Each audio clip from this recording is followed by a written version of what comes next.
colonial economy solely in the hands of African people, not benefiting any individual, but benefiting a new world where African people own and control their resources. And we are doing that one pie at a time, baking, selling, organizing. We have the honor of meeting many, many people in the community who then become part of the base of the Uhuru movement, contribute, donate, bake, sell, tell their friends, and feel connected to African people worldwide through solidarity. So I'm so honored to be on today's program with Bakri and Seali, supporting the Giving Tuesday, supporting the Black Power Blueprint, of which Uhuru Foods and Pies is one of the programs.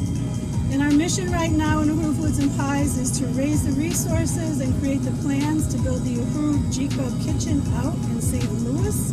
That will be the home of the African Independence Workforce Program.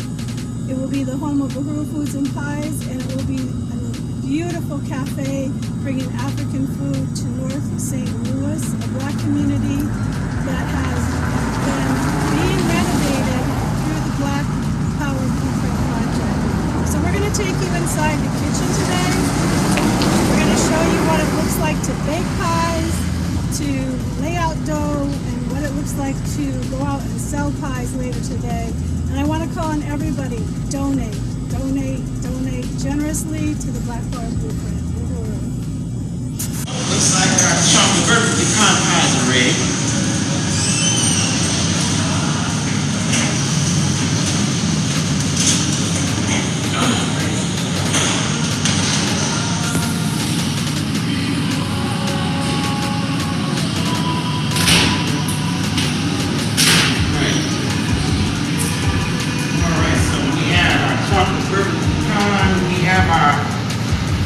Vegan blackberry, we have our 4-inch chocolate pecan, vegan blackberry, and vegan sweet potato. There's our 4-inch, 5-inch blackberry, our 5-inch pumpkin. We got it going on today. We're just basically, trying to get all of our wholesale accounts for today done. And all we got to do now is let them cool. And I have to go in the back here and use the sheeter so I can make the hand pies. So that's what we got going on. And again, everything that we do here is to support the Black Power Blueprint and Black Star Industries, which is the economic engine of the Uhuru movement. And you can volunteer with us. We welcome anybody, whether you have skills or no skills. We'll teach you. But this is where you should be. This is where we are building an independent African economy, one pie at a time, basically. And this is the real thing that's on the ground, that's happening, and you can experience it for yourself. Just come join us. And just to give you a little website, you can go to oakland.volunteer@uhurufoods.org and be in the kitchen with me.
My name is Bakri Olatunji. I'm a member of the African People's Socialist Party and the Vice Chair of Uhuru Foods and Pies here in Oakland, California. I want to say that we are about building an independent African economy where African people ourselves feed, house, and clothe ourselves. And Uhuru Foods and Pies, the pie table that we have here represents just that. We're going to be talking about our Black Power blueprint that Uhuru Foods and Pies is a part of, raising the resources again for an independent, self-reliant economic capacity for the African community itself. We have delicious pies at reasonable prices. We've been out here for over 40 years baking these pies, sourcing these pies from people who have been donating to us for decades.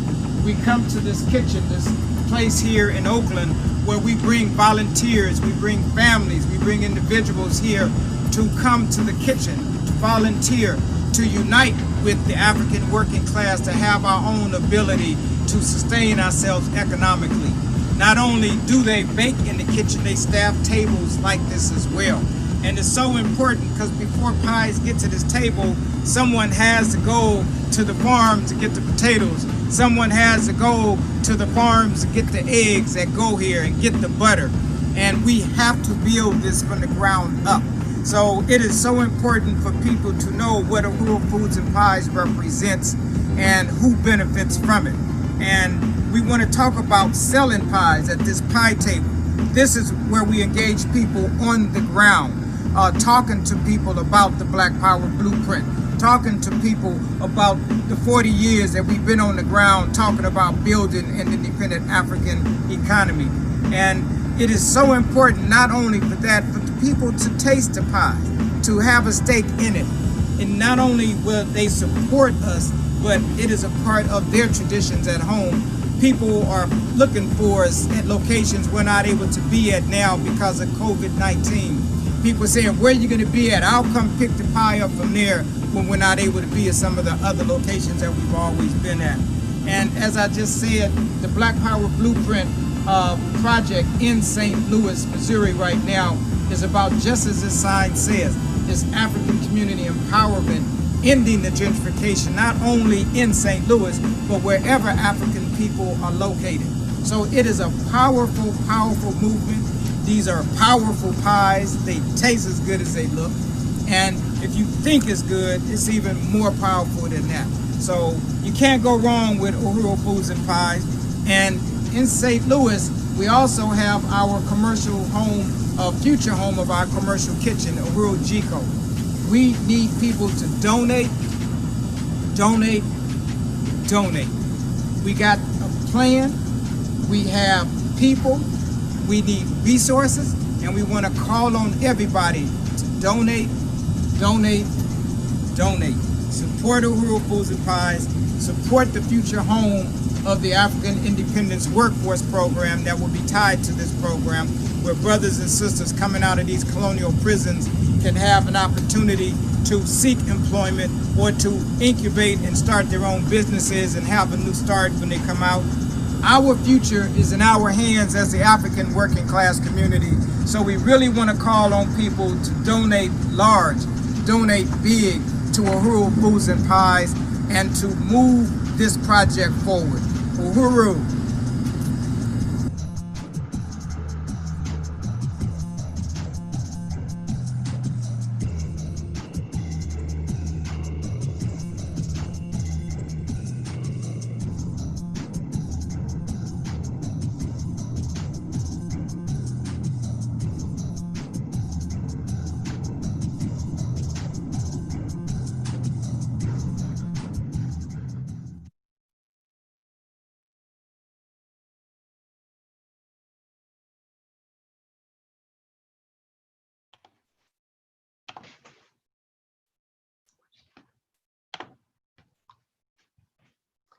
Uhuru.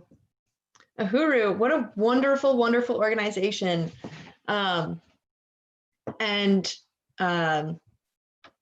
Just a reminder to go to donate, apedf.org/Giving Tuesday. And we are, let's see how far we are away. So we still need $1,914 for the second apartment. And we've raised $3,086 so far. So donate, donate. And we're gonna go right into a Reparations Now song produced by Jackson.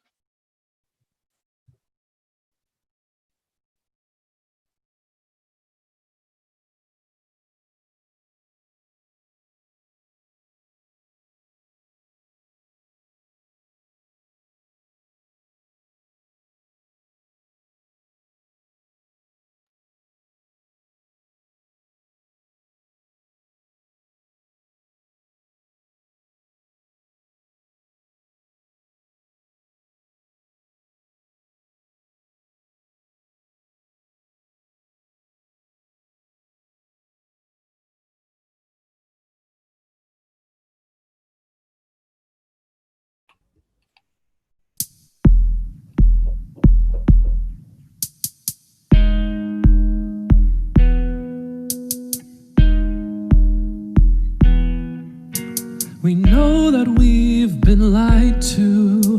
There's two realities.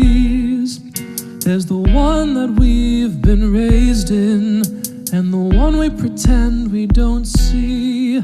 We don't want the guilt, but our lives are built on murder, rape, and theft. To pretend is not an option now. We wonder what is left.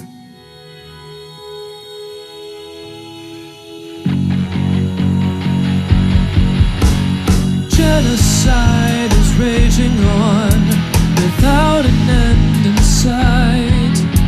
We shut down lots of highways. We hashtag every night.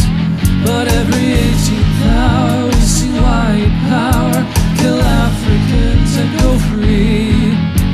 We want to know what we can do to stand in solidarity.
Wow, that was extremely beautiful.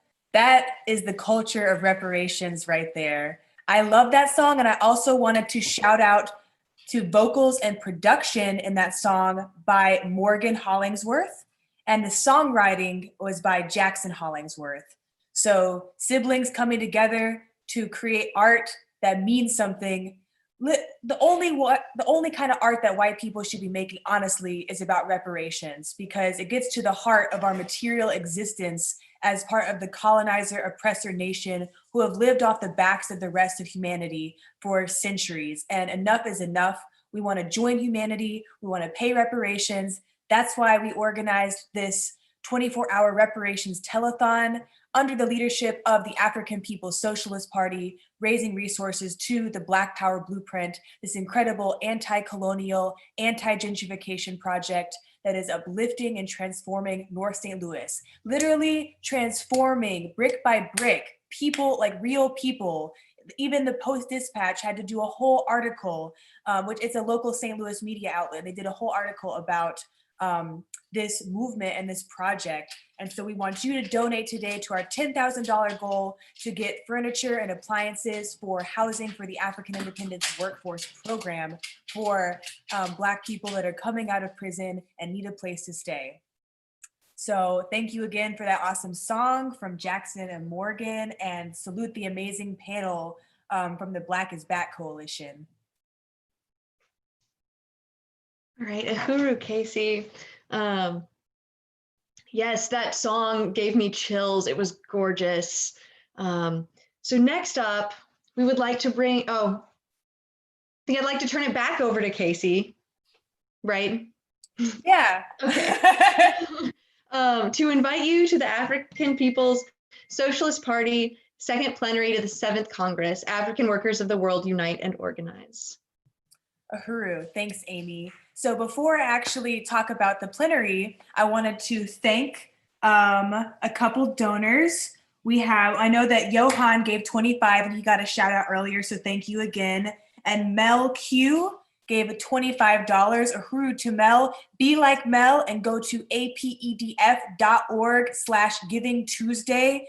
This is about fighting mass incarceration. This is about supporting Black power and real positive change. And $25 can get a first aid kit for the bathroom. You know, we're raising money for very specific items. There's so many homeless people in St. Louis and so many abandoned buildings. It makes no sense. This project is changing that. So go, put in $350 for a couch, or like Mel, $25 will get a first aid kit or a reading lamp. So again, apedf.org/Giving Tuesday. Now for the plenary, the African People's Socialist Party is hosting their incredible historic plenary of 2021. Every year they have a big conference where the whole movement can come together to see what's been done and what's the plan moving forward. And every 5 years there's a Congress. But this upcoming year, there's going to be a plenary that will be on Zoom because of COVID-19. It can't be a big gathering in person, but nonetheless, just like this telethon, it's going to be lit. We want y'all to register. And I want to read to you the call that was written by the Department of Agitprop to win masses of people to attend this plenary, of the leading body of this Uhuru movement, which is behind the Black Power Blueprint, behind the strategy of white solidarity with Black Power, cutting edge, leading on every single question of our times. So the theme of the Congress is called African Workers of the World, Unite and Organize. So I'm going to read this to you. Members of the African People's Socialist Party and Uhuru movement from throughout the world will convene the second plenary of our 2018 7th Congress, February 6th through 9th, 2021. The plenary will be held as a virtual event with the theme African Workers of the World Unite and Organize. The party's plenaries are usually held in the years between each party Congress, taking place every 5 years. The Congress is the highest body of the party, where leadership's elected by the members or their delegates. During this process, the main political report from Chairman Omali Yeshitela is debated and adopted, along with resolutions from party members, committees, and constituent organizations. The plenary is a gathering of the rank and file, party, and Uhuru movement members to sum up contradictions and assess our progress since the last Congress. At a time such as this, where history is being compressed and developments that what took years to mature are sometimes unfolding within days, it is especially important for the whole party to come together to determine the accuracy of our Congress analysis and our charted course. This plenary will also function as a rehearsal of sorts for our first international Congress that will convene in occupied Azania, South Africa in 2023. It will function as a unifying process, consolidating all the parties' rapidly growing work in Europe, Africa, the Caribbean, and throughout the Americas in a common course accountable to a common structure and principles of organization. The theme of our second plenary is African Workers of the World, Unite and Organize. This year's theme reflects the urgency of the mission to win the total liberation and unification of Africa and the forcibly dispersed African nation during this existential crisis of colonial capitalism, most profoundly symbolized by the decline of the United States as the defining imperialist hegemon and enemy of the oppressed peoples of the world. The African People's Socialist Party provides the forcibly dispersed and colonized African nation its own independent, class-conscious, revolutionary organization of the Black working class. The existence of the Party of the African Working Class marks a critical milestone in the struggle to liberate and unite Africa and the globally dispersed African nation. The world has not seen a movement to bring together all African people everywhere and one united national liberation movement since the high tide of the UNIA or Garvey movement more than 100 years ago. Since the defeat of our movement under the leadership of Marcus Garvey's UNIA, the struggle of our people has been fractured and reduced to a quest for democracy within the global colonial capitalist system. African workers everywhere have languished and suffered under the leadership of the African petty bourgeois forces, moving with various degrees of militancy in almost every country in Africa and abroad, depending on the depth of their complicity with their white power bosses. At this critical moment in history, it is incumbent on our party to step forward with all our might. We must provide the leadership for the growing resistance of our people rising up throughout the world. Because of the presence of our party, the African working class is now capable of waging the necessary fierce class struggle that is essential within the contest for African national liberation. The unity of our struggle for democracy and national liberation must be secured under the organized leadership of the African working class, its vanguard party. The African working class is the only social force within the African nation whose interests cannot be satisfied with bourgeois democratic sops that stop short of total liberation.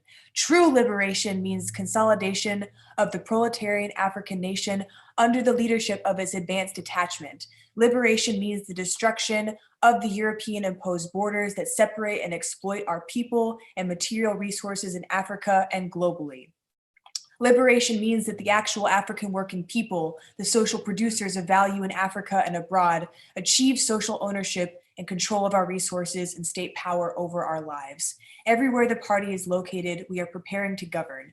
We are the advanced detachment of the African working class poised to lead the next phase of our struggle for democracy that will advance the socialist revolution, with the African working class becoming the new temporary ruling class presiding over social ownership of the means of production. So our 2021 second plenary of the 7th Congress is just one step in that direction. And then there's a quote from the chairman, says, "To be victorious, our revolution must take place under the leadership of the African working class. That is the role of the African People's Socialist Party, the advanced detachment, general staff of the African working class. Only the African working class, aligned with other toilers, especially the poor peasants, has a stake in destroying the entire system of exploitation and all its attendant structures, including the artificial borders that exploit Africa but function as the incubators for the reproduction of the neo-colonial petty bourgeoisie class as a social force, the white power and black face. Only the African working class is compelled to fight for the destruction of class society and the exploitation that produced it. Under the independent revolutionary leadership of the African working class, organized under African internationalist principles, victory will mean the defeat of foreign imperialists and their domestic minions. It will mean that the toilers, the workers and poor peasants in particular, will become the new temporary ruling class the custodians of the means of production now owned and controlled by capitalists, mostly foreign.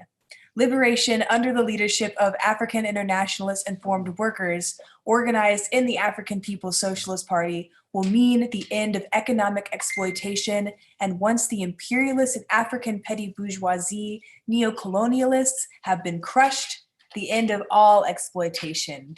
So forward to the African People's Socialist Party 7th Congress 2nd Plenary. Register to attend the plenary. We are winning. So I am really, really excited about this. Everyone should be. It is going to be amazing. I have heard tell that there's going to be workshops on how, practical things of how to be a regional organizer, and just reports on how the party is moving and building all over the world, creating an alternative social system in which no one is oppressed or exploited. So really, really excited about this, and really can't wait to experience it. So uhuru to the plenary. Yes, thank you so much, Casey, for that really, really exciting announcement. Looking forward to it very much, and just wanted to give an update. We've raised $3,111 so far, and remaining apartment is $1,889. So donate at apedf.org/givingtuesday, and we can reach this goal. Even a little bit will pay for something like a lamp, So donate what you can, or if you can donate the whole $1,889, and we can furnish our entire second apartment. So again, apedf.org/givingtuesday to donate. And I think we're passing it off to Jesse and Len. I also wanted to announce real quick that Anya Fisher, who's based in St. Louis and a really amazing member of the Uhuru Solidarity Movement, put in $15. She actually Venmo'd me, and I'll put that in on her behalf. And also the same with Maury Browning, another longtime member of the Uhuru Solidarity Movement based right here in St. Louis. Fellow white people that see the Black Power blueprint and want to support it because it's the right thing to do. So shout out to those comrades. And we only have $1,889, $1,889 to get to finish furnishing the second apartment.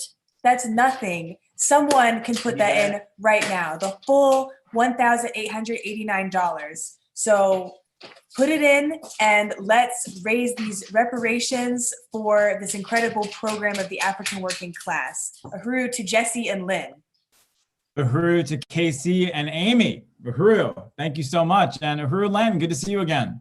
Uhuru, good to see you too, Jesse. This has been quite a telethon.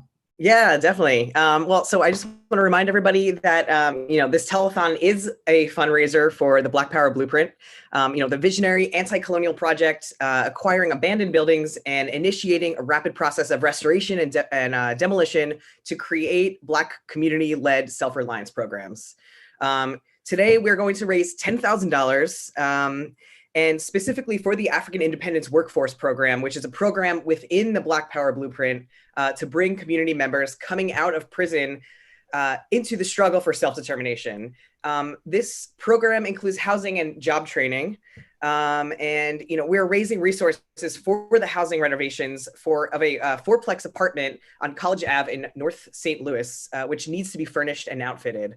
So far, like Casey just said, we have raised $3,111. We still have $1,889 to go to complete this current apartment. I just want to thank all the donors and sponsors so far, to Tombolo Books, Mad Music in St. Pete, Omaha Living in Ashland, Oregon. And you can go to apedf.org/givingtuesday to donate right now. It's really important that people support this and donate to this project, really bringing concrete solutions to this issue of mass incarceration when African people come out of prison. And before we go into these items, I just want to show you community testimonials expressing support for this project. This is a video from Chari Moorhead, another lifelong resident of St. Louis, who was a frequent vendor at Uhuru House community events before COVID-19 hit and forced the Uhuru House to close. So, Uhuru.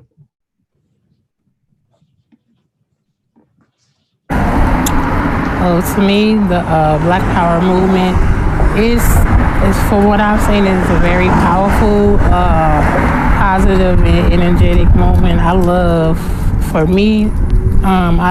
the passion that I've seen in them making the change for good in the community. Not just, I see like no selfishness, everybody trying to, make a change, do better, learning from, old and past mistakes, things that we've been taught that we thought were right, but really have kind of set us back a lot. So the information that they give is very educational. They explain things to where everybody can understand, even sometimes it's kids there and you can tell that the kids even understand, what's going on. They can, of course, relate because they see a lot of other things that's going on, and we know kids are very smart, so they know a lot of time what's right and what's wrong. And I just think that it's setting a positive example for even in the politics. They talk a lot about making changes, and I think that this movement would be something very good to get out to the world about positive change in the communities, not even just here. I think that the tools that they are using, it can be used worldwide to bring people together in unity and just doing the right thing. So that's my opinion on that. Uhuru, that was powerful. And I just wanted to acknowledge that we have a question on Facebook from Jennifer, who's watching, who asked, what will the furnished apartment be used for?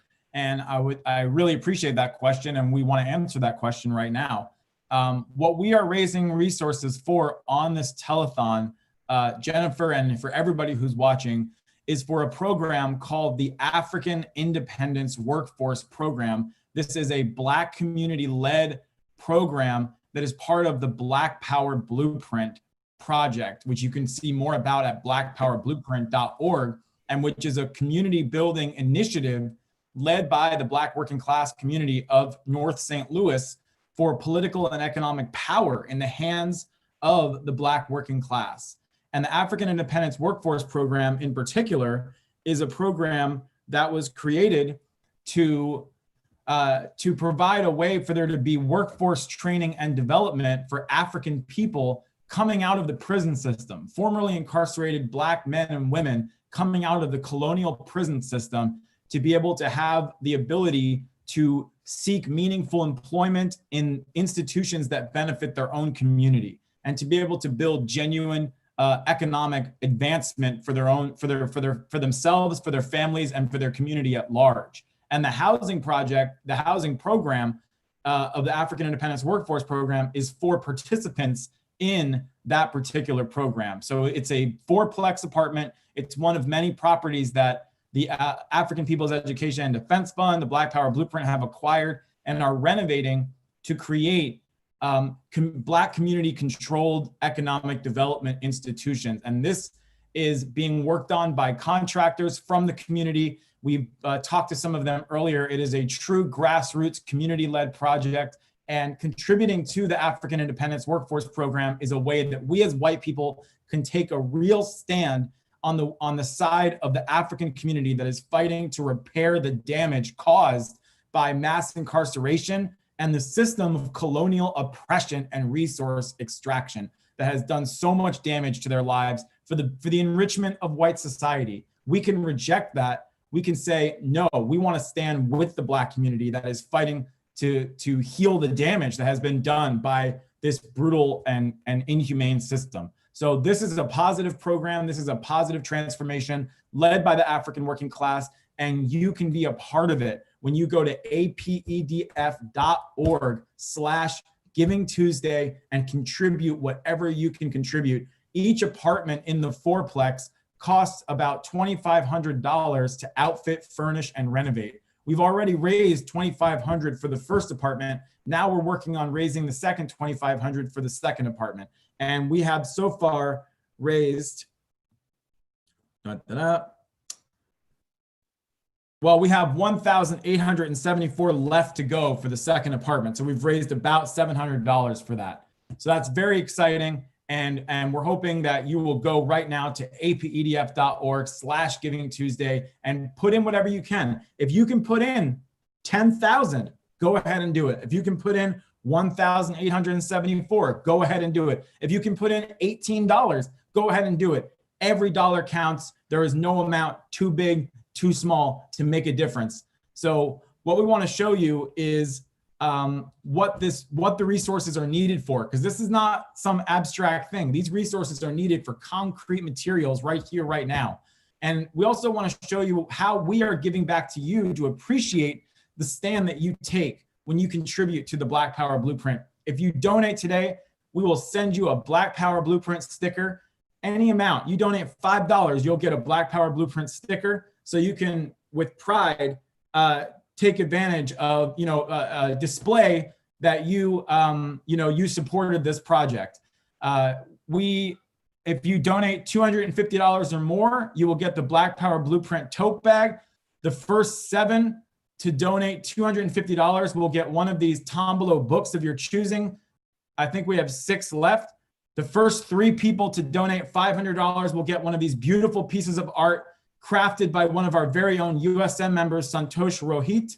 So let's raise another $500 right now. Let's do this. Let's go for the $2,500 for the second apartment. We only have to raise $1,874. So, and as was mentioned in the last segment, we want to thank Anya Fisher for donating $15. So thank you so much to Anya Fisher. With that contribution, we're at 1,874. Uhuru. So now we want to show you, this is what the resources go to. When you go to apedf.org/Giving Tuesday, when you pull out your debit card or your credit card and you punch in those numbers, this is where your resources go to. They go towards basic items that are needed. You pay for a couch. Go back one slide. Go ahead and put in $350. Boom. The Black Power Blueprint is going to be able to put a couch in one of these apartments. Go ahead and put in $350. Put in $29 if you want to purchase a desk lamp for the apartment.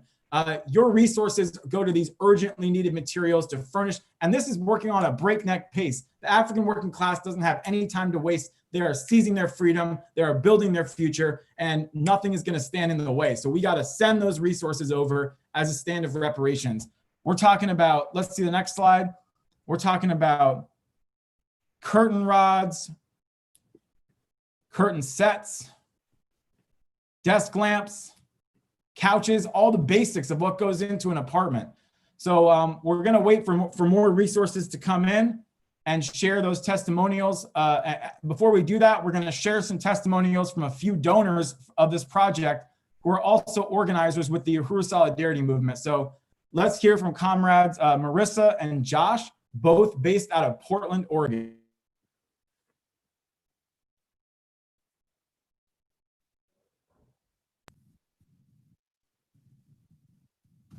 My name is Marissa Ricchetti, and I'm a member of the Uhuru Solidarity Movement in Portland. I donate to the Black Power Blueprint because I support reparations and justice. I call on other white people to take a stand of material solidarity with the Black working class and their fight for power over their own lives by making a contribution to the transformative projects of the Black Power Blueprint.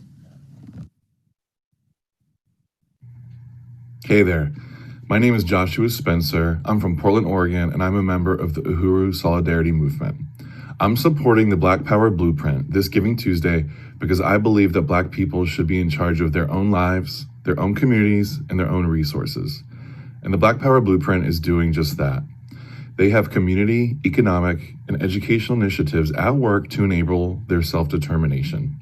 I'm contributing to the Black Power Blueprint and calling on you to do the same. Join us in raising reparations for this worthy organization as a principled stance, not just in philosophical or emotional solidarity, but in material solidarity. Thank you, and contribute now. Right on. Couldn't have said it better myself. That was beautifully put from both Marissa and Josh. Len, anything you wanted to say? Yeah, I mean, we just have to buckle down and do it. I mean, this is really, really important things. These are important things that need to get done. And it's just as easy as just going to apedf.org/Giving Tuesday. Even like $10 will help. You know, any bit will help. You know, give to these houses so that you know, folks that are coming out of the colonial prison system can have a place to stand on their feet and, you know, get through the African, you know, the workforce program, the independent workforce program. Yeah, I mean, this is just a way to support, to give like material solidarity. You know, as white people, that's what that's our calling from, you know, Chairman Omali Yeshitela. And, you know, this is our way of getting on the right side of history. So, uhuru. And we know that people are hearing you, Len, because Maury Browning just put in $25. Uhuru, Maury Browning. Thank you so much. That means we only have to raise $1,849 to finish the second apartment for the African Independence Workforce Program housing.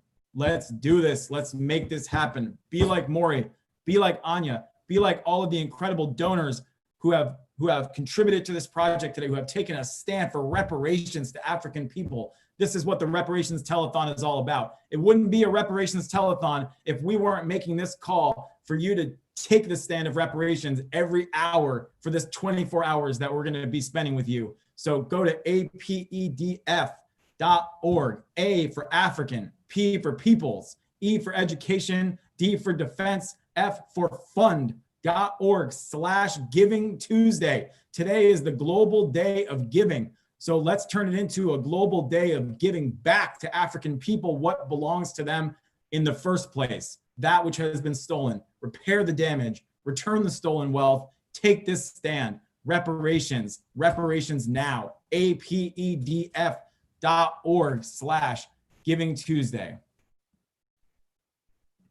Uhuru. All right, so I think our time is up for this segment. Thank you so much, Len. And we look forward to shouting out more donations as they come in. We know people are at their computers, they're on their phones right now, pulling out their wallets and their debit cards and their credit cards and punching in their information to contribute at apedf.org/Giving Tuesday. So at this point, we are going to turn it back over to our wonderful MCs. Uhuru. Uhuru.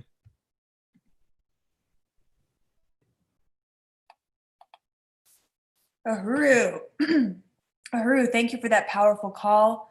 I love those videos from Josh and Marissa, and definitely just unite with everything that's been said, that, you know, we're doing this because telethons are super fun, but because we also need these resources urgently. You know, this is our responsibility as white people, and we want you to share this video out.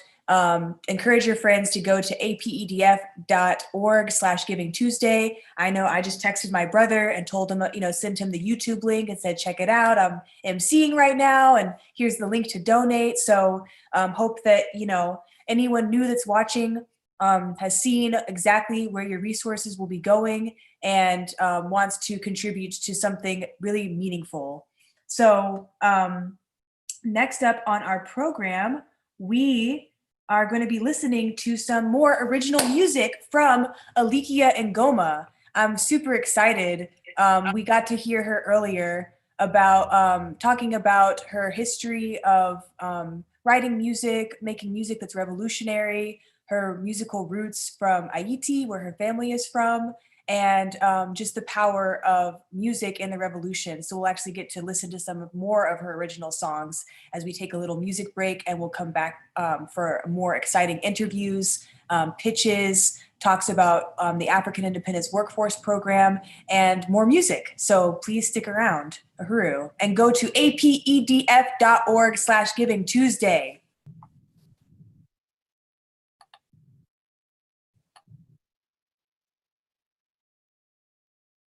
You can pray until you faint. But if you don't get up and try to do something, God is not going to put it in your lap. And there's no need of running and no need of saying, honey, I'm not going to get in the mess.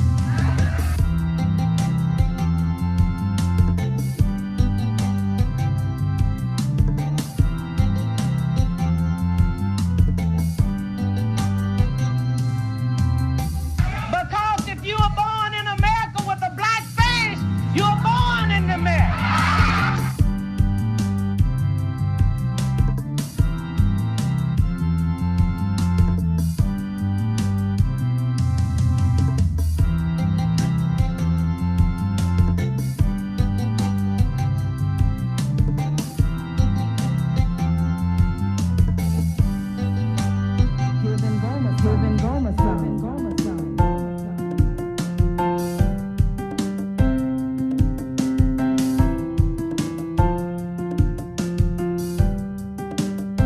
Get up and do something.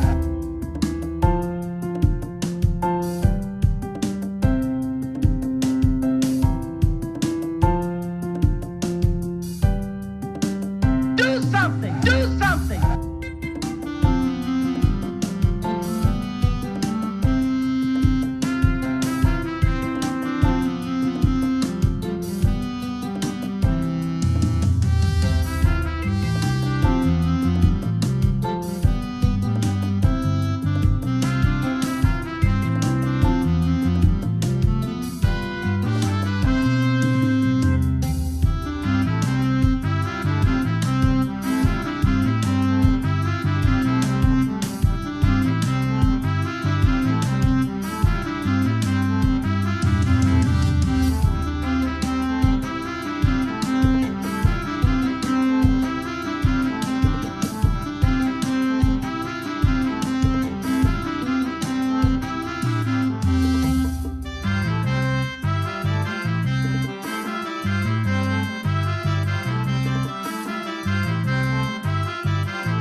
And there's no need of running and no need of saying, honey, I'm not going to get in the mess.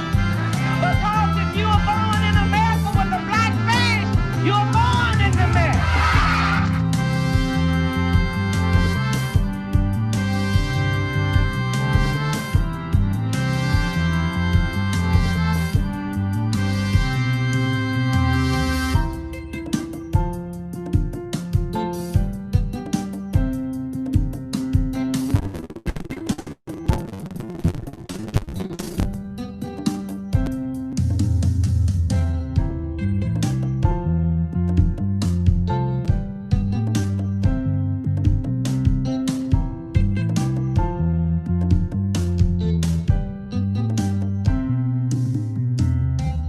You can pray until you faint.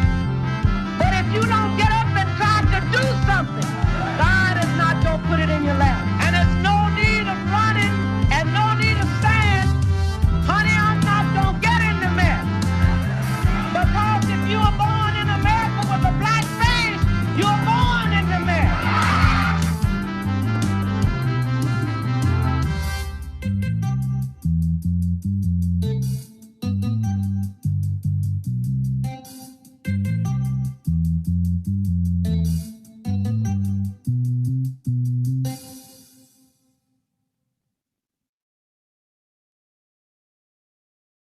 M'a dit un bagay ou même qui dans diaspora qui voyé comme bay petit l'école, ça fait quelqu'un n'est pas professeur qui instruit petit ou encore et DJ qui instruit. C'est DJ.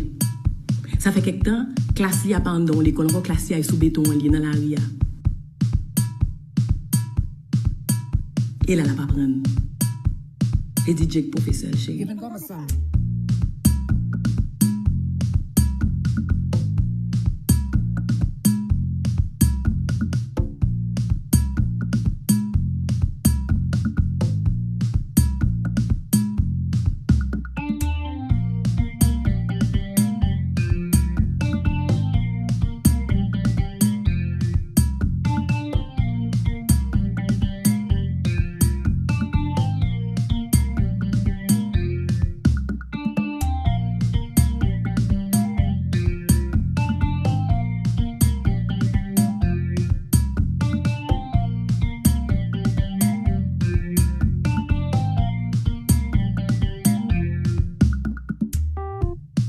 quelque temps. Ça fait quelque temps. Pour ça, on pense au travail là. Ça fait quelque temps qu'on travaille pour lui encore. Ça fait quelque temps, je laisse ça complètement perdu. Ça fait quelque temps.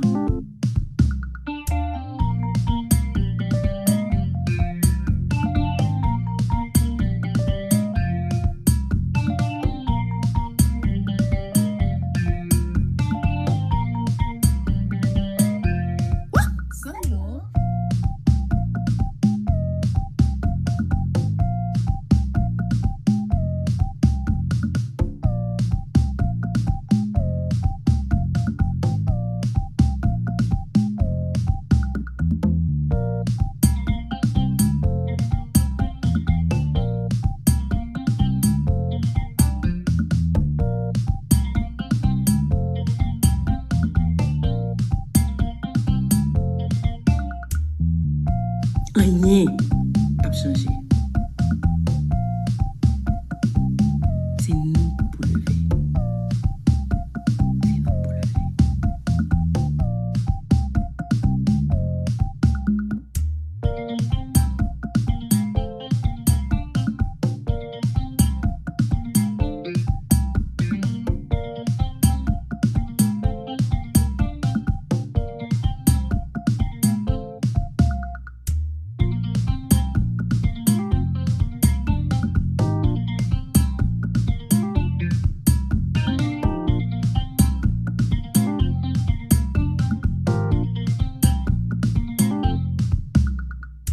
Reste la poubelle. A little boy on the streets of Norfolk called me a nigger. I struck him back.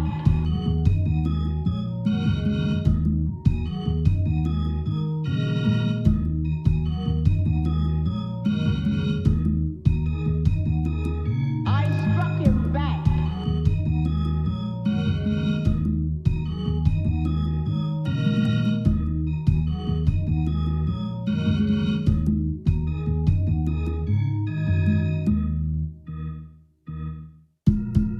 I had to learn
walking around not only on our feet, but on our brains.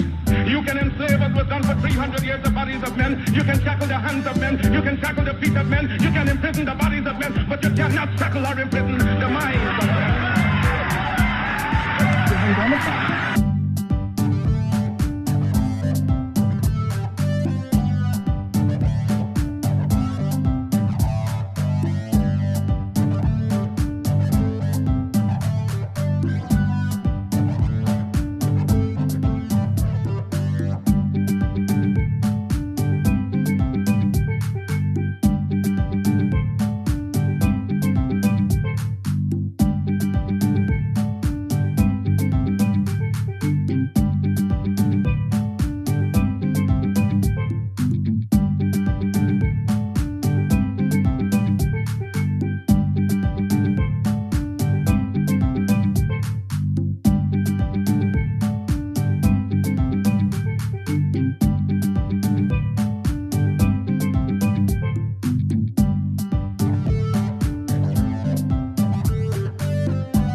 And with people becoming conscious of themselves, determined to use their minds, you do not know to what extent they can go. Liberate the minds of men and ultimately you will liberate the bodies of men. Liberate the minds of men and ultimately you will liberate the bodies of men.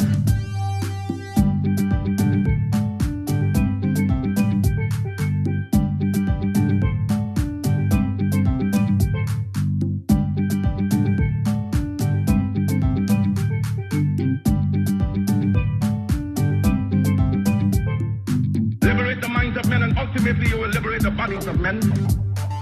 Liberate the minds of men and ultimately you will liberate the bodies of men. Liberate the minds of men and ultimately you will liberate the bodies of men. Liberate the minds of men and ultimately you will liberate the bodies of men.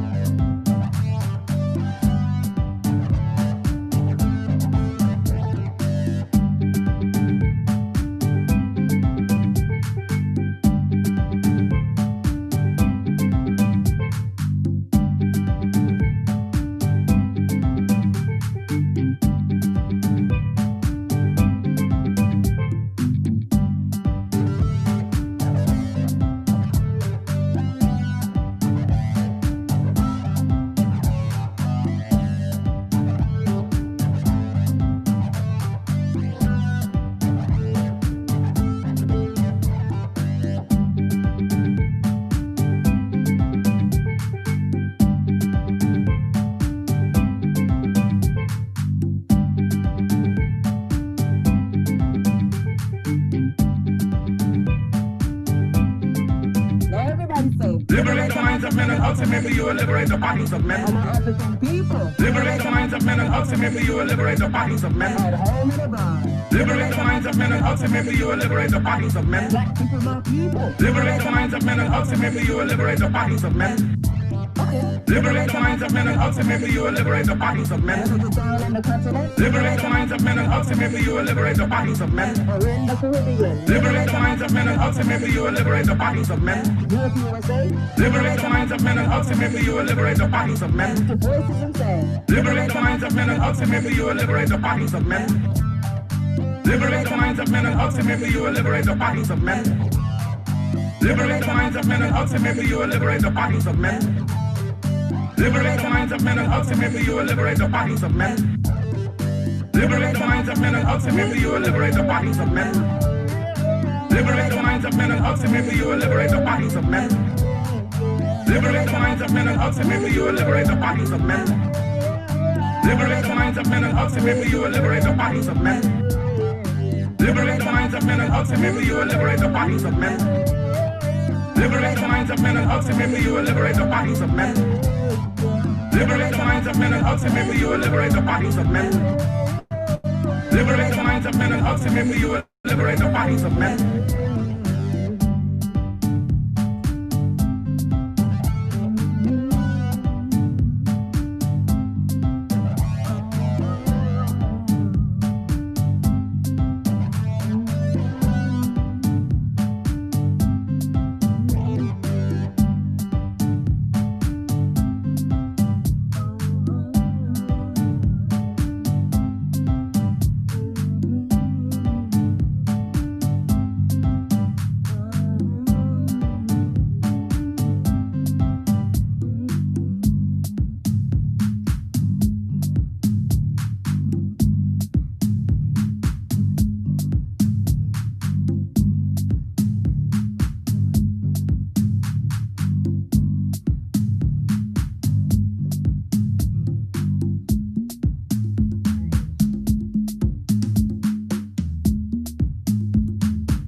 Uhuru.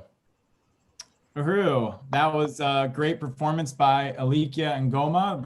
Really appreciate that. It was powerful, revolutionary culture from Alikia and Goma. And now we're going to turn to another presentation on calling for contributions of reparations for the Black Power Blueprint. We're joined by Sandy and Wendy. Really appreciate both of you comrades for being here. And I'm going to go ahead and turn it over to you. Uhuru.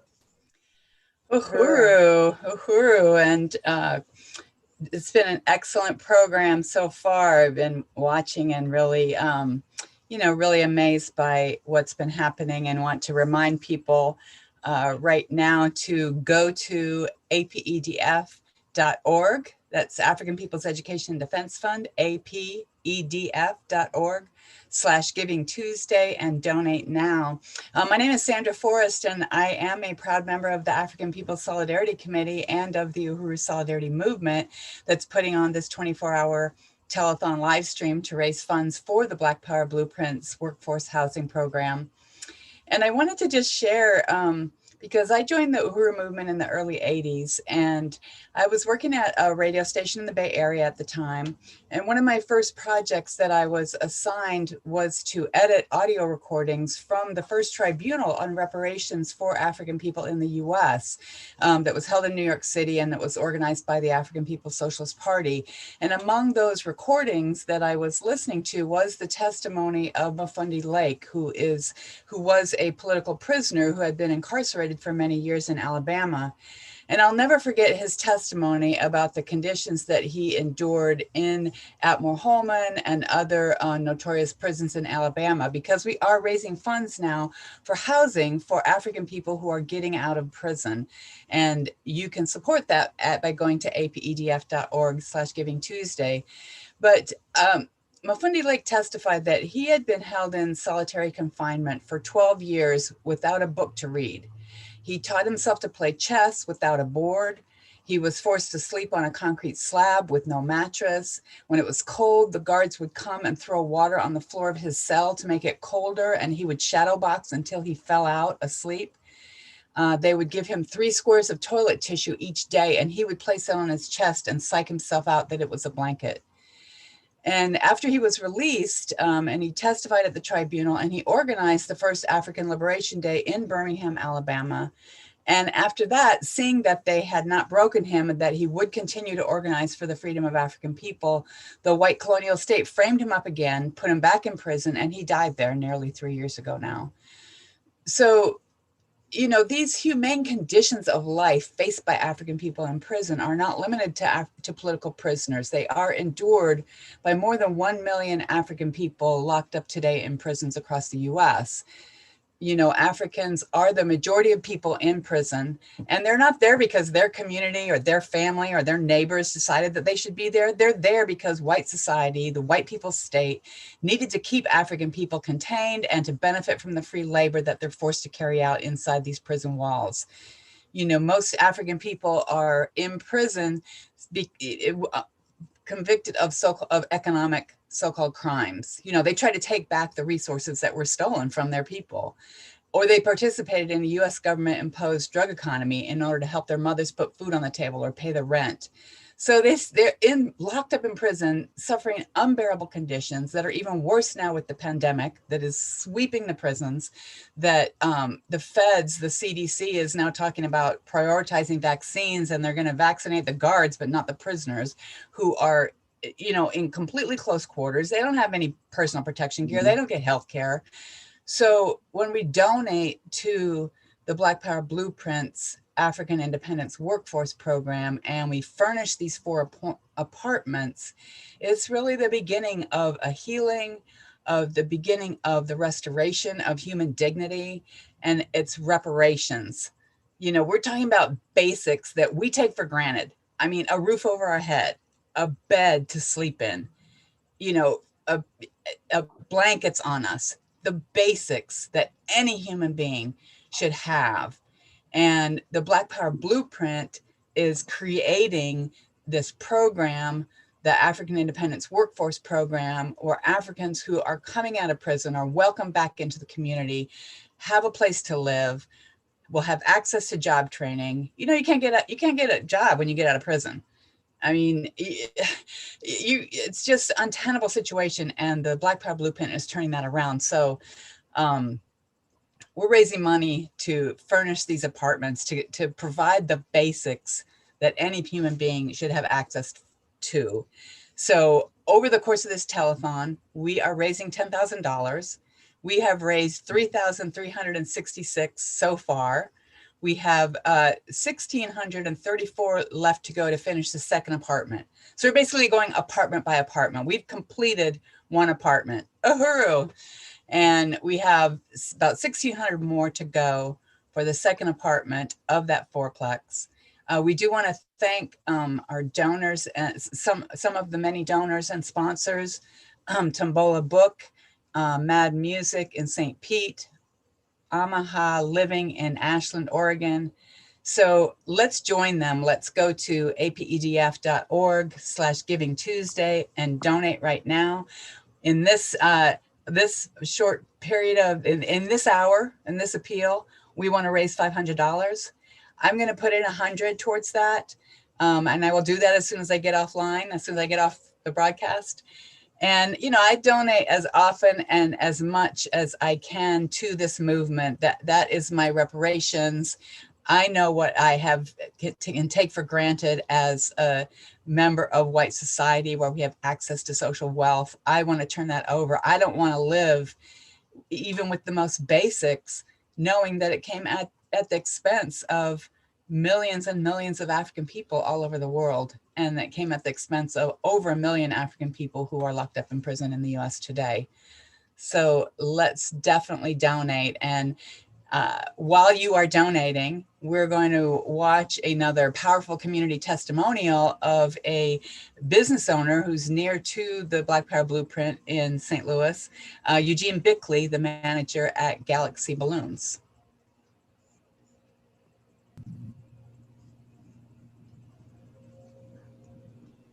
So in your own words, how do you see the work that we're doing around Black Power Blueprint? Okay, well, I've been at this location for 3.5 years, Galaxy Balloons and Special Events. So to have you guys come in is a positive thing. Just first of all, taking that vacant building and bringing it back alive. So we see it as all positive, because everything I see is just bringing the buildings back, and the vacant lots are transformed into something we can actually use in the neighborhood, because community need all the help we can get. So we appreciate it. And how long you been in this community? I've been in this location. My wife and I, as a business, 3.5 years, but we moved in this community. I moved here in 1962, so I still live in the same community I grew up in. So 62 to now, still stay in the same community. Yeah. Wow, that's powerful. Mm-hmm. Yeah. Any other questions, Stacey? That's good. That was great. All right, thank you. Uhuru. Wow, that is just one of many powerful testimonials of the people in St. Louis. And let me just introduce myself. My name is Wendy Craig, and I am a proud member of the Uhuru Solidarity Movement. I also work directly in APEDF, in the African People's Education and Defense Fund.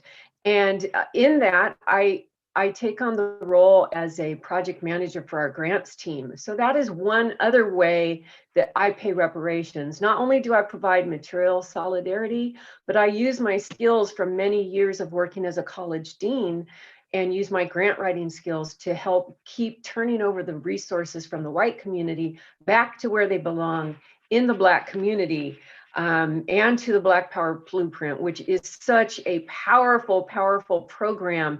And it's really the blueprint for the entire solution going forward for the Black community. And I've been in St. Louis. I want to say, you know, I've seen what's going on in St. Louis, and it is incredible.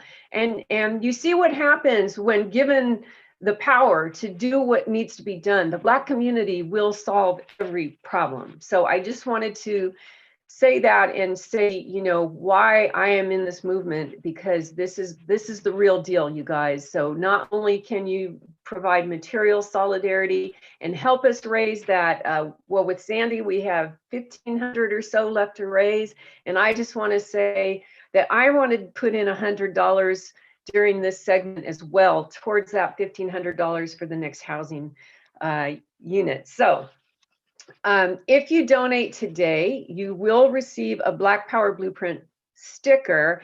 And if you donate $250 or more, you will also get this Black Power Blueprint tote bag. So you see the sticker and the tote bag on your screen. And the first 7 people to donate $250 will get one of these Tombolo books of your choosing. So $250 is going to get you the tote bag, and you will also get a Tombolo book. And the first 3 people to donate $500 will get one of these beautiful pieces of art from our comrade Santosh Rohit. And let me tell you, Santosh has been teaching me this art form of acrylic marbling and everything. And his work is absolutely beautiful. You'd be lucky to get one of his pieces. So if you donate $500 right now, you will get to choose one of those pieces. So this is what we're doing right now.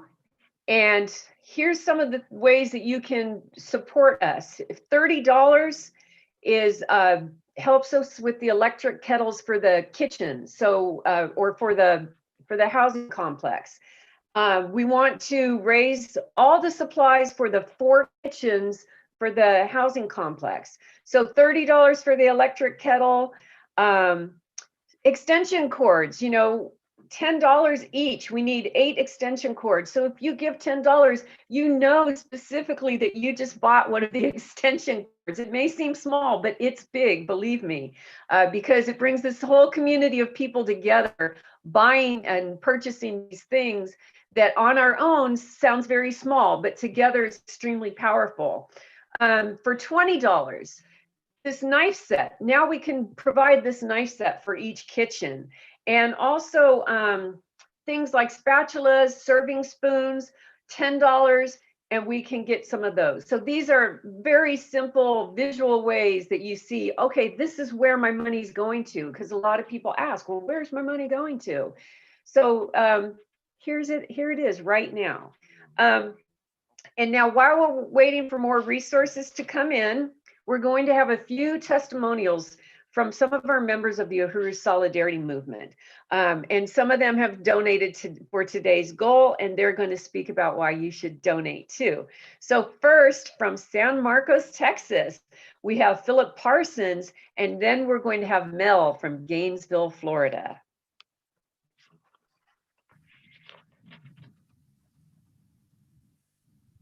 And I think our screen is coming up in 1 second. So first, we're going to hear from Philip from San Marcos, Texas. Uhuru, I'm Philip Parsons from San Marcos, Texas. I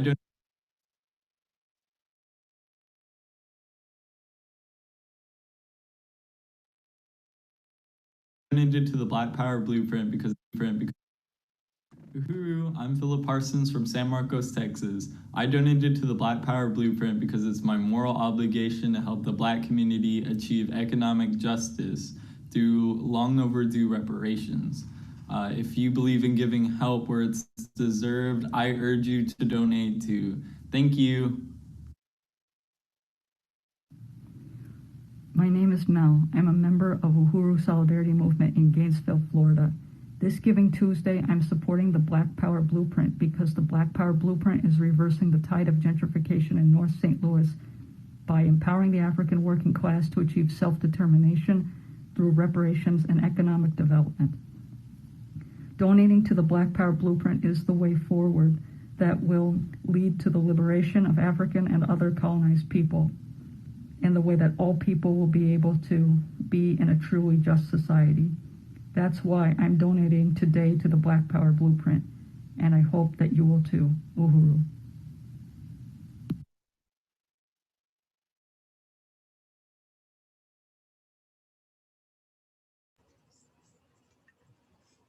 All right, Philip and Mel, thank you. Thank you. Those were great statements, and just really appreciate all of the Uhuru Solidarity Movement members and anyone who may be tuning in.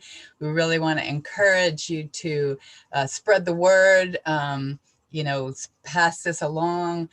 Go to apedf.org/Giving Tuesday, contribute generously. tell your friends. It's what they call the giving season, but every season is a season for reparations. Every reparations until we get to be part of a future. By doing this, we get to be part of a future that we would want to live in, not what we live in today, a future that we would be proud and be able to be welcomed back into the family of humanity because we have participated in setting things right. So do it today. Donate to apedf.org/Giving Tuesday. Uhuru. And so we've raised 200 of the 500 we want to raise on this segment. We have $1,434 more that we actually want to raise for the housing apartment units. So make your donations and we'll get any announcements of any donations coming in. Uhuru. Wait a minute. I'm just seeing a text. I'm not sure if these were included or not. I'm not sure, but to give a thank you to Fallon O'Brien, who contributed $25, to B. Rush, who contributed $150. Uhuru, a very generous donation. And I am not really sure what our current total is, so maybe the next presenters. We raised about 35.66. I think that's what it is. We'll be corrected later on in the show, I'm sure. But Uhuru to those two donors, B and Fallon O'Brien. So we just want to thank you and say, Uhuru, you are doing the right thing. You are on the right side of history. Uhuru. Uhuru.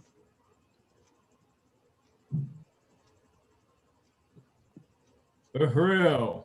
Uhuru. That was powerful. Thank you so much, comrades Sandy and Wendy, two amazing comrades in the solidarity movement, just take an incredible stand in so many ways, and just really appreciated those statements. That was really moving and really powerful. And also want to salute everybody who has joined us in contributing. And I'm sorry if I seem distracted because we're getting more text in as we speak. Your appeal was very effective.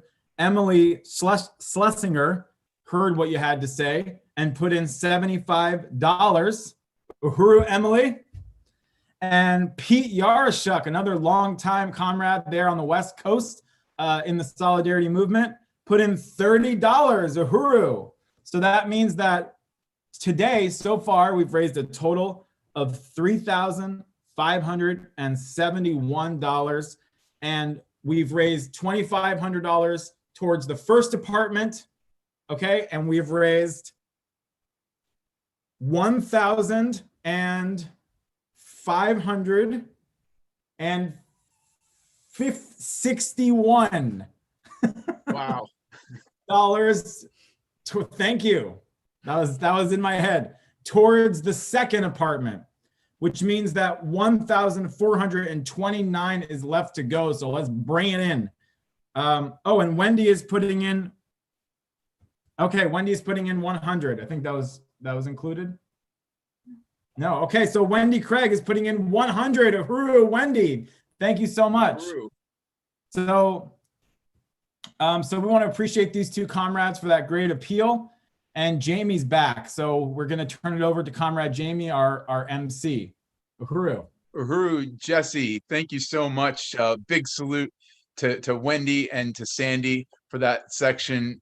Wonderful job, comrades. And I want to thank everyone who's donating and tuning in. This has been fantastic. Keep it coming. Keep going to apedf.org/Giving Tuesday and contribute to this one-of-a-kind Black-led self-determination project, the Black Power Blueprint. So as Jesse said, I'm back. I'm Jamie Simpson, a proud member of the Uhuru Solidarity Movement and one of your MCs today. And I'm really excited to introduce someone. Hallie Murray is the Northeast Regional Representative of the Uhuru Solidarity Movement, a member of the African People's Solidarity Committee. And she represents Uhuru Planet, a really important institution in the Uhuru movement. And I wanna salute and bring out Hallie Murray now. And Uhuru, Hallie,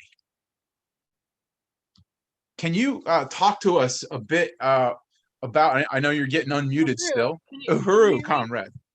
Uhuru, great to see you today again. Yeah, really glad to be back on this program. I've been watching all day. It's just nonstop, you know, really excellent political education and interviews and all the party speakers. It's just, and it's like not even half over. So I know, and everyone's been so on point. wild.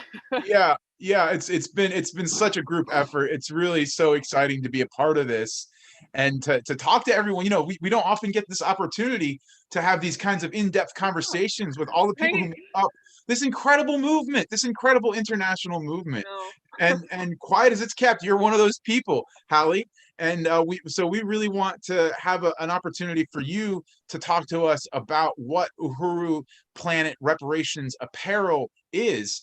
Can you tell us what that is, and how is it unlike any other apparel shop out there? You know, what makes it so special? Uhuru, thanks, Jamie. I actually, you know, I was thinking earlier today about this workshop. I'm really excited to show everyone some of our inventory. And I just wanted to say first that I've been a member of USM since 4 years. And like my first convention, I brought a couple screen print patches that I made. I didn't ask anyone. I was like, maybe I could sell them and like make money for the movement. And, you know, 4 years later, I'm leading this apparel institution where we not only screen print, but heat press, like we embroider, like we do all kinds of apparel items. So it's really, you know, you can really do anything you want in this movement. You can really become a leader and lead a whole institution. So I just wanted to kind of start with that, kind of fitting. So yeah, Uhuru Planet, we are, this is our logo, moving on up. We are an institution of the Uhuru movement, one of over 50 economic development institutions, as we've heard many so far on the program, and the Black Power Blueprint is one of them. APEDF, the nonprofit we're raising money for today, is one of them. And we are, we're an LLC, and we are specifically a subsidiary of Black Star Industries. So which is under the leadership of Deputy Chairwoman Ona Zane-Yeshitela, and I really want to salute her. I've met with her a bunch of times this year on meetings with two other institutions, UZI, the Economic Development Project for the International People's Democratic Uhuru Movement, and you know they're also an apparel line, but a little different than ours, but we still can learn from each other, as well as Decolonize, who we had the honor to hear from President Yeshide Oranmila earlier today about those products, and you know all the things we sell in the various these various economic institutions of the Uhuru movement, you know, like the books, the t-shirts, the body products. It's not just the thing itself. It's not Black capitalism, you know, it's building an African socialist economy that African workers can really control the means of production. And you know, I, as a member of the African People's Solidarity Committee, you know, the cadre solidarity organization that leads the work of USM, Uhuru Planet is it's, you know, assigned to APSC, the African People's Solidarity Committee, to build resources, become a huge institution, like rake in the resources so that we can fund solidarity centers and have venue spaces within the white community to do events, to do speaking tours, to bring in more, to find more white people who want to learn about reparations, and then, you know, raise more resources that way. So it's resources that way. It's really important that we build. And I just again want to salute Deputy Chair Ona Zane-Yeshitela.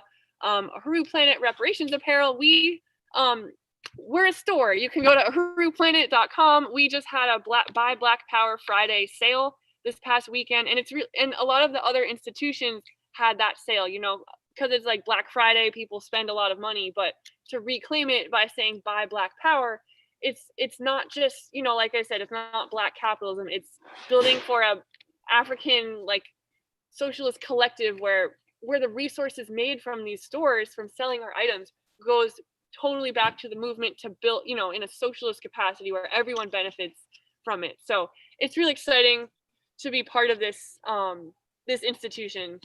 Wow, that's so exciting and revolutionary, Hallie. And I love the spirit that you bring to this, and the enthusiasm and pride that you have for your work, and how you had that initiative on day one when you first came in. So that's just wonderful. Can you tell us where you are right now? Can you share So I know it's all this tantalizing stuff back here. What's going on? So I'm in a building. I'm in Somerville, Massachusetts right now. We are in a really big arts collective space called the Artisans Asylum. And I can't really give you a whole tour of the building, but it's like 44,000 square feet. There's hundreds of artists who have individual studios, like welding and woodworking and metal shop and digital fabrication. And then there's also a screen print lab here. And it's also a studio space that people can just rent out, and like rent it affordably. So it's because of this model, in July, we moved in here like fully paid by the institution. It's really, what's really a benchmark in our shop, and what we've really, we've just come a long way. Like, this is completely paid for by the institution, and it's so essential because a lot of the stuff was just in my house, and it's like, filling up a whole place. So I'm really glad to be here. And, we have our heat press machine. I don't know if you can see this. This is how we print a lot of our shirts. And we have our whole inventory. I really want to salute Mara Ratu, our member in Boston that I did the trivia with earlier. We were here last week, the night before our sale. She counted every single shirt here and put it in a spreadsheet, and the spreadsheet's like really long, just to, it's a science. Like, leading an institution, it takes a ton of work, but it's so rewarding because you really see the benefits of all the work you do. Yeah, it's a really cool space we're in. And if anyone is ever in the Boston area, please contact us, uhuruplanet.com. You can reach out by email or phone. I would be happy to give you a tour here. If you're in the area and you want to shop in person, I can meet you here and, show you our selection. So it's kind of like our North Regional office for USM right now is right here. That's just phenomenal, Uhuru. I would love to take a tour if I can get up that way sometime soon. It looks really gratifying, all this tangible merchandise that you're selling for Black Power. And you mentioned Mara. That's wonderful work that she's doing. It sounds tedious but rewarding to go through a spreadsheet that long. Yeah. So can you tell us what other kind of, in addition to Mara, what kind of people you've met while being in that space, and what kind of an impact do you think it's having on the community? Well, first, I think it's so great that we're here. So the whole Boston area in general is very wealthy, it's very white. And so just being this like outpost in that community, to just show people like, hey, we exist and you can be part of it. I mean, and I have my studio open most of the time. This huge banner that I painted says Reparations Now. White people take a stand in solidarity with Black Power. So that's there on a permanent basis. And we have you can't see it now, but a little outreach like a permanent shelf with like free flyers, upcoming events, and even spears for sale with a cup. Because it's kind of a locked door, like you have to sign in, but people still like peruse around. And I've sold a couple Burning Spear newspapers to like anonymous people in here. So that's really exciting. We've been invited to table at events. There's only been one event here because of COVID, but we were just recognized as like, oh yeah, this group supports, the Black community. We want to give them a space. So that was really, really cool that it's called Artisans Asylum, reached out to us to table. I also want to salute another member of the Artisans Asylum Makerspace. Her name is Evie Dollar. She couldn't be here today, unfortunately, but she participated she's an artist from Somerville, and she participated in the March for Reparations to African People fundraiser we had in October, selling her artwork. It's kind of similar to what Santosh does, the acrylic pour paintings, similar style. And she raised over $500 selling her paintings and her jewelry. And I actually have some here. I'm really excited to show you. And she wanted to give these to Uhuru Planet, even though her fundraiser ended in that deadline, she wanted to still raise resources from them. And these are going to be on our website by the end of the week. Let me see if I can get better lighting. She really prides herself in using recycled materials. So she spent, this is scrap wood, and this is like runoff paint from her acrylic pours. Like, she'd put scrap wood underneath the paintings, and just really ingenious. And she's from Missouri, and just hearing her speak about why she supports the Black Power Blueprint. Just as white artists, we need to and I unite too as an artist myself. Like white artists need to use our skills and talents, and we learned these things in these expensive schools. We have to like divert it back to the Black community, which is everything's been stolen from them. So I just really appreciate Evie and her like amazing earrings. These are very cool. Again, they'll be on our website later this week, uhuruplanet.com. Yeah, so that's just some examples of the people we've met since being here. Wow, that's really pretty supportive atmosphere. Like, yeah, it looks like it. And I love those earrings. That's really inventive and stylish. It's very hip. Yes, I would not have guessed that that's like recycled material that she's using there. They're really nice with this backing on it. So these will be available at uhuruplanet.com.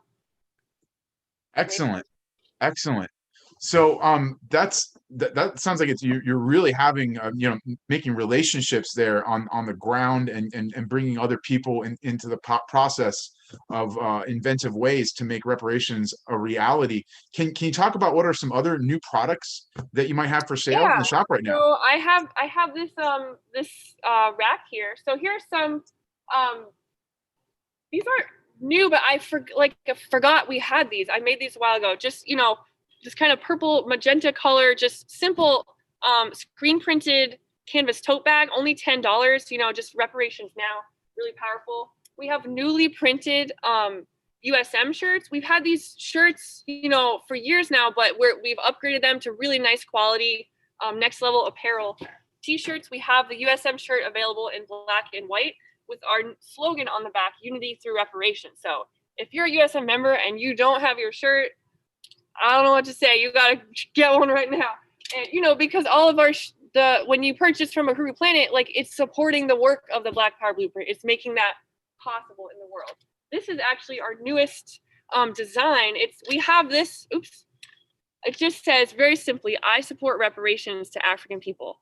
And we have this also as just we have a lot of black t-shirts with white text, just like very simple yet bold messaging. I don't think I said it yet actually, but our mission is to forward the culture of reparations to African people. So all of our content on our sweatshirts and t-shirts, it's forwarding reparations. It's an anti-colonial message. We have, and these are, I'll just show you. This is like a women's, or like a fitted long sleeve gray. And this is kind of a sporty, if you're going for a jog, this would be it's like a bit looser fit. So these are available. We also have some custom items, like there's only 4 of these. This is like a hot pink, like very soft sweater. So with our classic design, stolen from Africans, reparations now, with just really powerful imagery. I've worn this. We have this as a black t-shirt as well, and I've had more than once people, I'm in a conversation with them and they just are so distracted by the design. They're like, wow, that's a really good shirt. So you're pretty guaranteed to there it is again, to have conversations when you wear our shirts. For example, Amalia Shatella, you might be wearing this and someone like, oh, who's that? It's like so huge they can't not see it. And then you're like, oh, actually he's chairman of the African People's Socialist Party. And it gives you an opportunity to start a conversation. So especially if you're shy or you want to be bold with a message, I really encourage you to shop Uhuru Planet Reparations apparel. We have gift cards, we have books. Oh, how could I forget? We have these new journals from Wendy Craig. We just put these online a couple days ago. We have a lot of this one. Wendy just spoke earlier, she gave that appeal. We have chairman on the front and Marcus Garvey on the back with clips from the Burning Square newspaper. These are just so beautiful, like handmade journals. And they come in different sizes too, like little minis. Again, like completely handmade. She gave us these new ones with like pictures on the front of the movement. And we have some more of these like handmade by another member, Jenna, Mara's mother, actually knitted these, just like super warm. And another new product, and then I could go a long time, but I put some of these online. I framed these last year for our Uhuru movement exhibit in the Diesel Cafe here in Somerville, and we have a couple items for sale. We're starting with the smaller ones, but this is, from the Measure O campaign in 1984 in Oakland. So framed photos of the movement. This is a nice, and I found this is like my, I just collect frames as an artist, and I like scrounge around and like ask people for them. So I just, as an artist, as a white person, I just had access to all these frames, and I personally framed all these, printed them out, had a friend use their printer. And this is members of the African People's Socialist Party in 1984, just like in front of the building says African People's Socialist Party, and there's chairman here with his fist up, and this is only $30. It's only one of its kind right now. Wow, that's just fantastic, Hallie. I love that. I'm just like, ooh, my eyes are popping out of my head. So listen, unfortunately, we're already running out of time. Okay, I really appreciate this. This is great stuff. Thank you so much for joining us. And I do want to mention that we have another donation that's come in from Ann Hirsch, Uhuru Ann Hirsch, at $50 to the Black Power Blueprint. So so far overall, $3,721 raised towards the second apartment, $1,221 remaining to the second apartment. So to 1,279. I'm sorry, I'm getting these numbers a little mixed up, and I think someone will correct me soon. But if you want to continue to donate to the Black Power Blueprint, you can go to apedf.org/Giving Tuesday. And I want to say uhuru and thank you so very much, Hallie Murray of the African People's Solidarity Committee and Uhuru Solidarity Movement. And to apedf.org/Giving Tuesday. I pledged to put in $50 for this event, and I'm going to do that today. And I hope someone out there can match me. So Uhuru, thank you, Jamie. Uhuru, Hallie, thank you so much. Salute your pledge. That's fantastic. Thank you, comrade, for showing us the wonderful apparel that you have at Uhuru Planet, and really encourage people to look into that. It's a fantastic workshop that you led for us at Uhuru Planet. Now, we'd like to introduce Ali Aiello, the Southern Regional Representative of the Uhuru Solidarity Movement, who will join us for an important tribute to our fallen comrade, Greg Wood. Uhuru, Ali. Uhuru, Jamie. Uhuru, Jamie. It's really great to be here on the Uhuru Solidarity Movement's 24-hour telethon, and just really want to salute Hallie for that incredible workshop and the job that you're doing as an MC. It's been a really, really incredible day. And yeah, we want to take this opportunity to recognize our amazing comrade who recently passed away, Greg Wood. He was an amazing comrade in the Uhuru Solidarity Movement, and he was located right here in St. Petersburg, Florida. And Greg, surprising to many of our comrades, actually only started working in USM for 5 months, 5 months ago in June, but it felt like we had known him for a really long time, like he had been in the work, because we knew him so well, and because he so eagerly and enthusiastically took on the struggle to raise reparations to African people. And yeah, he was so excited about it, and to get on the ground and do the work. And that was shown in the incredible work that he led to build the March for Reparations to African people. He led our outreach team in St. Petersburg, Florida. And here are some amazing photos that I wanted to show people of Greg. Here's one standing outside during one of our Make Wall Street Pay Reparations campaigns, demanding that they pay reparations to African people. And then, we also have a photo of him just, the week before Greg had passed away. He got to come up to the Black is Back coalition with us, and we spent Jamie, myself, we spent a 14-hour car ride up to Washington, D.C., and it was really an honor and to be there at the Black is Back March with him. And, some of the things that really stood out about Greg was his love for the African People's Socialist Party and for the Uhuru movement. It was really clear, through his friends and family, how much people identified him with the Uhuru movement, with the Solidarity movement. And he had a deep love for the chairman and the party, so much so that he was thinking about moving out of St. Petersburg. And he said, no, this is where I have to organize, because this is where Chairman Amalia Shatella was born. And this is where we have to make it happen. And he also had an extreme love for the people. He brought his friends and his family into the work. And just in speaking with his father, when I spoke to his father, he said, Greg loved working with the Uhuru movement, and I'm actually reading Overturning the Culture of Violence right now because of him. So, I think he just did an incredible job of bringing people into this work. He recruited many of the new volunteers that we have currently working with us in St. Pete.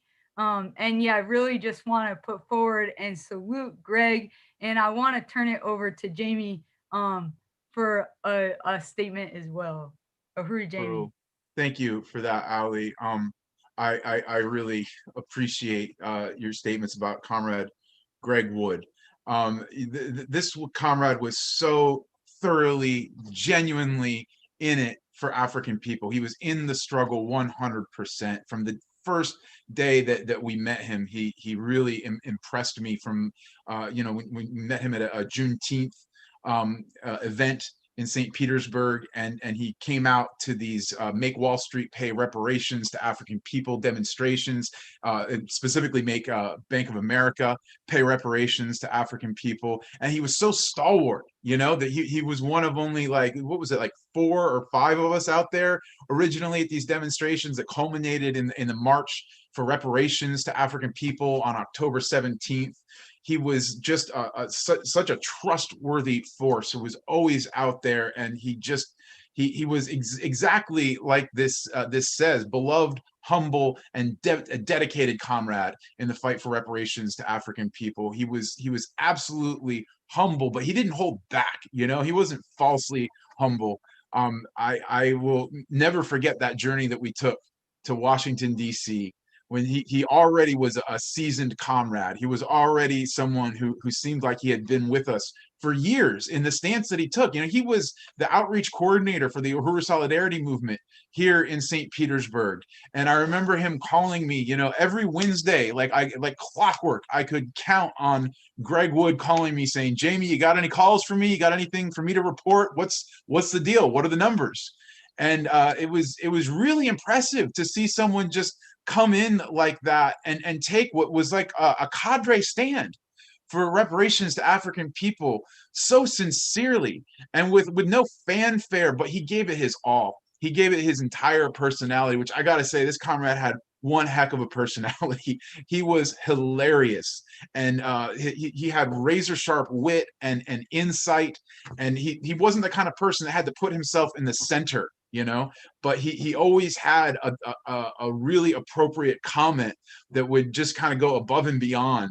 And he cracked me up, and I really appreciated this comrade. I really thought that he was someone incredibly thoughtful and kind, and I always felt safe. Like when we were doing something, that this comrade had your back. And as I do work in the Uhuru Solidarity movement, in taking up his responsibility as outreach coordinator in the Uhuru Solidarity movement, St. Petersburg, I've had the pleasure of talking to some contacts and members locally who had other memories of him at the local demonstrations in defense of Black people and the African community. And it just always amazes me the stand that I hear he took, how inventive he was in deepening this struggle.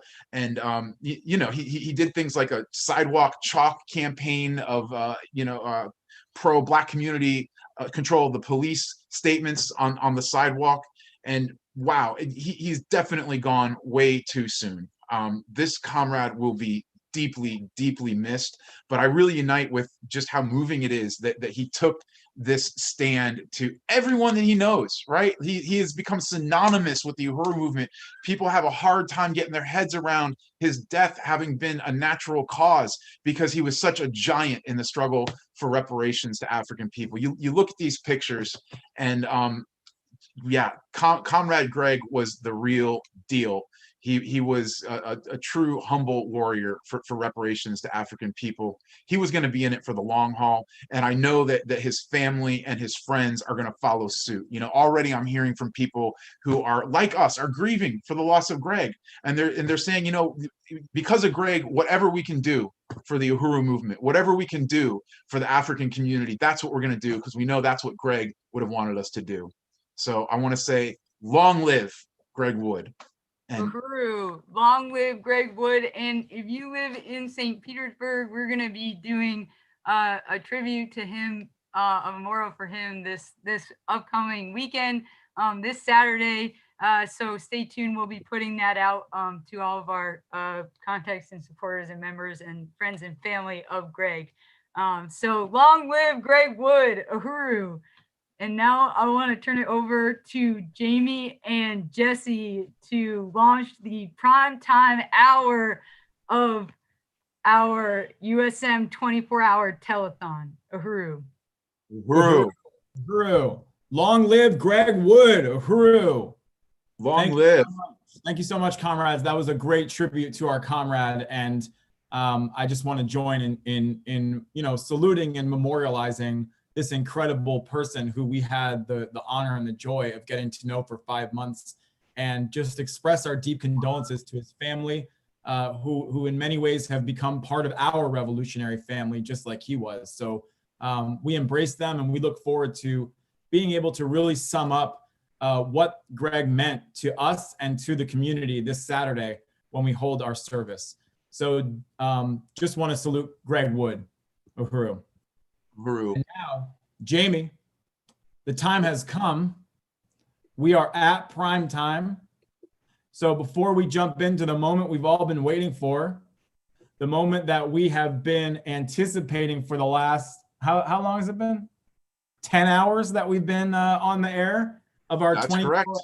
Yep, 24 10 hours. hours and 2 minutes. 10 hours and 2 minutes. We've been on the edge of our seats waiting for this moment when we will be honored by the presence of the international leadership of the African Revolution. We are so excited to be able to introduce this, and I'm going to turn it over to you to do that, Jamie. But before I do, I have a message for all of you who are watching. Here's what you need to do. You need to share. Post this video. If you're watching on Facebook, if you're watching on YouTube, share this link everywhere you possibly can. Every group, every friend you have, every family member, every coworker, everyone you know. The message that's about to be delivered is one that needs to fall on the ears of millions. So do what you can to promote this far and wide. Promote the link to the registration for Zoom, tinyurl.com/Giving Tuesday Telethon. This is it. This is our opportunity to hear from the leadership of the African Revolution. So Jamie, I'm going to turn it over to you to have the honors of introducing 3 incredible guests that we will have the honor to have a discussion with, a lively and exciting discussion with tonight on our Reparations Telethon. Uhuru, thank you, Jesse. It is my profound honor now to introduce 3 incredible guests. First of all is the international leader of the African Revolution. He is the chairman of the African People's Socialist Party and the African Socialist International, the visionary founder and leader of the Uhuru movement, Chairman Omali Yeshitela, and joining the Uhuru. And joining the chairman is the visionary leader of the Black Power Blueprint Project and all of the economic self-reliance programs of the Uhuru movement, deputy chair of the African People's Socialist Party, Ona Zene Yeshitela. Uhuru, and welcome to the Reparations Telethon, chairman and deputy chair. Uhuru. Uhuru, Jamie. Uhuru. Uhuru, Penny. Uhuru, comrades. And yes, rejoining us for the discussion tonight is the chairwoman of the African People's Solidarity Committee, Uhuru Penny Hess. And welcome, Chairwoman Penny. Uhuru, and Uhuru saluting Chairman Omali Yeshitela and Deputy Chair Ona Zene Yeshitela, and Jamie and Jesse and all of you comrades who have done such an amazing job today. This has been powerful. Indeed. It's an honor to be here. We're honored to have you. So for everyone tuning in, we just want to make it clear, we're here with the leaders of the African Revolution here at prime time tonight on the Reparations 24-hour telethon to discuss the Black Power Blueprint. And we're really honored to be joined by Chairman Omali Yeshitela and Deputy Chair Ona Zane Yeshitela of the African People's Socialist Party, and Chairwoman Penny Hess of the African People's Solidarity Committee. But before we get down to this conversation, to this incredibly engaging discussion that I know we're going to have, we're going to go to a quick video about the Black Power Blueprint.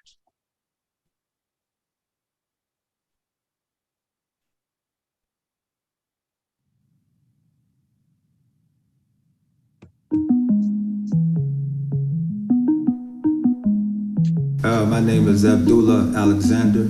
I'm 59 years old, and I'm now living in St. Louis, Missouri. This is a place that I love. I've been here now for 3 years and working for the Black Power Blueprint.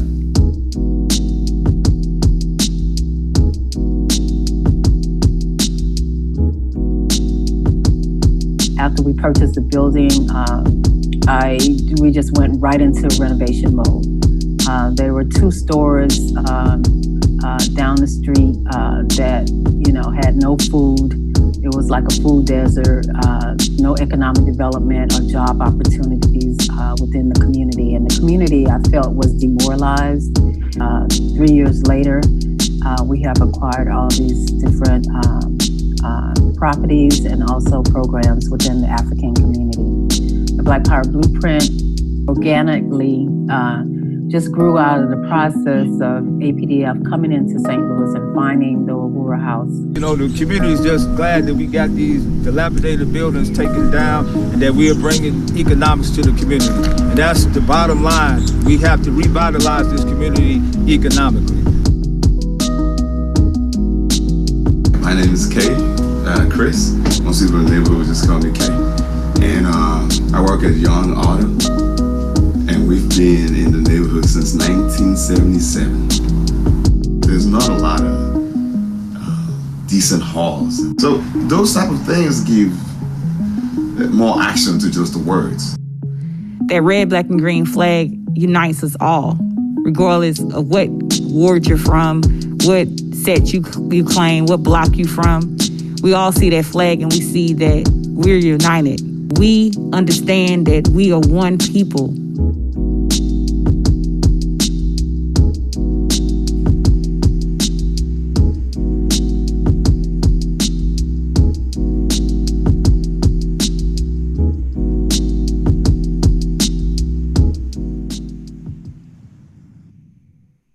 Uhuru. Wow, that video is powerful, first and foremost for the incredible Black Power Blueprint program that it represents, but also for its production values and for the talent that went into creating it. And we do want to salute and thank and give a huge shout out to the creators of that video, including the director and editor, Kami Thomas, who just did an incredible job with this piece, as well as the producers, Aaron and Ali Ablin from eventure.nyc, as well as the St. Louis production team that included Bailey Sinclair, the B camera operator, Ethan, and original music by Brandon, also known as Mad Keys. So that was a really powerful video. And this Black Power Blueprint program that we're going to be discussing with the leaders of this project tonight is really making waves right now in St. Louis. And we want to show you some pictures from a recent article that came out in the St. Louis Post-Dispatch, which is one of the most prominent newspapers in St. Louis. The headline was "Black is Back, a new grassroots effort aims to revitalize North St. Louis." This article was on the front page of the St. Louis Dispatch on Sunday, which means that it was widely circulated and read by many throughout St. Louis. And it really portrayed accurately, which if you portray the Black Power Blueprint accurately, you're going to make it look good because it's an amazing project. And it portrayed with uncharacteristic accuracy for this for the ruling class media, this program and how it is impacting the community. And they interviewed people in the community talking about how much it means to them and all of the different ways that it is bringing true economic revitalization, transformation, hope, pride, dignity, and power to the African working class community of North St. Louis. So I don't know if do we have any more slides we can show? No? Okay, so I think this is what we have in terms of the article, but we do encourage people to check out the article because it contains many beautiful photos of the Black Power Blueprint, and also talks about the leadership of Chairman Amalia Shatella, Deputy Chair Onizanea Shatella, and the African People's Socialist Party, as well as the support and the question of reparations. Reparations is mentioned in almost every paragraph. So I want to salute the party for this victory, for this being pushed into the narrative of the mainstream in St. Louis and beyond. And we're really excited to get into this tonight. So I'm going to turn it over to Jamie, who's going to kick us off with our discussion. Yes, Uhuru, thank you for that, Jesse. It is a powerful article. I encourage people to go to it, and I salute that video. It's a fantastic video. And I am really honored to kick this off with you tonight, Chairman Amalia Shatella. You know, just to quickly remind everyone, this is a telethon. We're bringing this discussion with Chairman Amalia Shatella. If you like what you're hearing, go to apedf.org /Giving Tuesday and help make this a success. Chairman Amalia Shatella, Uhuru, and welcome, comrade. Uhuru, thank you so much, comrade Jamie. Thank you. It's just wonderful to see you both tonight, Deputy Chair and Chairman Amalia Shatella. And I want to kick off this discussion that I'm so eager to have with the both of you about the Black Power Blueprint Project. And before Jamie, may I just first of all, I wanted to join with you and with the Solidarity Movement in sending a salute out to Comrade Greg Wood, his family, and to all of you. I had an opportunity only to casually connect with him, I think about 3 different times at events that Uhuru Solidarity Movement had initiated on at least 2 of those occasions in St. Petersburg, Florida. And I saw him in Washington, D.C. at the Black is Back Coalition mobilization there with other members of the Solidarity Movement. So I really want to extend our condolences to you. And that's one thing I want to say, that, Greg Wood, long live Uhuru. Presente. The other thing I want to comment on is that this is an unusual sight that people who are viewing this, as I say, Deputy Chair Onizanea Shatella and I are sitting here on the same platform. I know it's unusual. For a long time, I sort of avoided doing this kind of thing. Even given much attention to the fact that this incredible woman is my wife. In part, that was because I did not want to feed into certain kinds of assumptions, occasionally even articulated that somehow who she was and her role and position in the party had to do with the fact that she was married to me. Of course, anybody in the movement knows quite differently. And I think more and more people around the world have come to understand that Comrade Onizanea Shatella stands on her own 2 feet, and that she has carved out a place not only in this party, but in the African Revolution. And she's done it mostly on her own terms. So I just wanted to say that. And then finally, I did want to say that I think that this is an extremely important telethon that we're doing. And it's extremely important, the existence of the Uhuru Solidarity Movement and the African People's Solidarity Committee. And that I think it's one of the most important manifestations of the. I did want to say that I think it's one of the most important manifestations of the success of our party. I mean, we're doing a telethon now with the objective of trying to gather some resources, and I think that's important. We want to get those resources, and we want everybody who's viewing here to make contributions. But I just want to say that your existence, your presence, the fact that you're doing this event, the fact that we can have Hallie out of Boston who is doing the work she's doing now, and we can have such an influence in an entire cafe where you walk in, have walked in the entire walls and everything in a very successful cafe was like coming into an Uhuru movement space.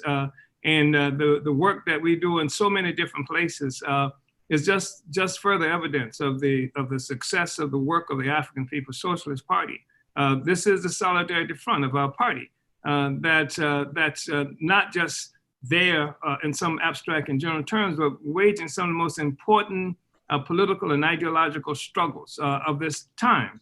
And I think the defining struggles of this time coming from the party at this very moment in history, and your presence in this telethon and the existence of USM and APSC, I think are simply evidence of that. And I think within it's being something that's being recognized and experienced every day by thousands of people. I can say that literally, just in terms of how we touch hundreds of people almost daily through the work that we do. The fact that the Uhuru Solidarity Movement exists in something like, what, 150 cities? I mean, it's just incredible. So I just wanted to articulate that. And this is a really a dynamic expression of the party's stance of African internationalism, of its advance in the struggle against imperialism. We've taken out from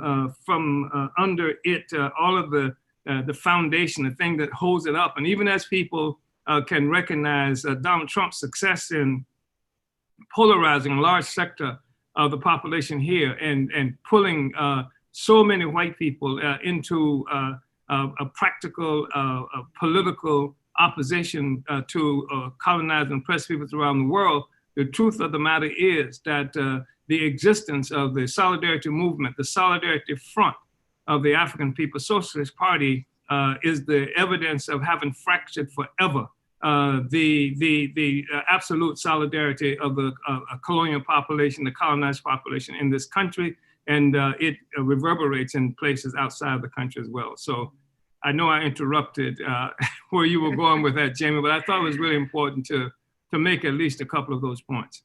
Uhuru, Jamie, I just too want to appreciate Uhuru Solidarity Movement, and this telethon has been tremendous. I've been tuned in all day, you know, catching it from, you know, it started at 8 a.m. this morning, you know, it called Comrade Alikia in the fight song, you know, Comrade Abdullah, you know, talking about, you know, the colonial prison system and, you know, really putting forward the Black Power Blueprint. We also, you know, witnessed Leon, who is the contractor from Paradigm, who was live, you know, as well. You know, his family was trying to get on to, you know, to see him. And just, you know, where can you go? And actually, you know, when people say, well, where did the money go? You know, Leon was saying, look, I got to go because I got to go to the fourplex, the same fourplex that we're talking about right today, you know, tonight, trying to raise resources for. He's on his way, you know, leaving the telethon to, you know, to work on the fourplex. So, you know, we want people to go to apdf.org/Giving Tuesday and give those resources, because we need those resources to house African brothers and sisters coming out of the prison system. So I just really want to salute this telethon and just all the African women's organization. President Ijide was on, you know, talking about African women. And it's just, you know, Dr. Aisha Fields from APDEP, you know, we just had phenomenal guests, you know, Bakri Olatunji in the Western region for the party, you know, and Uhuru Foods and Pies, you know, just it's just amazing. And Jackson Hollingsworth, great reparations song. Yes, yes. I mean, it's just been phenomenal. This telethon has just been amazing, you know, so yes. We just want to salute Uhuru Solidarity Movement, Chairwoman Penny, President Jesse, and of course you, Jamie. I remember meeting your father. You know, I worked for the city for like 20 years, and he came over and he says, "Do you know Jamie, my son?" And I was like, "Yes, I know your son." I didn't even know he worked for the city, right? He looked just like him, and I wish you just give him my regards to your whole family. And we just want to say Uhuru and thank you very much. Wow. Wow. Thank you, comrades. I'm very touched and moved, and I really appreciate those comments and just unite. You know, Chairman, I want to join you in, you know, offering my condolences to Comrade Greg Wood's family, and really I think I speak for the whole Solidarity movement when I just profoundly want to thank you for the condolences you expressed to us as a movement for his loss, and also for saluting this telethon. You know, it's like a family reunion to see this the incredible talent that spans the breadth of three continent movement represents, and just to see all the different facets able to shine in this telethon. It really is a tremendous occasion, and it gives us an opportunity to deepen our appreciation of our own significance and the significance of all of our comrades. So it's a very joyful thing. And as always, I think you're right on point with your comments. Jamie, I want us to raise this money, and I'm hoping that people who are listening and watching will make the contributions. But I wanted to say that the Solidarity Front of our party should be recognized as something other than just a group of radical whites or liberal whites or sympathetic white people who sort of doing their thing. And that it should be, we have to make it clear moving forward, if it hasn't become that clear up to now, that the Solidarity Front of our movement is actually the strategy of the African People's Socialist Party for the end of colonialism. We say parasitic capitalism, but if you say parasitic capitalism, you're talking about colonialism. Colonialism is that which lends the capitalism its parasitic nature. And so it's not just people go out and do a protest and do an event or something to that effect. It's a dynamic entity that's working all the time, just like every other aspect of the work that we do all the time. It's objective, no matter what the particular event, no matter what the particular conference or rally or protest or something like that, it's working all the time to defeat the colonial rule of U.S. imperialism against Africans. This foreign, an alien power that has placed itself on top of the rights and the freedoms and the future of African people. It's going all the time. That's what the work is. So no matter how it's characterized, no matter what the slogan is, no matter what specifics that we're involved in, the party's work to defeat colonialism is ongoing. And there's a growing number of people from among the colonizer nation consciously joining in on this process. So we may have 1,000 people come out with us saying in reparations, saying down with colonialism, saying Black Power matters, and all these things. We might have 1,000 people doing that, and there may be 10,000 people that attend another event or rally or something that's been held by some other white, or like they like to say, multinational formation. They might have 10,000, but it doesn't do anything to challenge the legitimacy of the relationship that we have, nor to affect the relations of power between Africans who are colonized, between white people who are the colonizer nation, and between colonialists like the Trumps and the people who actually have the power. So I just want to say that I cannot overstate the significance of your presence, your existence, and the work that you do, and that I think it's one of the most effective components or aspects of the the strategy of the party to win this freedom and to undermine a system based on parasitism and genocide. So Jamie, I truly am backing off now and let you have the mic. Uhuru, Chairman. Wow, it's just so profound, and it's a continual process of trying to allow our consciousness to catch up to the significance of what it is we're doing. That is, as you said, it's the strategy of the African People's Socialist Party that's unfolding in the work we do. So I really appreciate you for continuing to deepen that for those of us in the discussion tonight, and for the entire movement, and for the thousands and indeed millions of white people, of people from the colonizer nation that will become a part of this process as well. Uhuru. And part of this, of course, we are right now conducting something that's part of Reparations. This is the 24-hour telethon for the Black Power Blueprint. We have a goal of raising $10,000 today. And I would be remiss, speaking of the significance of political and romantic partners, if I didn't shout out my comrade and wife, Sarah Edwards, for the $25. Uhuru, Sarah. Because of you, we're going to be able to put $25 in tonight, our humble contribution. And I really want to call on everyone out there. No amount is too big, no amount is too small. And you can do that at apedf.org/Giving Tuesday. That's apedf/Giving Tuesday. That's as in African People's Education and Defense Fund.org/Giving Tuesday, and make your contribution now.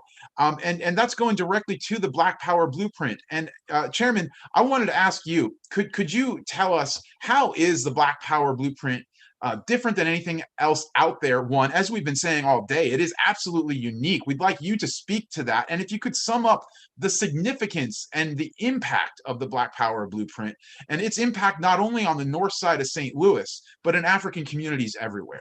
Thank you, Comrade Jesse. As I alluded, Jamie, thank you. As I alluded earlier, that the African People's Socialist Party has always recognized that liberation, the struggle against colonialism, requires the acquisition of self-reliance. We have to become a people capable of feeding, clothing, and housing ourselves. That's part of what self-reliance is removing the boot of colonial domination off the necks of African people. And historically, we've done this. We've had restaurants that we've created for that purpose. We've owned newspapers, we've owned bookstores and record shops and things like that. So historically, we've done that. And then even before Black Power Blueprint, we had some relatively significant and even thriving, in some instances, economic components of our movement.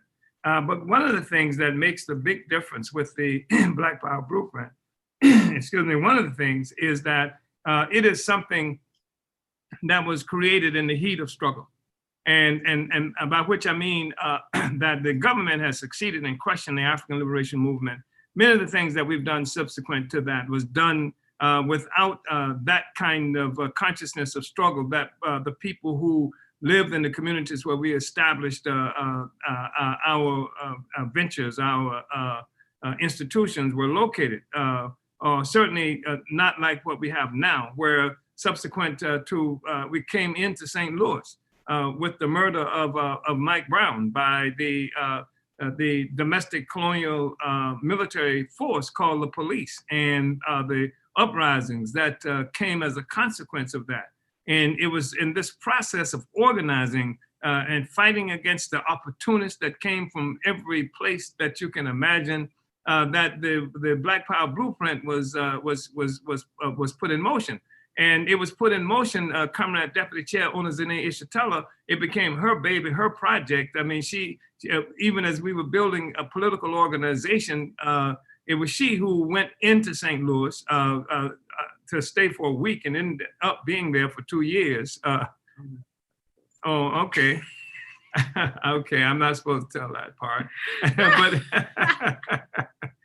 But anyway, I think that part of what makes it different is the fact that it was something that was developed in the heat of struggle, and that is by people who were involved in it, by people who were aware of it, also, even if they were not directly involved in it, recognizing that this thing that we were doing now was a part of the struggle, that there was a relationship to what was happening, to all the protests, everything that was going on. This was part of the struggle, and that it reintroduced to the African struggle the whole recognition that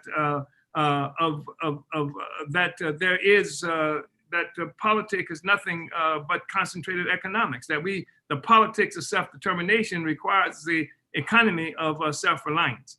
And this was a project that was consciously done, pursued, organized by the African working class itself, in the form, first of all, of the advanced attachment, its leadership in the party, but also by forces from the class. You've had some of them involved in this telethon since it has begun. These are Stone Cold, and then sitting next to me, somebody straight from the African working class. So we African working class, not only conceptually, but in fact, it's the African workers who took this on. And I think that's one of the critical things about it. And and more people around the world see this happening and see that there was not a government that did it for us or anything like that. And also it happened as a part of a relationship that we've established with advanced sectors of the North American population.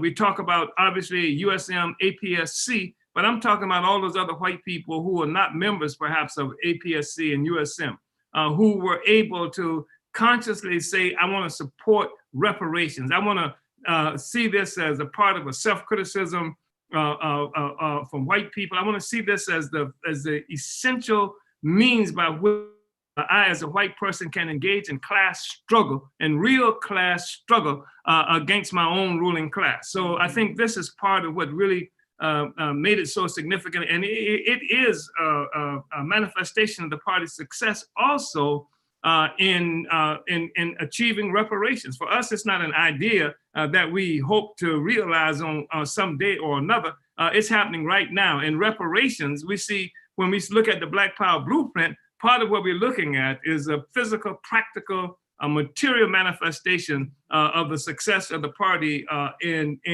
winning support from among the colonizers for reparations to African people. So that's part of what makes it different, Comrade Jamie. Uhuru. Uhuru, Chairman. Thank you so much for that. And we will continue this conversation by turning it over to Comrade Chair Jesse Neville, who has a question for Deputy Chair. Uhuru, I just want to thank Chairman Omali Yeshitela and Deputy Chair Onizane Yeshitela for being here. It's such a great honor to have you on. And also salute Chairwoman Penny Hess. I'm really happy that we're having this discussion. And I did want to mention a quick little fundraising update, because people are watching and they're inspired. So Carrie Porter put in $30. Carrie Porter in Huntsville, Alabama. Uhuru, Carrie. Uhuru. So what that means is that in these 11 and a half, 12, I'm not good with math. 10 and a half hours that we've been on the air. Pretty sure that's right. Amanda's going to correct me if I'm wrong. 10 and a half hours that we've been on the air. We have raised $3,826.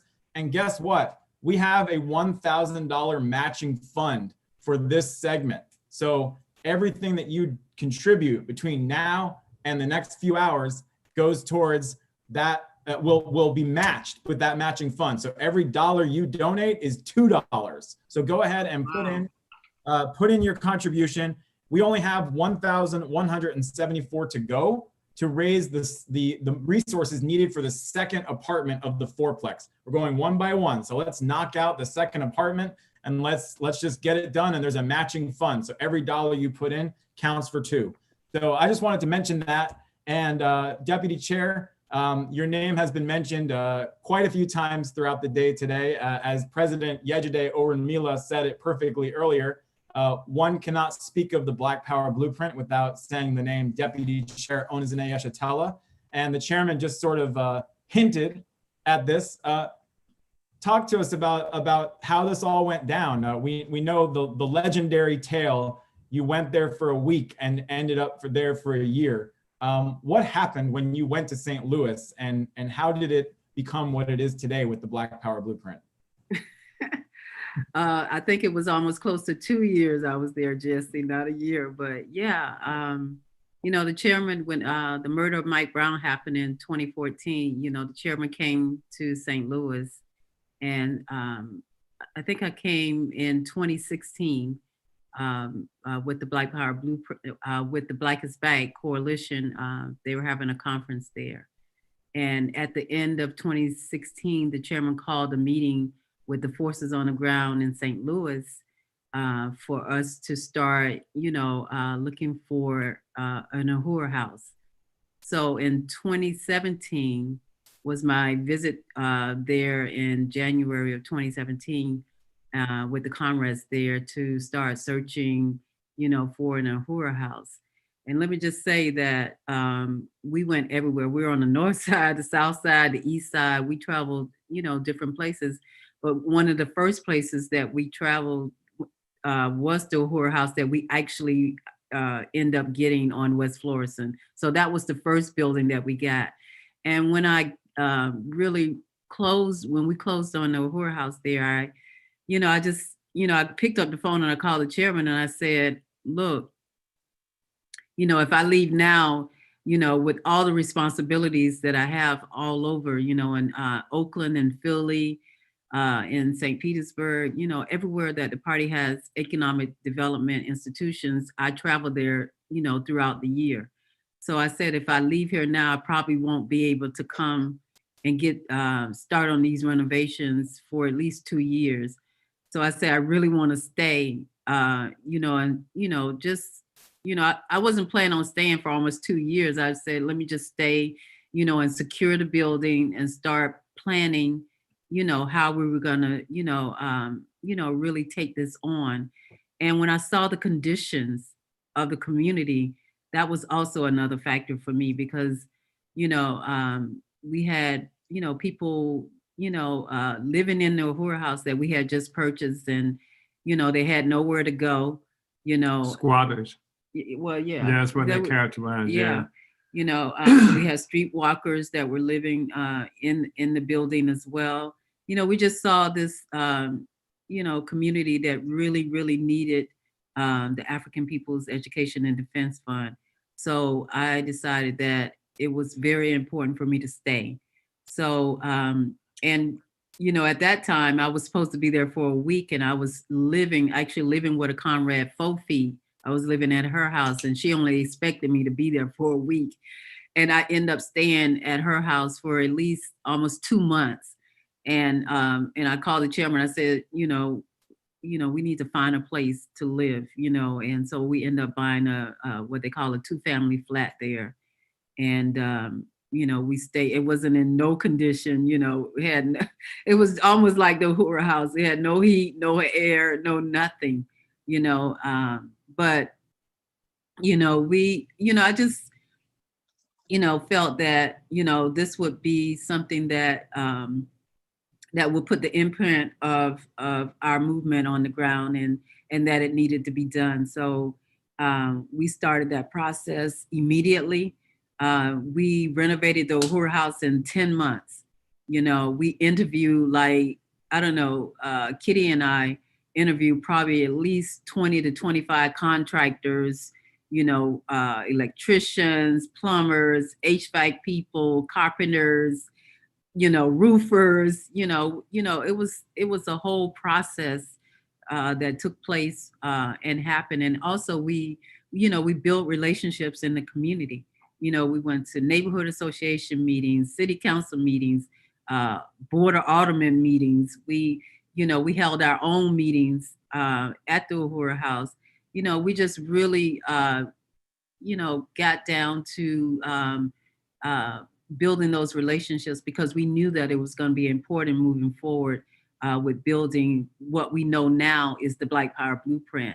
So, we only been on the ground there for 3 years. It feels like it's been 10, but we only been there 3 years and we have made a tremendous difference, as you can see throughout, this telethon, with all the different areas that we have built with the Black Power Blueprint, and it's only gonna get better. So you know, I was glad that I stayed. I almost died in St. Louis though, you know, because the Uhuru House had no heat in the wintertime. It had no air in the summertime. And in the wintertime, we just kept going because we had a deadline to complete the Uhuru House in April because we were going to be doing our first rental, which was the Black is Back Coalition was having their annual conference in St. Louis.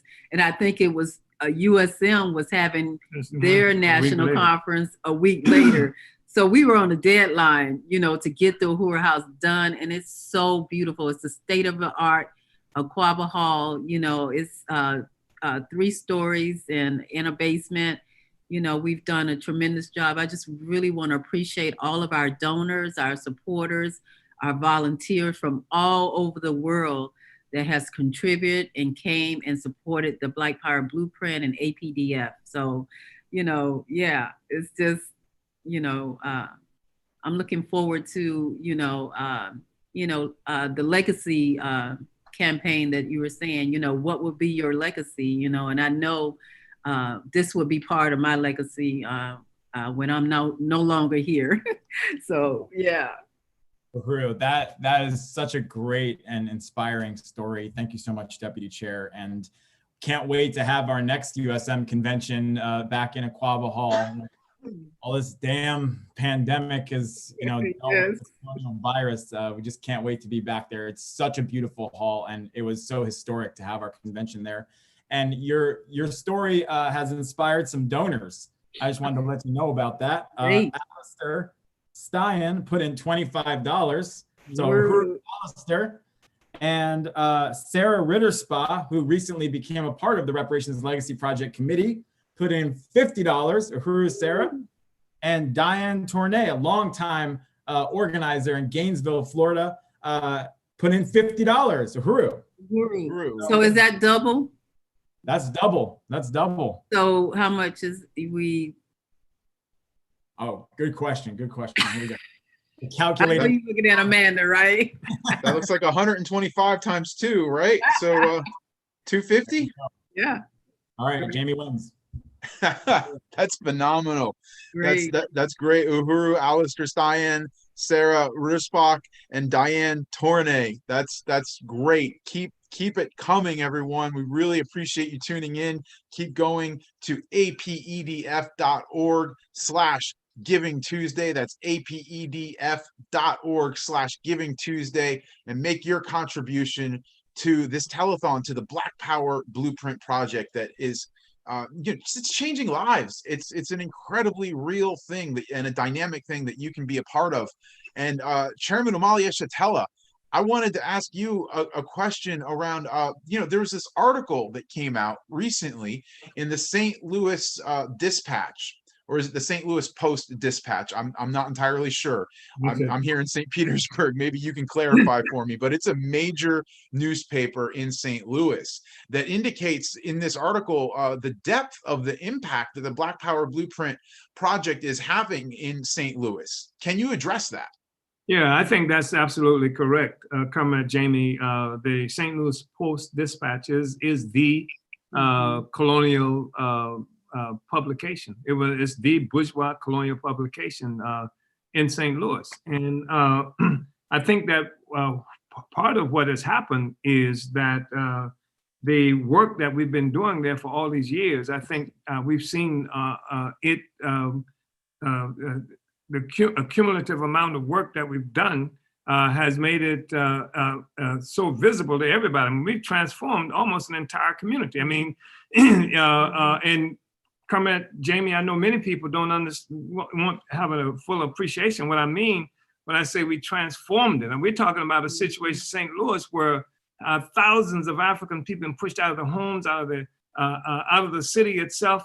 Their homes, their properties have been taken and put in this so-called land bank, and then sold off, almost given away to rich white developers in the process of make St. Louis white again. And so to come in, and we've been doing all of this work, and people have sometimes feigned sympathy, sometimes have real sympathy for the conditions of the people, but it's a consequence of this, a tremendous amount of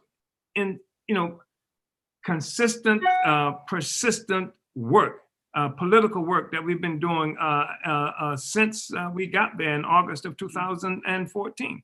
So eventually this resulted in, it became the only narrative in town that was different, that actually seemed to be making some change. There's more than just a discussion, but something really happening and a community being transformed before people's eyes. Everybody who's living in St. Louis, especially in the north side, you know, has to pass this place with a 50-foot flagpole with a 15 by 25-foot red, black, and green fluttering in the air, with actual physical transformation happening where there used to be abandoned and dilapidated buildings and things like that. Now there are actual institutions that people can see and that represent increasingly places that people want to visit. And actually, so this is the thing that happened.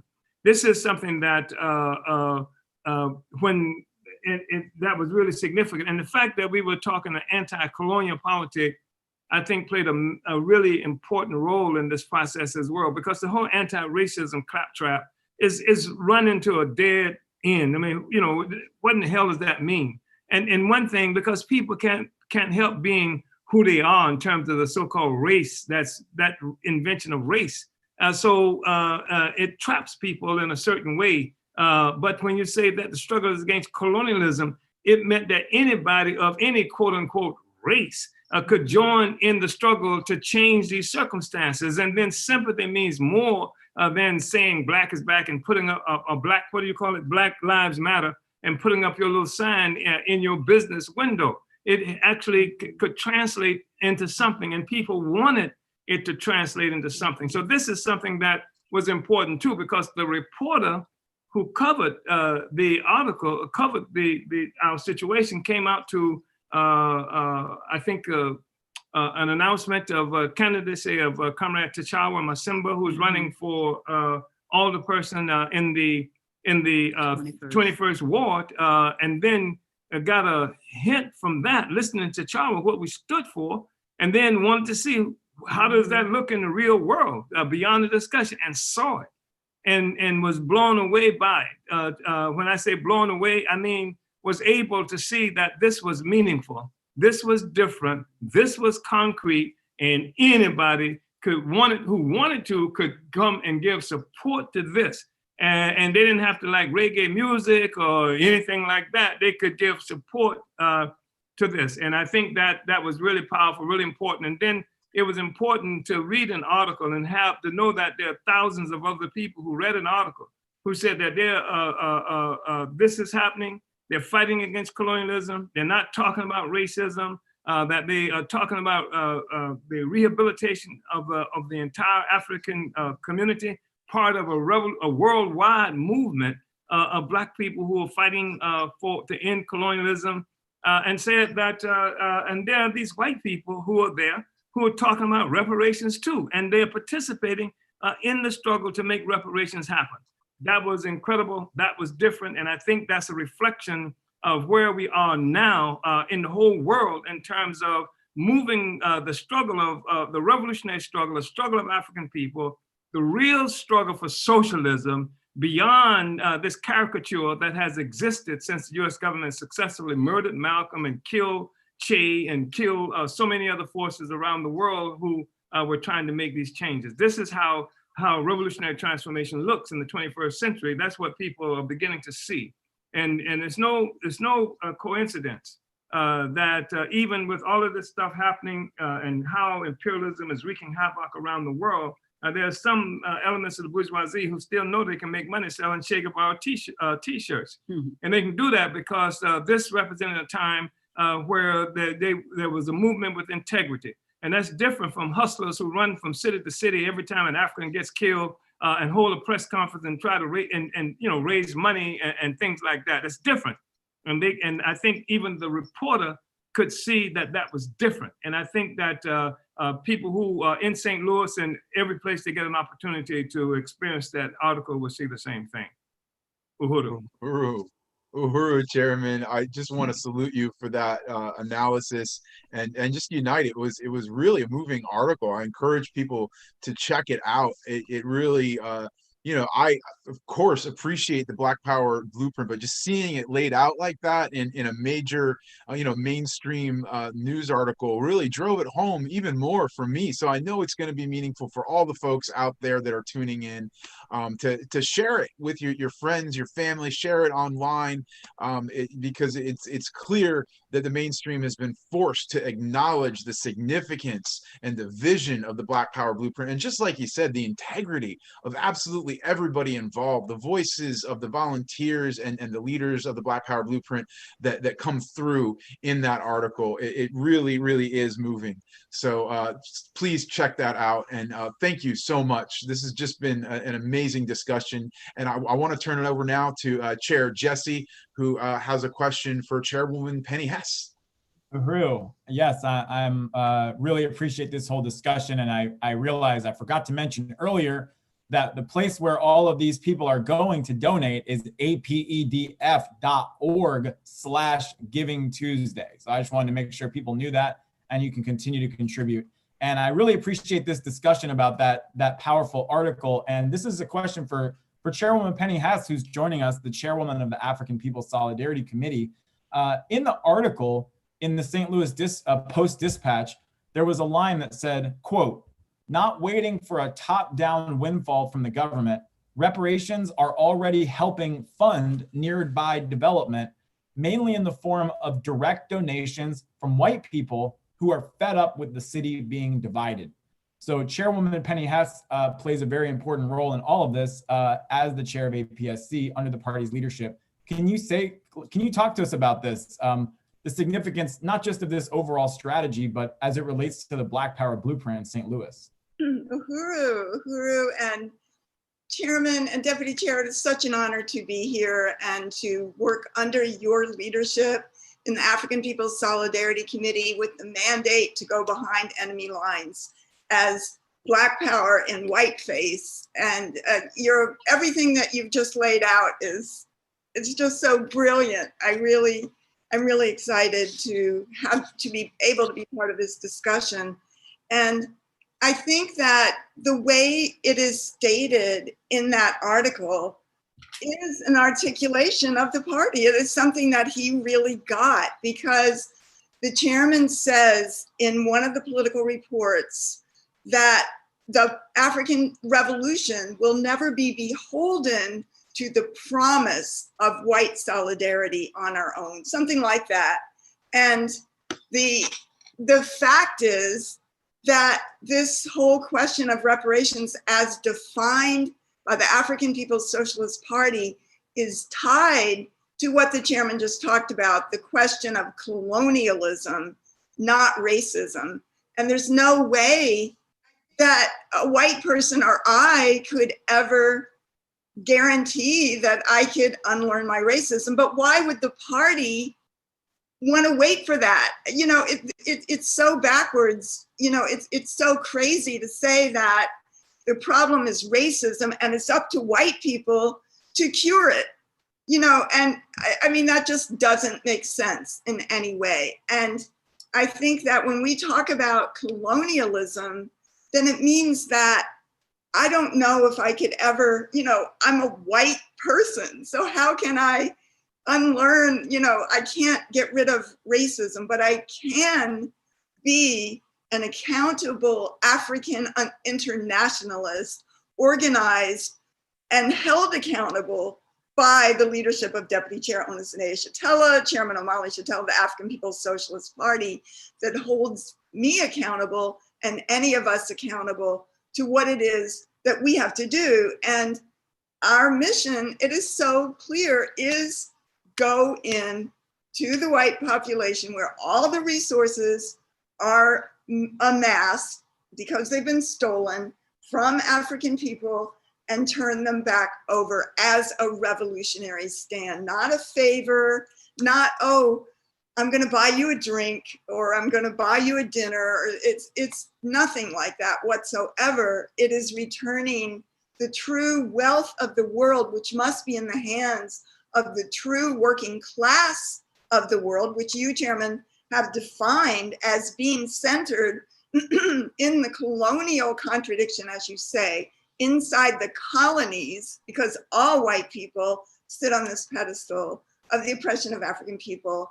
And that is very liberating to white people. To me, why would you want to play this game of going deeper and deeper about your racism, but doing nothing? So when you finish, excuse me, when you finish, going through what you are, just this anti-racism struggle, then we go back to the same conditions that we always live, sitting on the pedestal of the oppression of African people. So the question of reparations as a revolutionary demand is liberating. It makes sense. It's the redistribution of the wealth of the world, not as white people think of it, but returning the whole pedestal's stolen wealth to the true working class of the world, which is the African working class. And that, it's scientific. It just makes sense. It is really powerful. And it's fantastic just to have like a clearly laid out job description. This is what we have to do. And this is revolutionary.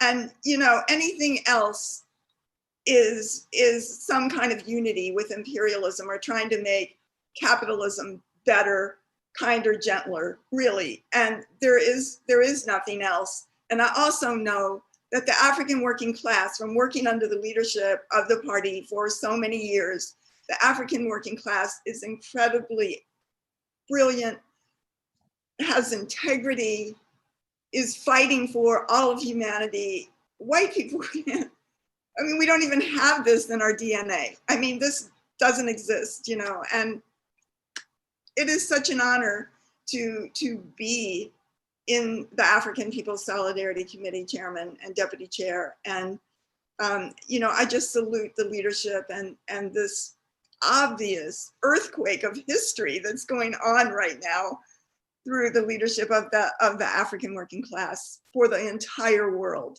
This is the world that I want to live in, Jamie and Jesse want to live in. We can't create it, but we have a job and we have to go in there and be a flank of the revolution inside the belly of the beast. And it just couldn't be better. This is brilliant, absolutely brilliant. And thank you. Thank you, Chairman and Deputy Chair. I just think it's really important, Comrade Penny, Chairwoman Penny Hess, to say that the role that you played in terms of really fighting and winning this stance within the colonizer community, but can never be overstated. It's just been an incredible, courageous stance that's gone swimming against every kind of prejudice, political, ideological prejudice that exists in the colonial white world. And you've just made a magnificent struggle, and at a time you've contributed to the fact that from that point, when we first started organizing APSC, and we're seen as the weird ones, now we are the standard. That's the kind of history that has happened. We have become the standard, and white people will never be able to easily, without criticism, without examination, go back to the same kind of opportunism that gave rise to our characterizing them as ideological imperialists and Ku Klux communists. This has been a major work that you've contributed to, and I just wanted to acknowledge that, Uhuru. So, and also, hopefully, when I said that, your cousin will send some money. I hope so. But just the courage of you, Chairman, the tirelessness, the courage of Deputy Chair and the African People's Socialist Party, just to have 1/1,000,000th of that courage, it inspires us, because this is what the revolution is and has to be. And it's incredible. And again, I thank you for forming the African People's Solidarity Committee and the Uhuru Solidarity Movement, and giving us an opportunity to to know what it means to be part of the human family in a true way, you know, and to be able to take responsibility to change the world and not just be our stomachs and pocketbooks, as you know, as you say. Yeah. Wow, this has been very moving and very powerful. And I don't know if this is one of Penny's cousins, but we did get a $20 contribution in from Leah Boggs. So Uhuru to Leah Boggs, we appreciate that. And that means we have $800 more available from the matching fund. So we've raised $200, which means we've raised $400 towards math there might be a little crazy, but let's keep it going. aedf.org/Giving Tuesday. Go ahead, Penny. Yes, I did want to say that the African People's Solidarity Committee is putting in $500 tonight. Woo! All right. Wow. Right on. That's fantastic. Yeah. That's $1,000. Yeah. Yes, it is. $1,000 right there. Yeah, we got the second apartment. Yeah. Beautiful. And you can help deepen this incredible stance of reparations, of material solidarity with African independence and self-determination, the Black Power Blueprint, by going to apedf.org/Giving Tuesday. That's apedf.org/Giving Tuesday. And contribute whatever you're able. No amount is too much. No amount is too little. And as we're saying, this is being matched right now. So whatever you do, it's double. I believe until 7:30. Do I have that right, Jesse?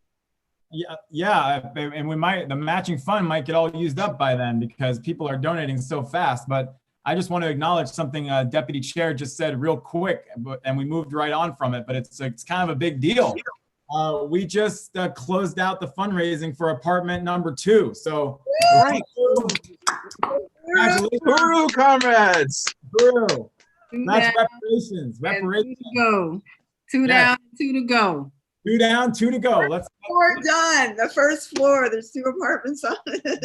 There we go. The first floor. So let's move up to the second floor. Basically, we're halfway there. There's nothing mysterious about that. There's nothing mysterious. It's real concrete. It's some material reality. Right on. Uhuru. Yes. And as we're saying, it's more than brick and mortar, right? It's so much represented here. And this leads me into the next question I have for you, Deputy Chair. Could you talk a bit about the very project that we're funding right now within the Black Power Blueprint, the African Independence Workforce Program, and how this program addresses the colonial conditions of mass incarceration? Yeah, I just want to, first of all, I just want to say that this particular program is very, very dear to me.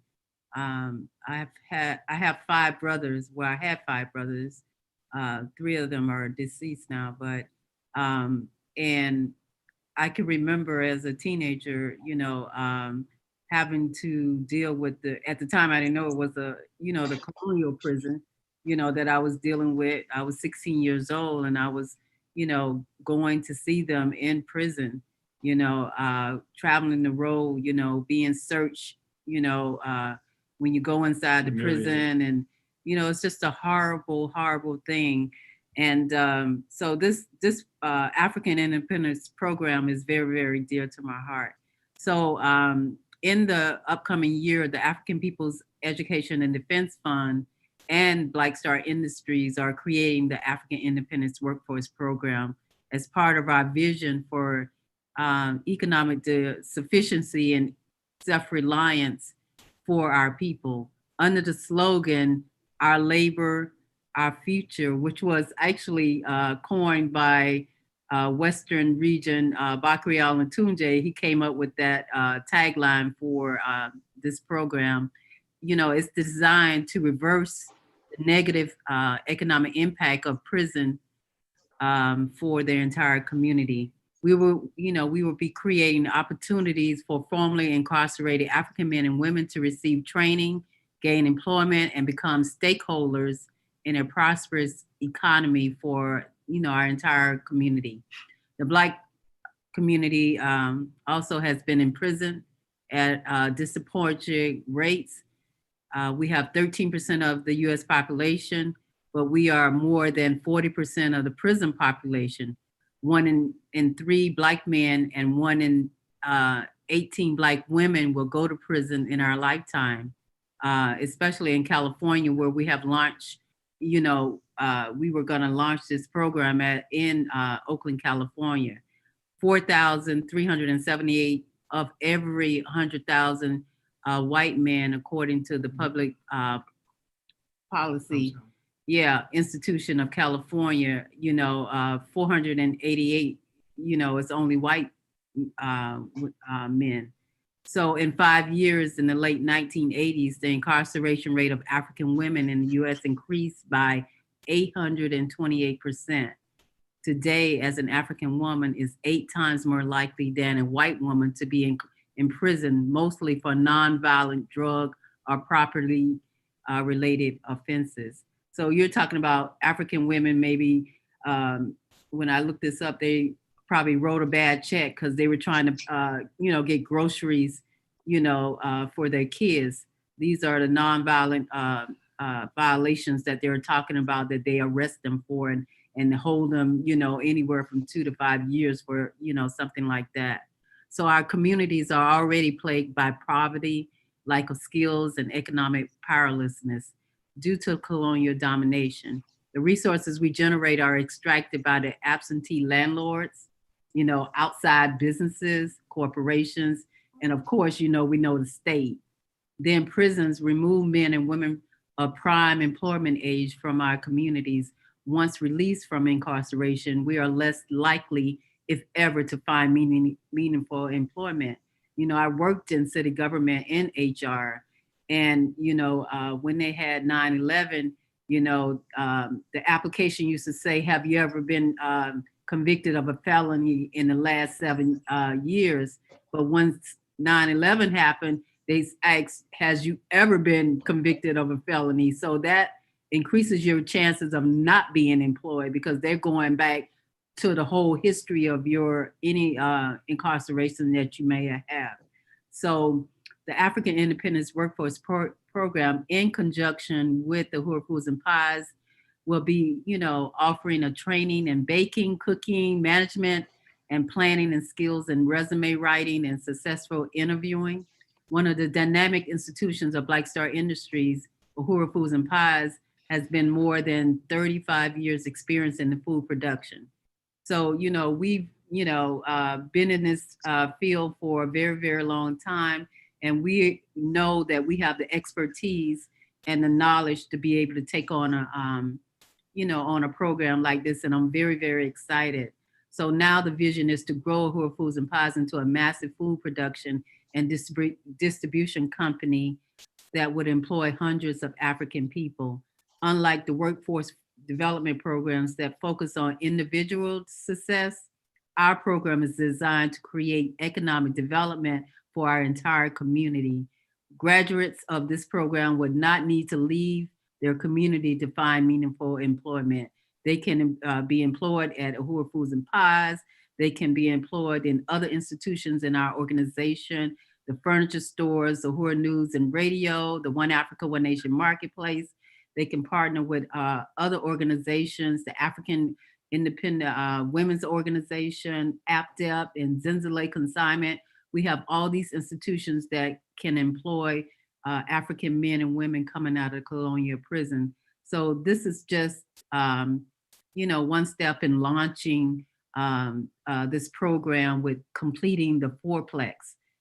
So when they come out of these colonial prisons, one of the big things that happens is they have nowhere to go. They have nowhere to stay. They have no employment. They have no skills or training. So we're going to really be, developing that and, putting it out in the world. So I'm really, really excited. I'm excited about completing this fourplex so African men and women can have a decent, place to stay when they come home to their communities. Wow. Uhuru, Deputy Chair Onizane, really, really appreciate you deepening the significance of the African Independence Workforce Program for us, and why this fourplex apartment that we're raising resources for during this telethon is so important and instrumental in pushing back against the kind of colonial terror that the prison system and the economic waste that they have for African people produces. So really want to thank you for that, and I'm really glad. I think we have some more time with you. Please. Yeah, I just want to say too that this is breaking news that I'm finna say right now. We have come up with the names for the different apartments. We're gonna have 2 of the apartments are gonna be for African women, and 2 of the apartments are going to be for African men. So I'm going to start with saying the first African name. We are naming these after African political prisoners. So the first name is Desi Wood. Uhuru. I want to say, Chairman. Yeah, Desi Woods came to be known as Rashida Mustafa. She was someone whose case the party took in the 1970s after he successfully fought off a white rapist who attempted to rape her and her friend. She took his gun while pretending to be a cop. His name was Ronnie Horn. She took his gun and shot it and killed him. So she was imprisoned because of that. We waged an international campaign to free Desi. And she was just an incredible, heroic African woman. So that's a significant name to give to that apartment. And the second apartment would go to Comrade Asada Secure. Asada probably is the one of the best known political prisoners, or people who were political prisoners in the country, and one of the best known revolutionaries from the period of the 1960s who is alive today. And she, of course, is in Cuba now. She was captured on the New Jersey Turnpike. She had been a member of the Black Panther Party.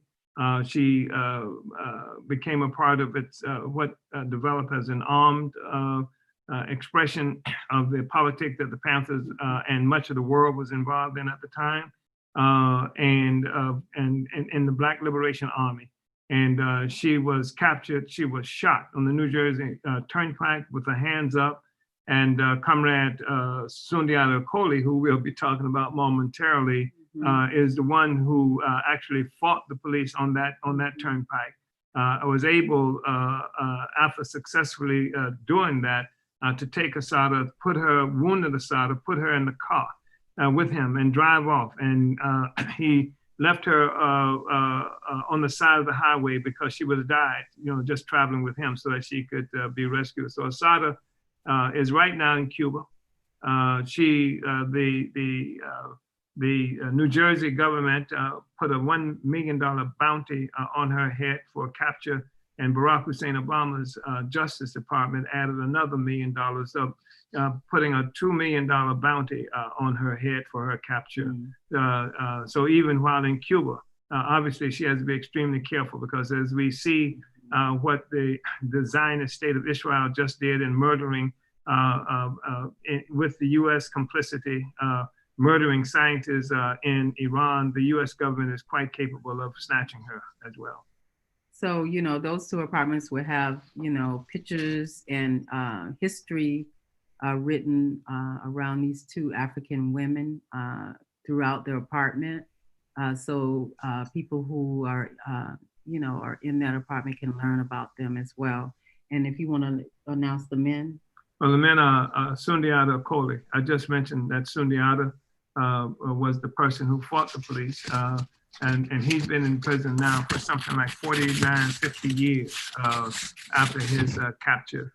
And I want to be clear about something. When I talk about Asada and Sundiata and the other persons who became political prisoners, I'm not, there was nothing correct, just about them being captured. It's not even a matter of whether they shot the police or not. In fact, revolutionaries around the world achieve medals and for killing the colonizer. And we even, as we have in this discussion right now, the cops are under scrutiny, public scrutiny, because of the murder that they are committing against African people. So, but so Sundiata was a giant, and I say that he was physically not a very big guy, but he was able to take care of business on that turnpike in New Jersey, and he was somebody who was a brilliant mathematician. In fact, if I'm not mistaken, he may have worked for NASA at one point or another. So Sundiata Acoli is one of the persons, and he was just denied parole. I think he may be 83 years old now, and they definitely intend to kill him, make him die in the prison. Another person is Mutulu Shakur. Mutulu Shakur was another member of the Black Liberation Army, Black Panther, Black Liberation Army.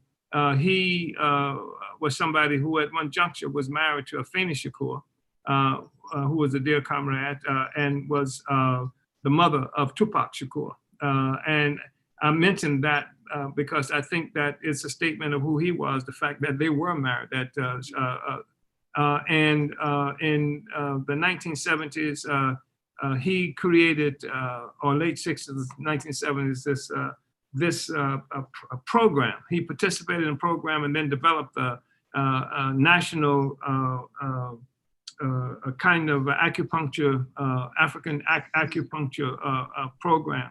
In Harlem, he set up one, and it was designed to take on the issue of drug addiction. As you know, the government had imposed a whole drug economy on the African community. So this was revolutionary work that Mutulu was doing. And at a time where the government had come up with a program of giving people another addicted drug, methadone was what it was called, to cure the heroin addiction. So they cure this addiction by giving another addiction. Mutulu Shakur took on this incredibly progressive and forward-looking program to deal with addiction through acupuncture. So Mutulu Shakur is the other person who we're talking about. Wow.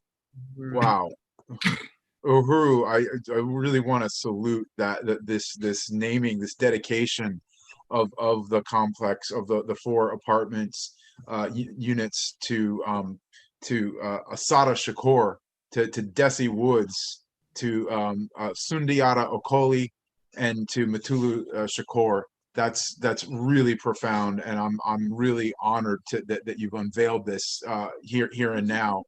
And yeah, I just have to put because we're talking about this department is such a profound moment in this movement, that if you want to be a part of this right now, you can go to apedf.org/Giving Tuesday, and you can be part of this heroic movement by contributing right now to all the necessary items that will be needed to finish. I think we got 2 down, 2 to go.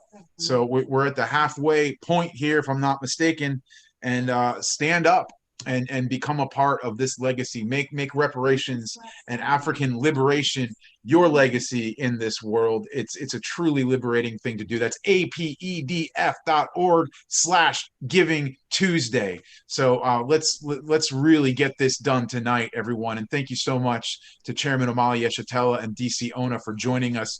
And I have another question here. Can you please say where we are in our fundraising goal? Can we get an update? Yes, I'm looking for it right now. If anyone wants to jump in and get it before I do, you're welcome to. But it looks like we're at $171 of the 3rd apartment now. 300 more to go until the matching funds run out. So we still have 300 more to go on those matching funds. And in terms of the total raised so far, it's 3,851 raised toward remaining for this. Let me cut in there. Yeah, please correct me. We've raised $5,171 so far. So we have broken the halfway point of our goal to get $10,000. And we're not even halfway through the telethon. We'll be halfway through the telethon in 40 minutes. We'll have been on for 12 hours. But we're going to keep it going because, just like, capitalism is stealing the resources of African people around the clock 24/7. We're going to keep this reparations going 24/7 today. Well, 24/1, I should say, on this Giving Tuesday. But that is so exciting and so appropriate that during this discussion, when this tremendous news was unveiled, that we would break the halfway point. So that's really exciting. And thank you for sharing that with us and with our audience tonight. Jesse, so are we $300 away from the matching funds? I just want to be clear.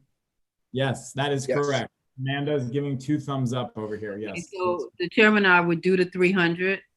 Whoa! Hooray! Wow. All right. Thank you so much, Chairman and Deputy Chair. Hooray! Hooray! So does that make it 600? That's 600 right there. Yes. Yes. So how far are we away from the third apartment? We're let's see. This is a contest now. Let's see how fast we can. I think we have to keep people informed, where we are so we can, really horn in. I know we got still, some time before the. Okay, so here we go, Deputy Chair. You ready? Yes. Remaining for the third apartment is $1,729. So that's nothing. One person could go ahead, go to apedf.org/Giving Tuesday and put in that 1,729 for the third apartment. Let's knock it out. Let's get it done. Yeah. Wow. That's really incredible, comrades. Really, really salute both of you for just your incredible leadership, the inspiring example that you set for the African world, for human beings on this planet that want to see a change.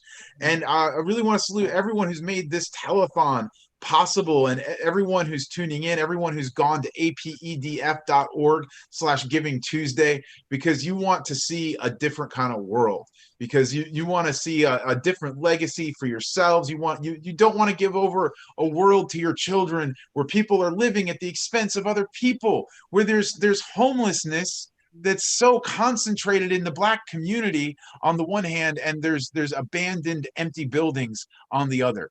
That's just an open wound in the African community, and that becomes an open, festering wound for all of us as human beings.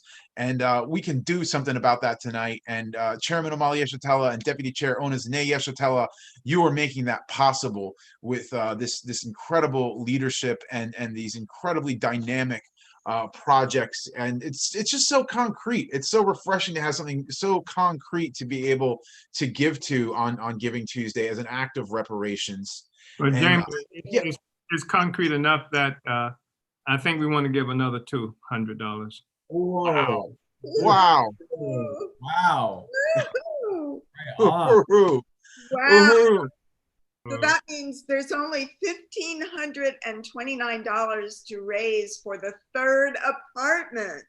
That's right. There's got to be people who can do that right now. I know that is nothing in the white community. Overall, $1,529 is what we have to bring in to get to the third apartment tonight. We're going to do this. We're going to get to $10,000 and go ahead and start putting it in.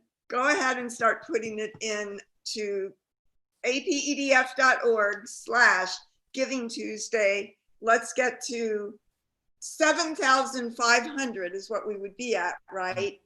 Yes. When we make this, and we're going to do it, and then we're going to go right to get that $10,000 tonight. This is reparations. White people have it. White people have bank accounts, 401ks. Just take a little bit out, put it into the Black Power Blueprint, put it into these apartment buildings with Desi Woods, named after incredible heroes and leaders of the African Revolution, whose names will never be forgotten. Desi Woods, Assata Shakur, Sundiata Acoli, and Mutulu Shakur. This is powerful. So let's do this. We are going to do it. And Chairman and Deputy Chair. That was amazing, amazing, Uhuru. And this has been an incredible conversation and discussion tonight. Really, really an honor to be here. Uhuru, and I wanted to let everyone know that, so the chairman and deputy chair did a total of 500. APSC did a total of 500. If you do 500 or more, you are going to receive a painting done by Santosh Rohit. So that is a beautiful piece of art that you will be receiving as an expression of our appreciation for your contribution.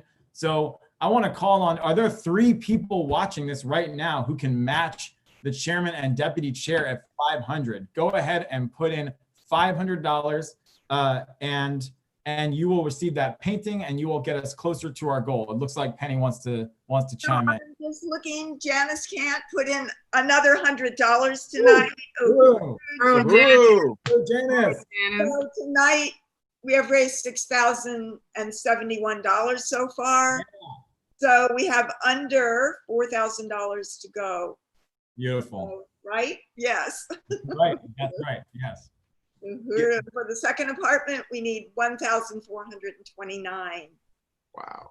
Very easy, very easy. Let's do it. Let's do it. $1,400 right there. Yes. Let's get there. And what an honor for a time to come in and contribute when we're interviewing Deputy Chair Ona Zane Yeshitela and Chairman Omali Yeshitela, these 2 visionary leaders of the African Revolution who put these projects down. This is really a time to do it. So I really salute everyone. Salute Janice Kant for your contribution and everyone who's done this.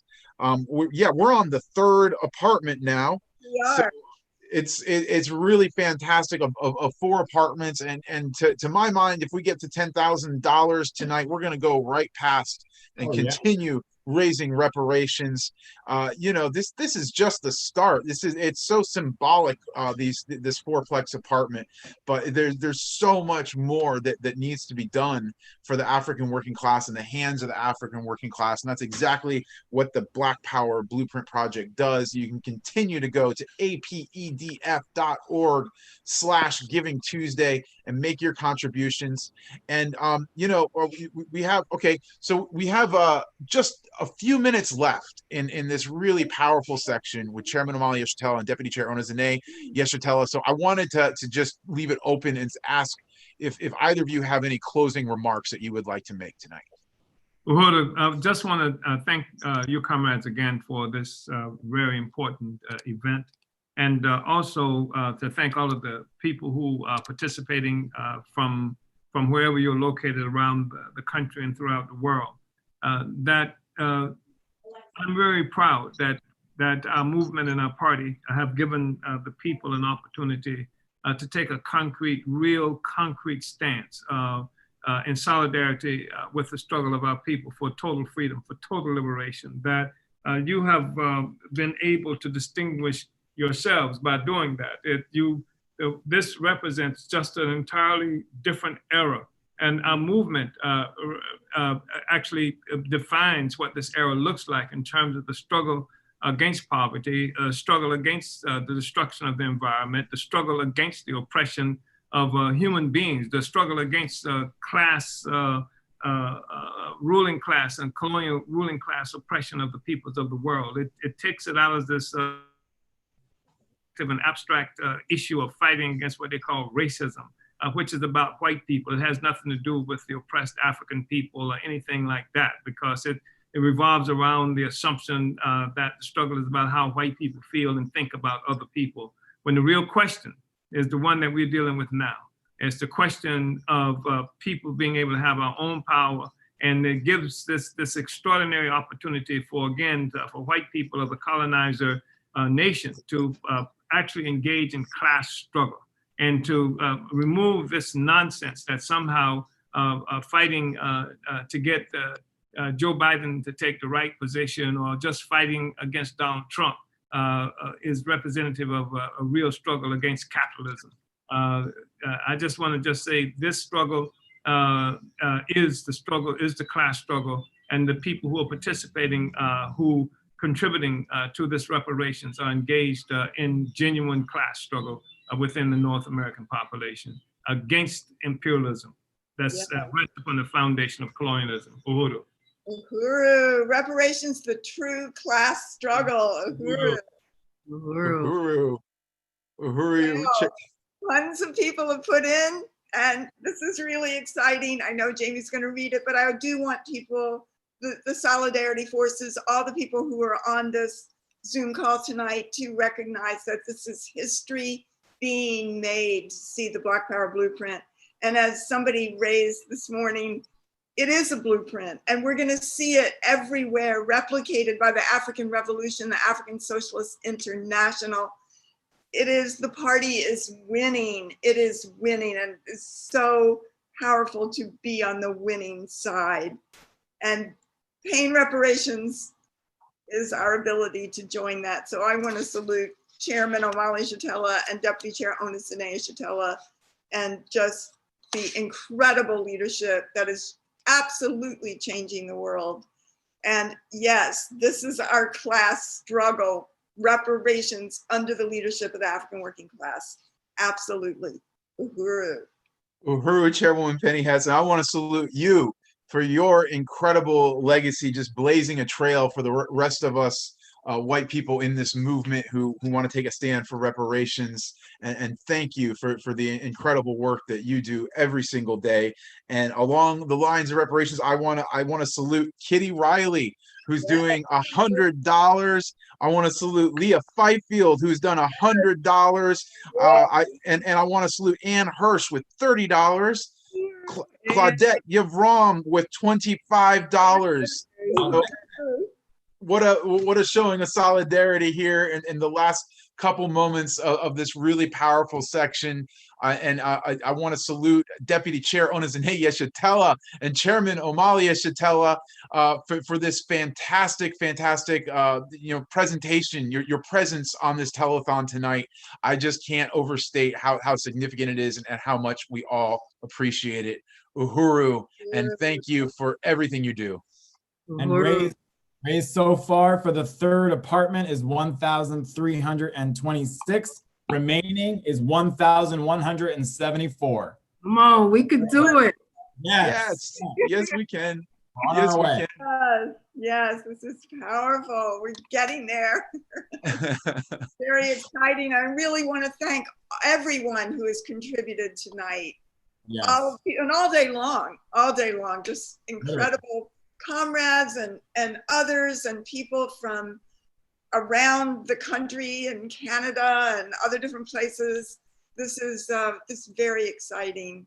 And Penny, and Jesse, and I just want to say that we're going to be, when we start the process of outfitting the apartments, we're going to be going live, doing that, so people can actually see where their resources is going and how beautiful the apartments are going to be when they're completely furnished. It's going to be really amazing. Wow. And I just want to say that if DC says that, she doesn't play. I mean, really, these comrades come out of prison, they're going to have some place to stay. They're not going to be, it's not going to be some subpar thing that's just pulled together with the assumption that that somehow Africans are different if they've experienced a colonial prison system. So it's going to be magnificent. We don't do anything half. No. You can see all our institutions, and we require the best for the African working class. Yes. That is so powerful. It's tempting to stay on here all night talking to both of you. It's so great. And it's so inspiring. And I wanted to let you know that Leah, she put in a comment that she was very inspired by this presentation, by this discussion, and by your contributions into the project. That's why she donated again tonight. And I also wanted to let you know that Rashada Parks is watching, and Rashada. and Rashada put in $100 towards the. Rashada. We're almost at. You feeling better, comrade? We hope you're feeling better. Uhuru, absolutely. Shout out to that comrade Rashada, and We just want to mention that thanks to Rashada, we're now almost at 1,500 towards the third apartment. We're at 1,426. So just a little over 1,000, 1,074 to go to raise the third apartment. Whoa.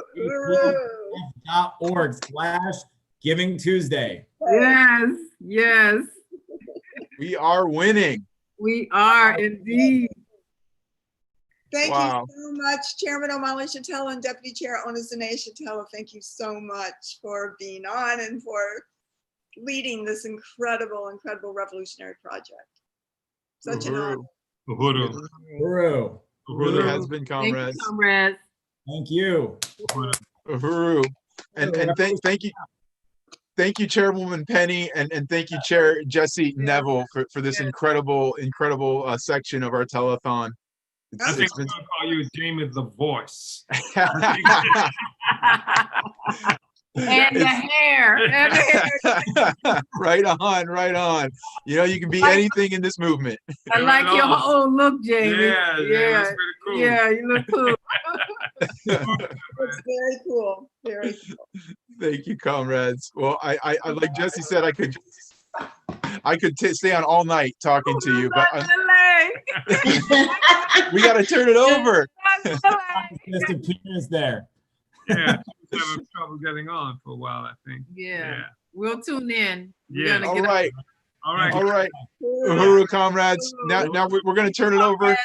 Thank you, donors. Thank you, supporters. It's been fantastic. Thank you so much, Chairman. Thank you, Deputy Chair. We will see you again soon. Thanks so much for joining us on our telethon. Uhuru has been Chairman Omali Yeshitela and Deputy Chair Ona Zane Yeshitela. And we thank everyone who contributed. Uhuru. We're going to turn it over now to Casey Mackey and Kitty Riley with a wonderful comrade that they're going to introduce now. Uhuru. Uhuru. Uhuru, can you hear me? Uhuru, yes. Uhuru, wow, this has been so amazing. I've had to get up and stretch a few times, but other than that, I've been glued to the computer. Just really want to salute Chairman Omali Yeshitela and Deputy Chair Ona Zane Yeshitela for that incredible interview. These are truly heroes of humanity, taking on the work of 2,000 people. You know, this is 2 people, but the work that they do is cadre. You know, earlier we had a trivia, and one of the questions was, what does Omali Yeshitela's name mean?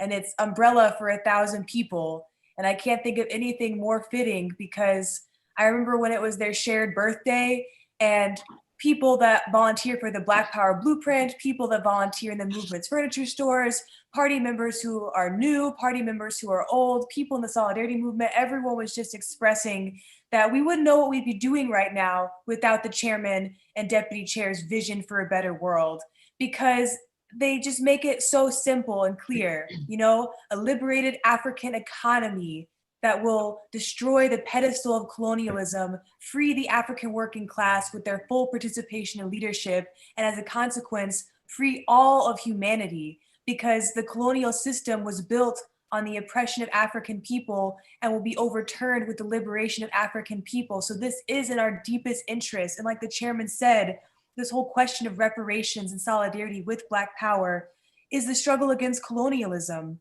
You know, this is not about charity or a handout or just another program that keeps African people dependent on, you know, this colonial system, but it's about stepping into their own power, economically developing their own communities. And the only thing standing in the way is the resources and the white people that hold on to them.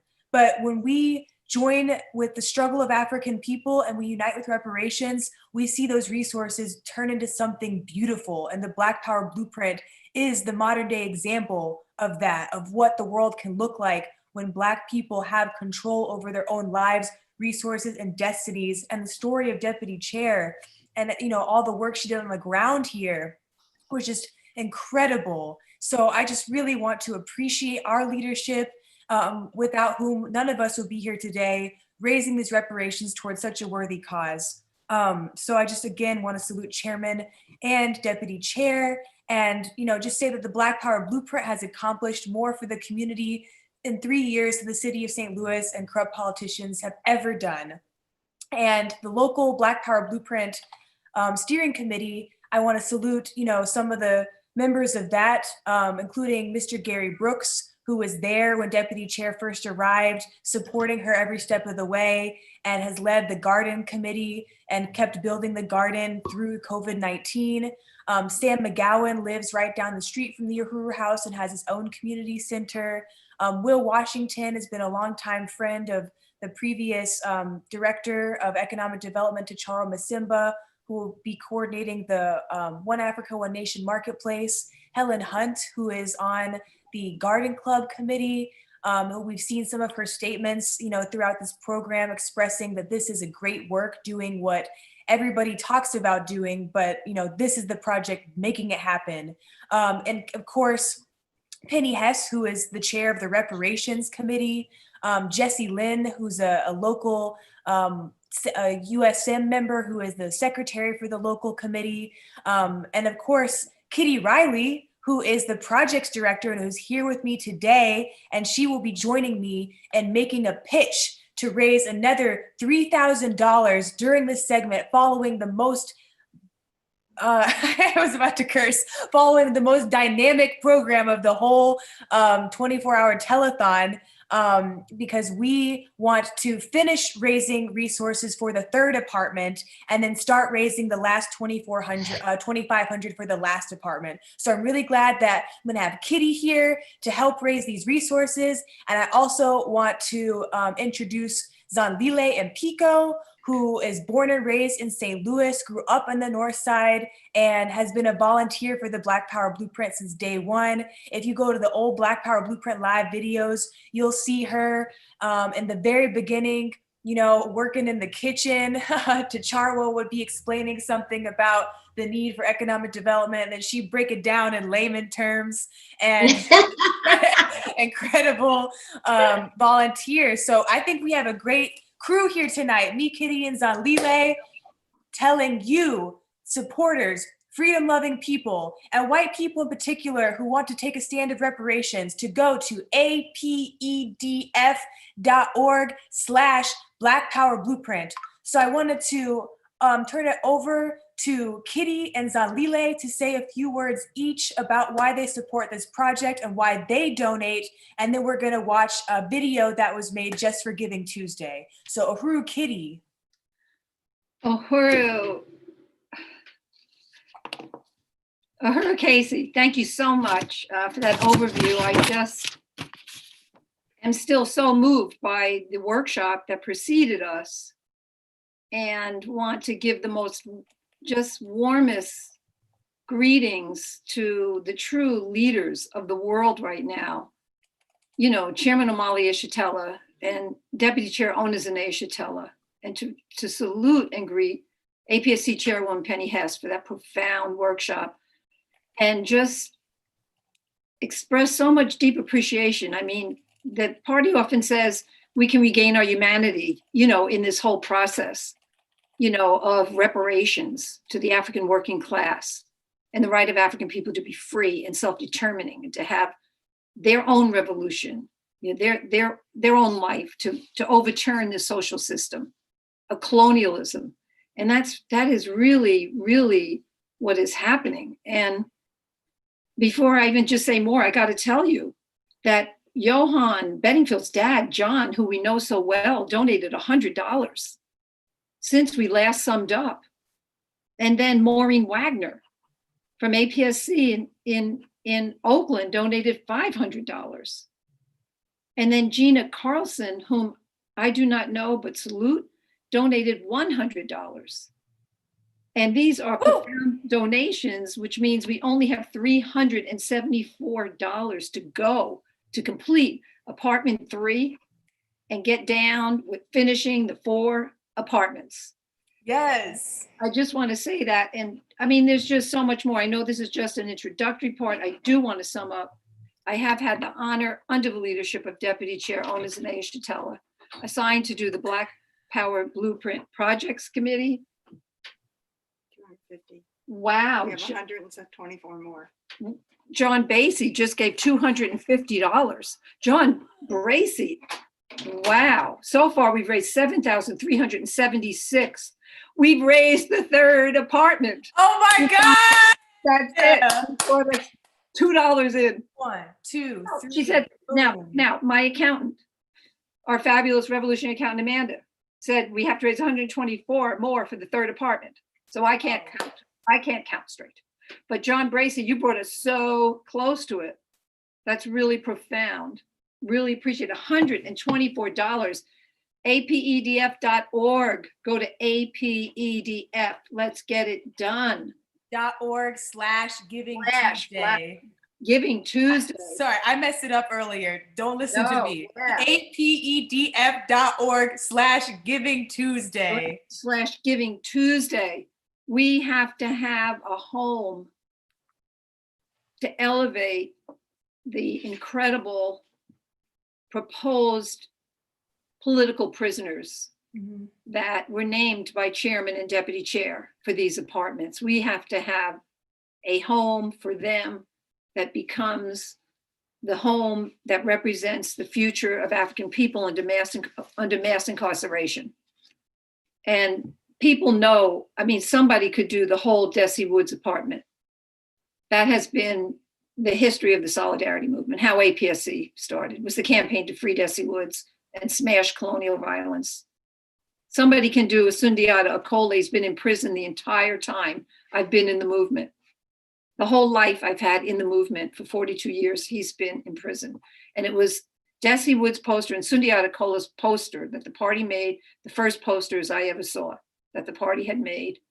Mutulu Shakur, such a courageous, courageous African freedom fighter. And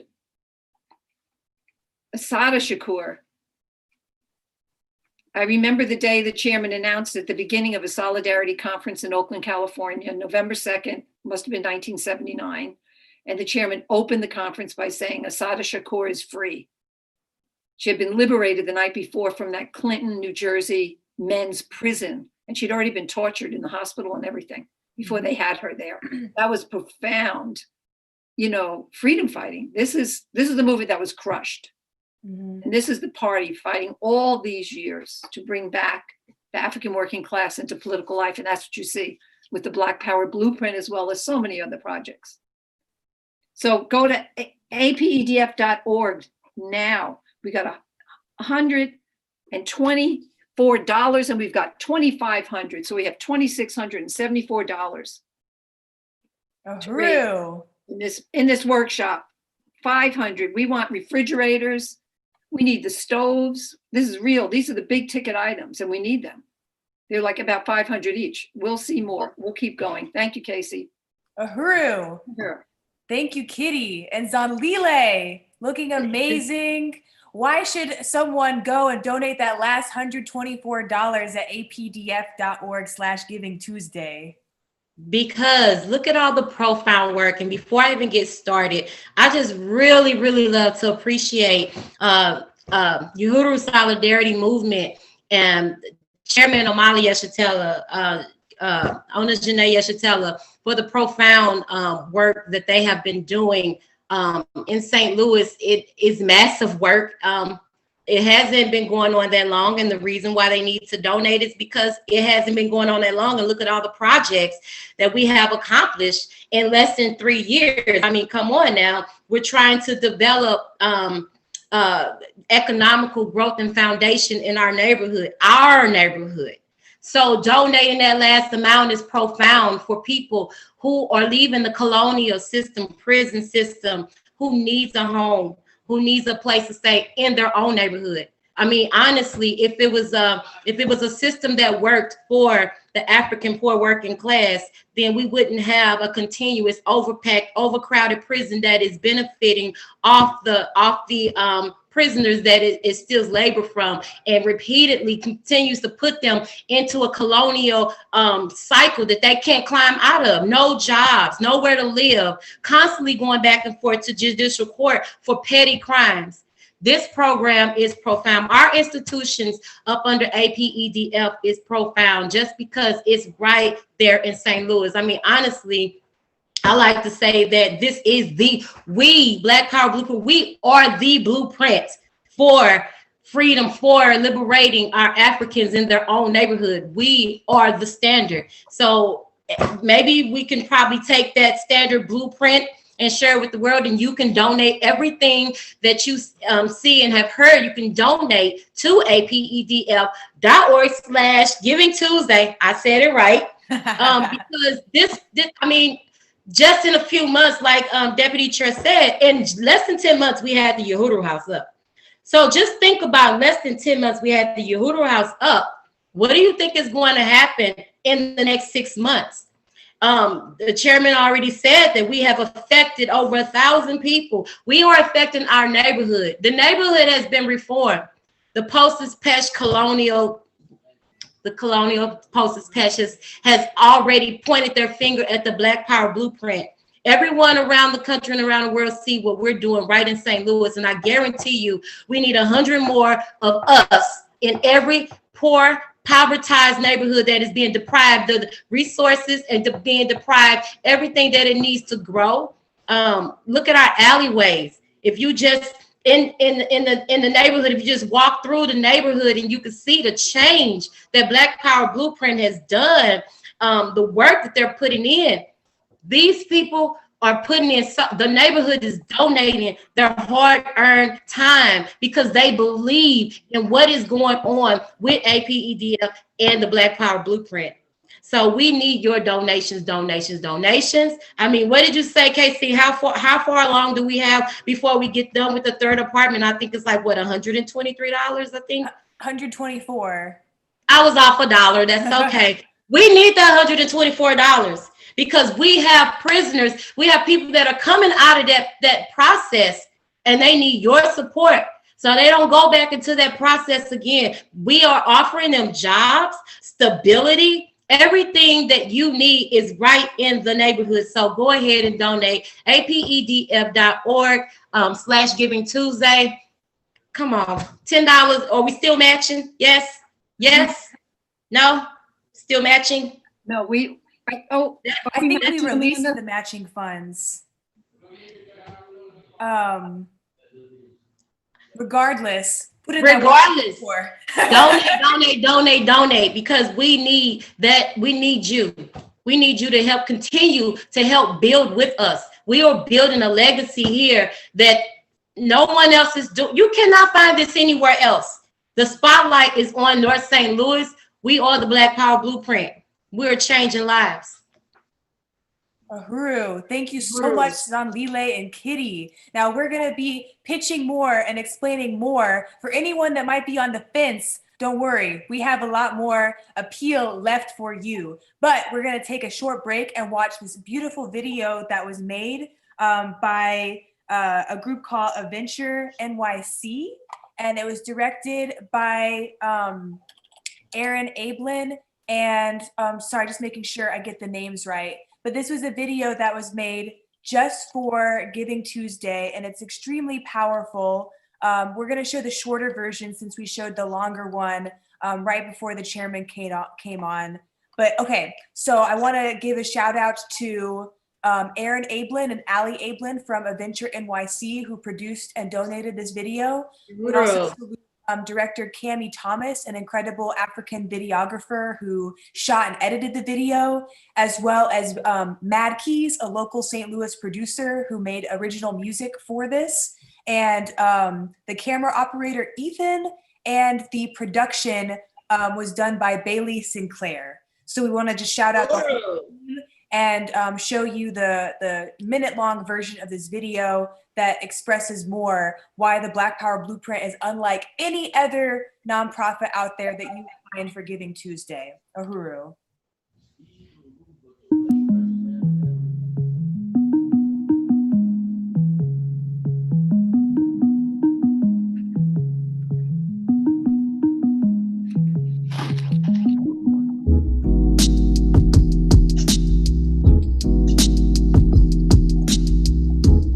Community I felt was demoralized. 3 years later, we have acquired all these different properties and also programs within the African community. And we are bringing economics to the community. And that's the bottom line. We have to revitalize this community economically. That red, black, and green flag unites us all, regardless of what ward you're from. We understand that we are one people.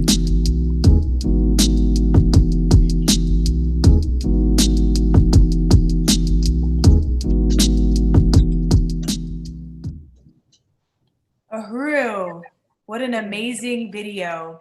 Before we move on and have more discussion, there's some things I want to say. If Ali, our engineer right now, could go to the PowerPoint.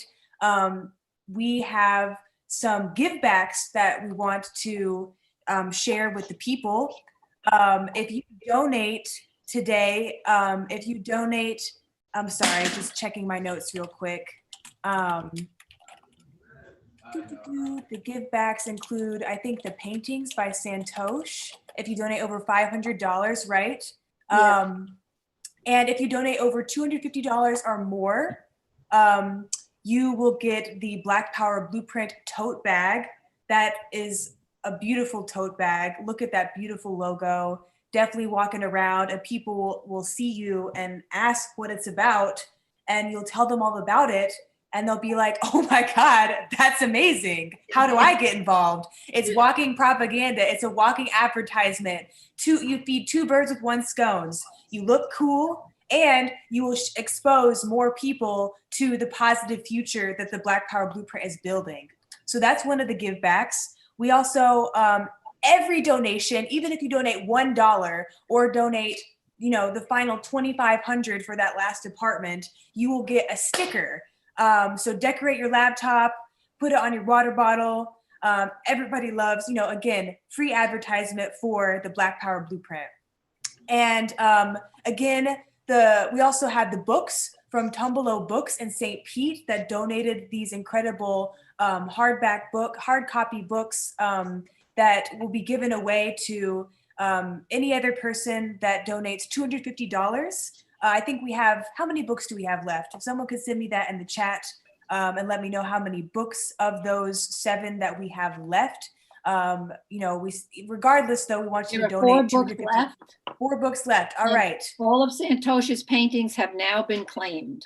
All right, so sorry to all those that were about to put in $500 and get a painting, but I'm sure, Santosh posts a lot of his work. So I'm sure, you can work out a deal later on, but we still want you to give $500 because this project is rapidly moving forward and urgently needs resources. Literally, as soon as you donate, it goes right into the projects. So I wanted to. Got some new donors. We have new donors. We have Moving Ron so Hudson. fast.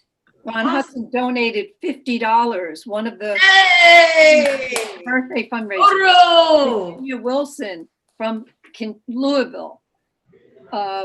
Donated $25. Her online fundraiser brought in $25. Santosh online fundraiser brought in $30. So far we've raised $7,481. Wow. For the 3rd apartment, we have $19 left for the 3rd apartment. Come on, we need 19. Okay, I'm gonna put that in. I'm gonna put a 19. $19. I pledged 50 before, which I'm gonna do on payday on Friday. Okay, I've been flying through those. So, and then I'm gonna do 3 apartments. Woo! 3 apartments. We've got one more. Oh, come on, guys. We need the rest. 2,500 left to go. That's nothing. That is so doable. $2,500. We could have 4 or 5 people give $500. Looking at those big items, we have to have sofas. We have to have couches. There are things that we can buy really good quality. Maybe from Uhuru Furniture or whatever, but there are things that must be bought new. The beds must be brand new. The appliances, new. Anything, cloth like the sofas have to be new. These are going to be really comfortable, cozy, beautiful, beautiful apartments. Guess what? We got another donation from someone with a really cool name. Sounds like a movie star. Janelle Michelle Owens for $50. Oh, thank you, Janelle. Thank you so much. So that means we're at $7,550. So that means we have less than $2,500 to go for that last apartment. We have $2,450. So I'm sure there's someone out there that's got that in their bank account that's that's been doing okay through COVID-19. A lot of white people just got to work from home, and have those resources. So just put it in, because this is the future. Before we move forward, I have been asked to read all the names of everyone that has donated, and I will try to fly through this because we have over 80 supporters today. Hey! Shout out. Yeah, Uhuru. Shout out to Laura Brown in Detroit. Uhuru. Uhuru. Susan McLucas. Okay, Christopher Burke, that's awesome. I met Christopher at a protest in St. Louis, and I gave him a Black Power Blueprint brochure, and he was so excited as a white person that this was happening in his city. So thanks for tuning in and donating, Christopher. We have Brian McElroy, Brian Gilmore, Allison Hull, Janice Cant, I know donated several times today. Michael Floorhog, Joy Martin, another person I met from outreach in St. Louis. We have Elizabeth Lee, Pamela Horgan. I've been seeing you on the Zoom all day. Shout out to you for being there. We got Bernadette Aiello. Oh, that last name sounds familiar. Goodness, how dope, Aiello. Yes, Allie's mom. Diane Tournay, Harvey Binch. Sorry if I pronounced your name wrong. Binch Scooter, Harvey Bin Scooter. Raya Fogarty, Uhuru salute to Raya. Go to Raya! Right here, right out of Crack-a-Lack in Kirkwood. She likes to say. We got Mads Ambrose. We got Catherine Mary Wing. Penny Hess, chair of the African People's Solidarity Committee. Go Penny, go Penny. Marissa Ricchetti, who is the chair of USM social media. Really helped promote the telethon the past couple weeks. Leah Fifield, who gave that great workshop on the Reparations Challenge. Yara Flynn, Amoha Living, Kyle Weiss, Tia Mills, Dr. Aisha Fields, the president of the All African People's Development and Empowerment. Uhuru, Aisha.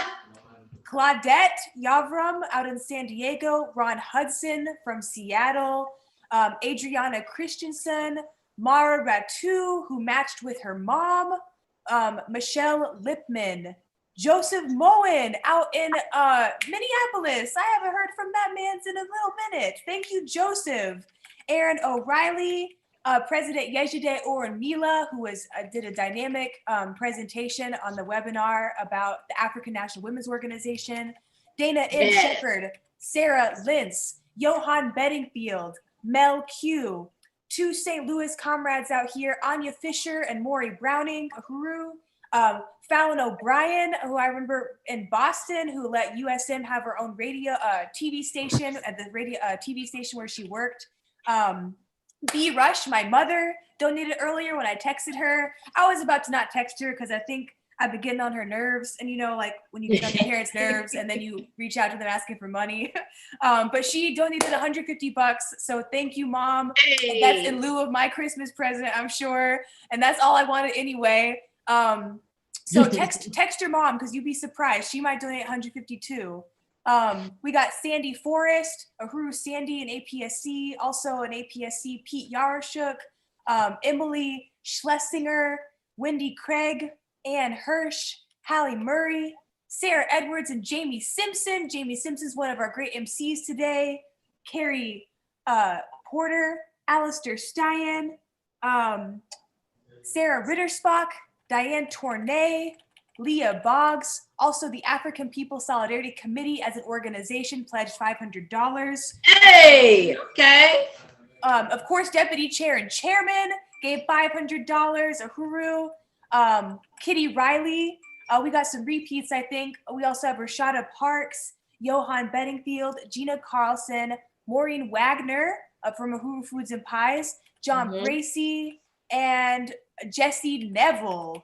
And also, don't forget some of the matching fund contributors. Again, that's Jackson Hollingsworth, Jesse Neville, Amanda Carlozzi, Hallie Murray, Ali Aiello, Henry Ziegler, myself, Johan Bedingfield, and Lynn Dimmer. And we also have a new donation from Alex Dom, a powerhouse organizer from Appleton, Wisconsin.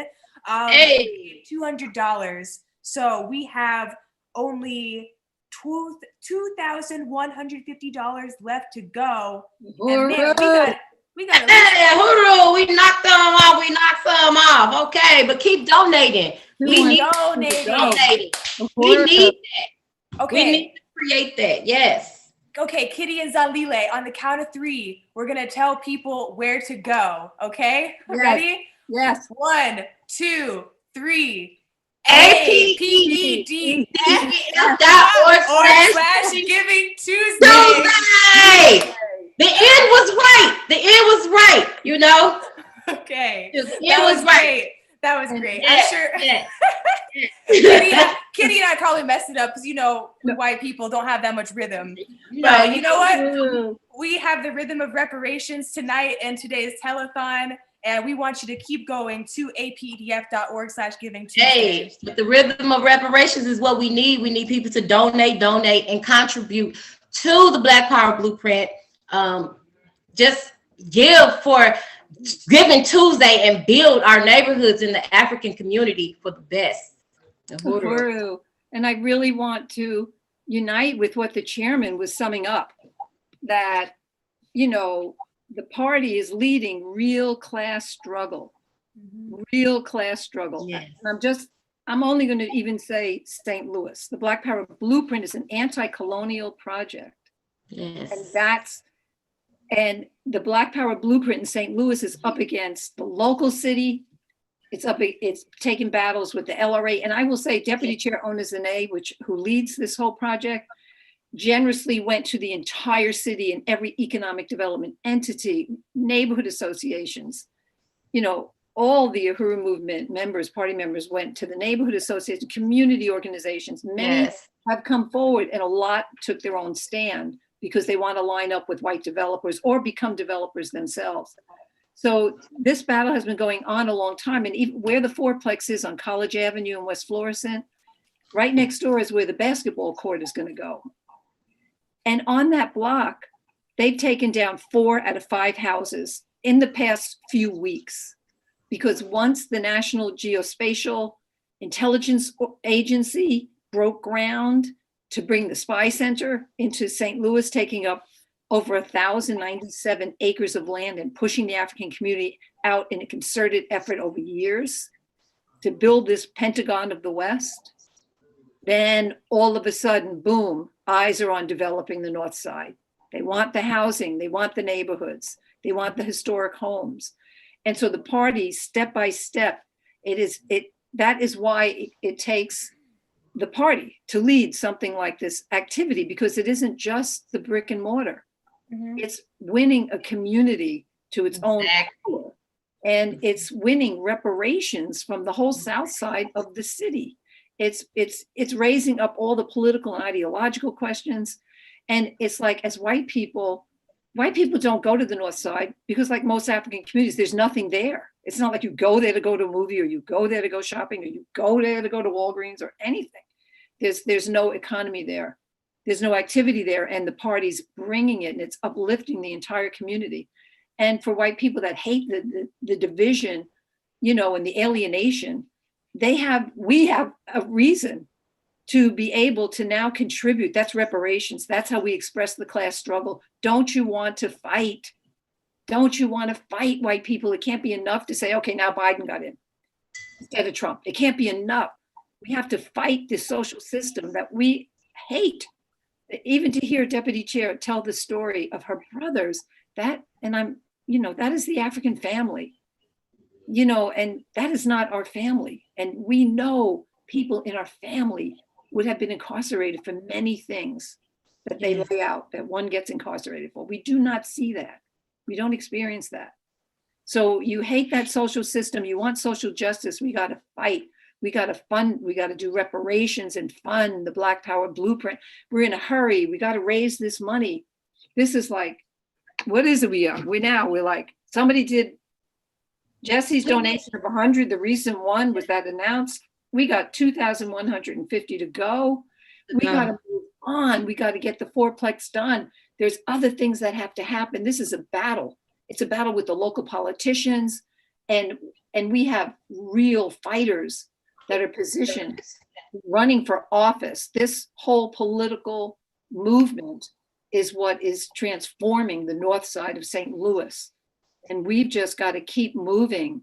We got to get the vision for the containers being built. That'll be, storefronts that Deputy Chair has, the health center. We have empty lots. We got to build on them. I want to really shout out to Tyler, Middendorf for contributing the charrette, the plan, the urban plan, the vision of the African working class and Black Power blueprint like nobody's ever seen before. I want to really thank Julia Hughes, who did the PowerPoint and priced out everything to give us a good idea how we can get these apartments done. So this is what's happening right now, and calling on people, donate 100, 200, 300, 25. Let's keep the donations coming. $2,150. That's all that remains to outfit the 4 incredible apartments bearing the names of the greatest freedom fighters of the African nation. Uhuru. I have a request from an audience member, and it's gonna be maybe putting Zanlile on the spot. But one of our esteemed guests tonight, Deputy Chair, was wondering if you could sing a song. Oh, does Deputy Chair have a request? Any song will do. Didn't you write one about, it's like, I am the vanguard? You know what I'm talking about? Yeah, this is totally on the spot. I am a mother, I am a brother, sister or friend, genocide kills us, Africa wills us. And I can't keep going with that song because I don't know all the words, but that is what she wanted to hear. But I will do some for DC, because as you know, DC is the one pushing Black Power Blueprint. She brought this was her baby, as the chairman said. So I just feel it's just beautiful that we're having this webinar and we're talking about how we can raise these refunds and raise these resources for Black Power Blueprint. So as I'm rambling, I'm trying to think of what she might want to hear, and because I can't think of all the words to that, but I do know one song that she might can you come back to me? Can you give me 2 minutes? And while I'm thinking of that, we can talk and discuss on how we can raise these funds, because we only need what, 2,100 left? Well, we need less because Ali Aiello donated $100. Oh, 2,050. Amazing. Uhuru. And I do want to shout out Johan Bedingfield, Johan's dad, because the second $100 donation he said was his dad, John Bedingfield. And we already but I just okay. John, yeah, Uhuru. Okay, so while Zanlile is looking up this song, we want to thank Jesse Neville, who is the chair of USM, who donated $100. Uhuru to Jesse. Uhuru! And while Zanlile is picking the song, I'd like to show a short PowerPoint that just shows you a little bit more. We've shown a lot of the items that we want to raise the resources for, the broom sets, the towel sets, the couch, the bed frames, the mattresses, all these things that are needed for these homes. And because they're in these homes, there's so much more than just regular household items. It's all one big picture of the African community feeding, clothing, and housing themselves, doing for self, taking care of the traumatized of their community who have been stolen from their community by the prison system. So, and I did find the song, but let's do that video, Casey. Okay, I think it's a PowerPoint where I think it starts with slide 200. And after that, we have one testimonial that I also want to show. And then we will listen to Zanlile's song and keep announcing all the donors going into to apdf.org/Giving Tuesday. So This is a picture of when the Black Power Blueprint held a press conference around the LRA, which hoards a lot of the properties that exist in the Black community and keeps them out of the hands of the community. So there was an incredible press conference where this project's previous director and many of its volunteers gave testimonies saying that every property that APDF has purchased has moved on it extremely rapidly and gotten tons of community support. So this was a really powerful day where we walked from the marketplace, started there in front of the beautiful stage, and down to the demolition, and had speeches from community leaders such as President Columbai right here. And then in the next slide, this shows one of the first events that ever happened in the outdoor marketplace, which debut was going to be May 2nd, 2020, but got postponed due to COVID-19. It's going to reopen in spring 2021, but this was one of the first events in the marketplace that was a demonstration for justice for George Floyd. And everyone passing by was honking like crazy to see the community rising up in a space that they created for themselves. And the next slide, you see oops, is it? He looks great. Look at Cliff. Oh, Mr. Gary Brooks, who is the head of the garden committee, who I mentioned earlier, has lived on the block where the Black Power Blueprint's taking place for 40 years and was there from the very beginning to help Deputy Chair, to, help with this project, to win the community to this project, and did a fabulous job with the garden, and is a true genius of the African working class, knows so much about gardening, and is utilizing the Black Power Blueprint to transfer these skills to the rest of the community and to the youth. So Black Power Blueprint is really just a catalyst for the brilliance of the Black community being able to express itself to the maximum. And then on the right side, you have Sam McGowan, who lives right down the street at a community center called Computers for the People, and also sits on the board. So you see people in the neighborhood that are able to come to the open meetings and decide what this project is going to look like. He was there with his son at the demolition of the properties at 4007 and 4009 West Florissant, where there was a big thank you sign for Cliff Bar, whose donation and unity with this project allowed that demolition to happen. And then in the next slide, you see Cliff Bar actually came to St. Louis and met many of the supporters and leaders in the Black Power Blueprint. And this was when they toured the Hurujiko kitchen. You see the chairman and deputy chair and Bakary. And, this is going to be an incredible project with huge support from all around the world. And then in the next slide, you see that the Post-Dispatch, which we've talked about earlier, came out and talked about this project being really the most profound thing in St. Louis in so many words. And this beautiful picture of Abdullah, who was interviewed for this article in front of the red, black, and green, just absolutely fabulous. And in the next slide, you see the previous director of the Black Power Blueprint, Charo Masimba, whose legacy is the Black Power Blueprint. He has resigned from the position so that he can run for office, and he is the people's champion. People in the neighborhood in this ward where the Black Power Blueprint's taking place absolutely love and admire T'Challa with the deepest respect. He is a true people's, champion of the people. And in this next slide, we see one of the graphics that a social media volunteer for the Black Power Blueprint made for Giving Tuesday, expressing that over 50% of the prison population is Black.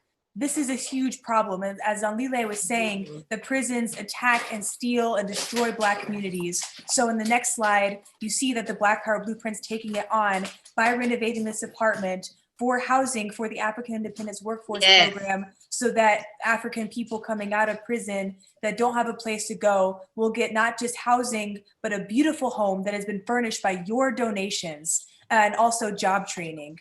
And the last slide shows a little picture of Giving Tuesday, for this day. Donate to Black Power Blueprint, and you can see in that picture the African Independence Workforce Program already taking place, where the people in this community are being hired. And as Leon is the owner of Paradigm Builders, who was interviewed in the morning, talked about how Black Power Blueprint has helped their company hire more young Black and Mexican and Indigenous workers and pay them so that they can support their families. So this project has more impact that you can see with your own eyes. You know, we're talking about whole families that are being transformed.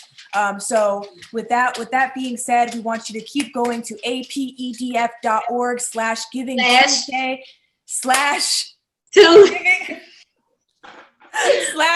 /Giving Tuesday. Gotta be a white girl thing. Gotta be a white girl thing. I'm throwing it off. Am I throwing it off? apedf.org/Giving Tuesday. It's more than just it's more than just us breaking down these condemned buildings. It's more than us just putting them back up. It's the garden that you see when you drive down Florissant. It's the possible opportunity for a healthcare center to be in your neighborhood.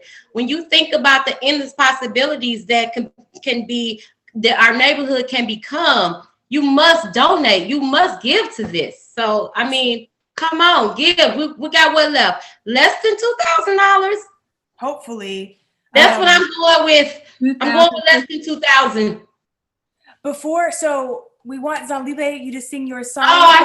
But first, we do have actually a short unseen video that is of Victor Lafrog Wallace, who has been hired through the African Independence Workforce Program, who lives right here in this community, telling his really powerful story of how he met the movement. So this is a 3-minute video because we want you to see how this project, why you need to donate, because again, this is a life or death struggle, and you can see the human face of what this project really means. Yes, it's about renovating buildings, but it's about building a whole community. So here's this amazing interview conducted by Columbai and Danette, Victor Lafrog Wallace. Uhuru. Can you tell us your name? I'm Victor Wallace. Okay, and what the streets call you? Frog. Okay, Frog. Can you just tell us real quickly in a couple of words, how did you meet the Uhuru movement? Well, first off, I saw this powerful flag that was flying on Allison West Florissant, and that just made a big impact with me off the top. I'm like, where put this flag? Was showing the way. So that kind of led me to find the people that get in the community, knock on doors, and I actually knocked on Columbai door, like she had that same flag. So I knew that this was part of the movement. So ever since then, we've been working in the community every day. Girl. So Frog, can you tell us, since you met the Uhuru movement, what do the Black Power Blueprint mean to you? To me, off the rip, it means empowerment. Like, I felt the power from the flag, the power from our people, seeing the building process from start to finish. Like, I'm building myself up, scratched up too. And that's why I know this whole community gonna feel this. You know what I'm saying? Because this is really powerful. So that's why I'm dedicating myself. I got up 7 o'clock this morning to get here. You know what I'm saying? So I'm here. I know everybody else in this community loves the movement. They love the people. They for the community. This is not nothing that I play with. This is real right now. So one of the things that Black Power Blueprint prides itself in is we clothe and house ourselves. And right now we're standing in a 4-family flat. And you now are not just volunteering for the Black Power Blueprint, but you're on a payroll too. Like you provided a job. Can you just say how that feels to be able to be employed and Yeah, well, they believed in me right off the top because they saw what I was doing. And so they like, man, look, it's opportunity here. And this brings better opportunity. This brings more opportunity to the community because that's what it's all about. Feeding, clothing, housing, jobs, all that. Because this ain't about talk. This is real action. Like, this didn't take long. And so, and y'all see how this is. This ain't gonna take long because we're gonna put our blood, sweat, and tears into this. And that's what's making this powerful, man. So this is not like 6 years down the line, like he said. Like when I met him, like I thought it was gonna be a long process. No, we right on it. The more we build, the more the quicker this gets done. And then the first day that you started, like you came to work with the Black contractor, you told me that they said they wanted you to go to school to learn how to be a painter. So we're taking you from just being a worker to having an actual career. Actually, on the apprenticeship, he's showing me right off the beginning what's wrong, what's right, step by step. And this is not just like, are we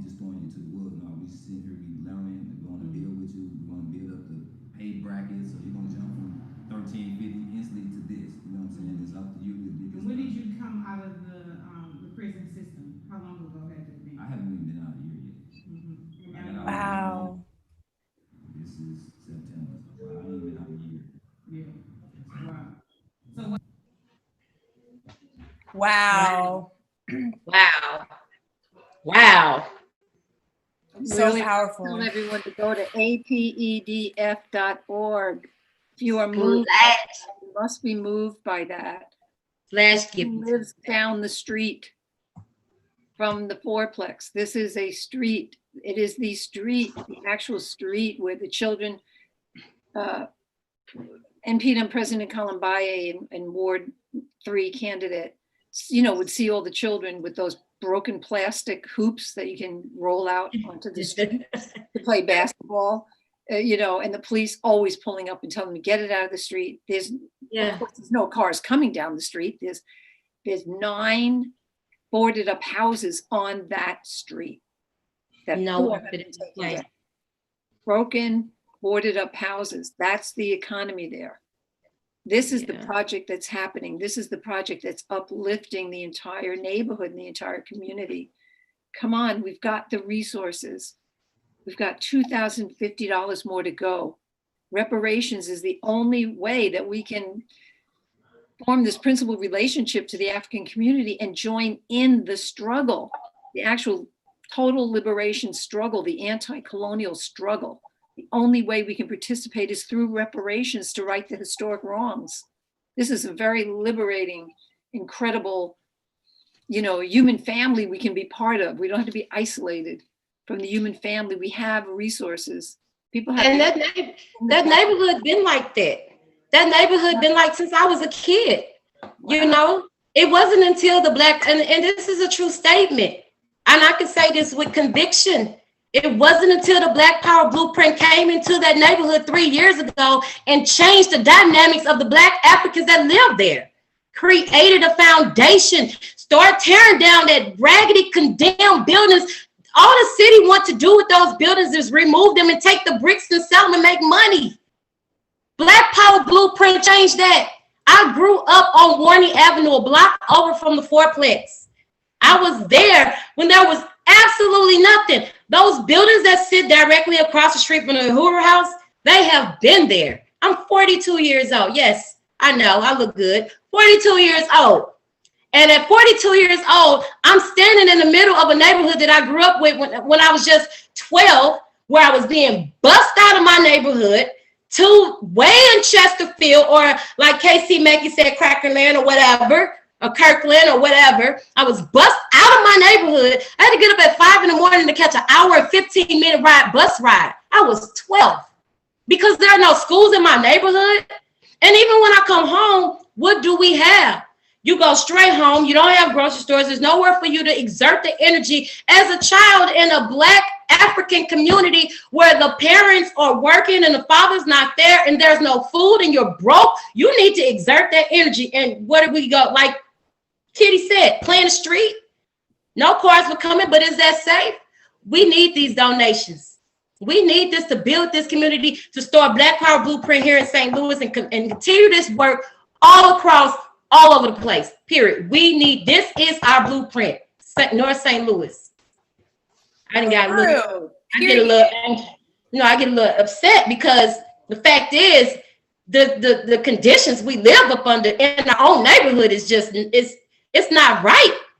Colonialism delivers all these messed up, effed up symptoms, and who suffers? Our children, our future, So yes, go to apedf.org /Giving Tuesday, donate, get these. We need one more apartment to be complete. One more, I believe, right? One more. You can give somebody a real life. Yeah. Yes, Uhuru. Zandile, you ready? Yes.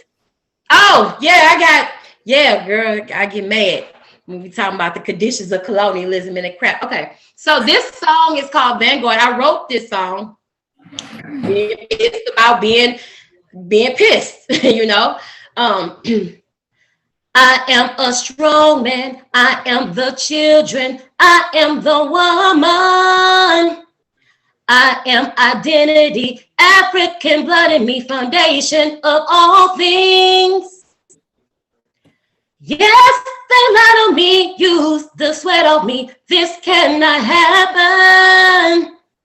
Taking it all back, I want it all back, back power inside of me. So step up, cause I am the vanguard, I am the warrior, I am the front line. Step up, cause I am the power, knowledge of all things beginning and in the life. Step up, I am my birthright, Africa, truth and life fulfills me of all rights. Step up, Black power, we stand free against all our enemies. I am a vanguard, I am the vanguard. I am a mother, sister, or brother, father, or friend, you see. The genocide kills us, gentrify wills us, splitting our families. There was a plan to conquer our land and spread us among the seas. But we are cadre and we are comrades, changing their whole path. So step up, cause I am the vanguard, I am the warrior, I am the front line. So step up, yes, I am the power, knowledge of all things beginning to end of life. And step up, I am my birthright, Africa, truth and life fulfills me of all rights. And step up, Black power, we stand free against all our enemies. I am the vanguard, we are the vanguard, I am the vanguard.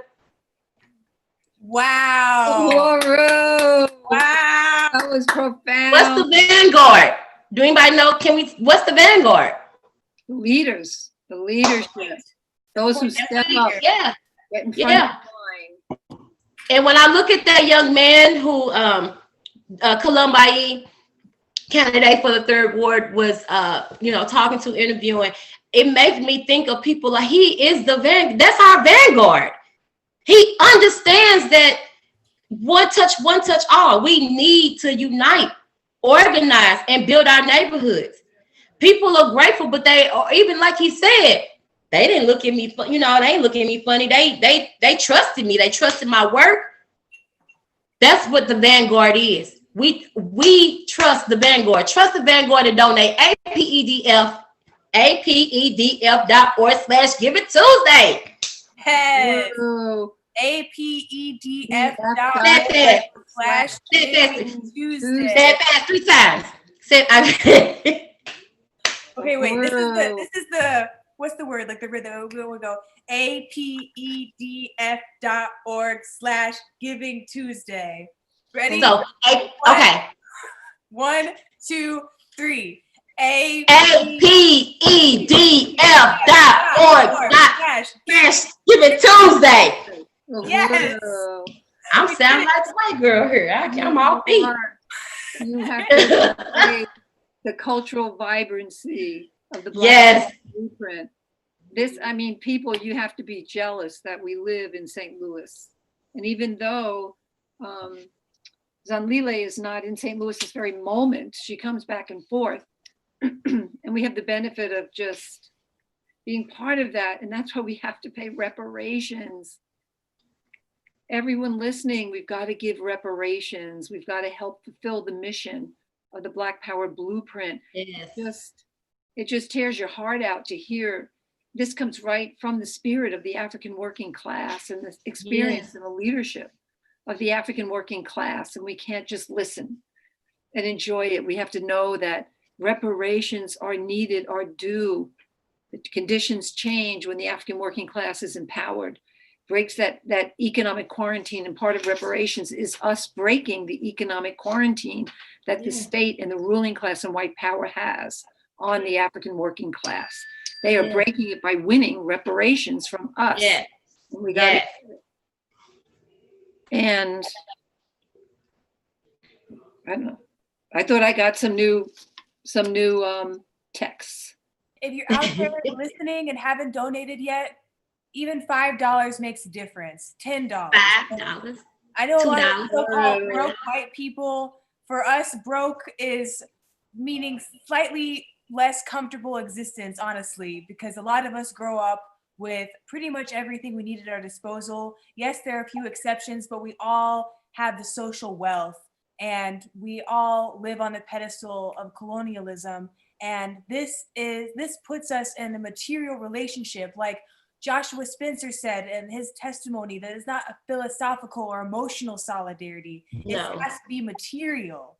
Yes. Go to apedf.org/Giving Tuesday and put in, what you're going to spend on your next coffee or, whatever it might be. It does make a difference. And if you look at the breakdown of some of the things we're raising money for, we have to get light bulbs. Those are $5 each. So again, no donation is too insignificant or too small. And if you have the resources, go ahead and just put in the last $2,000. Okay. And then we'll stop yelling Right. at you. Right.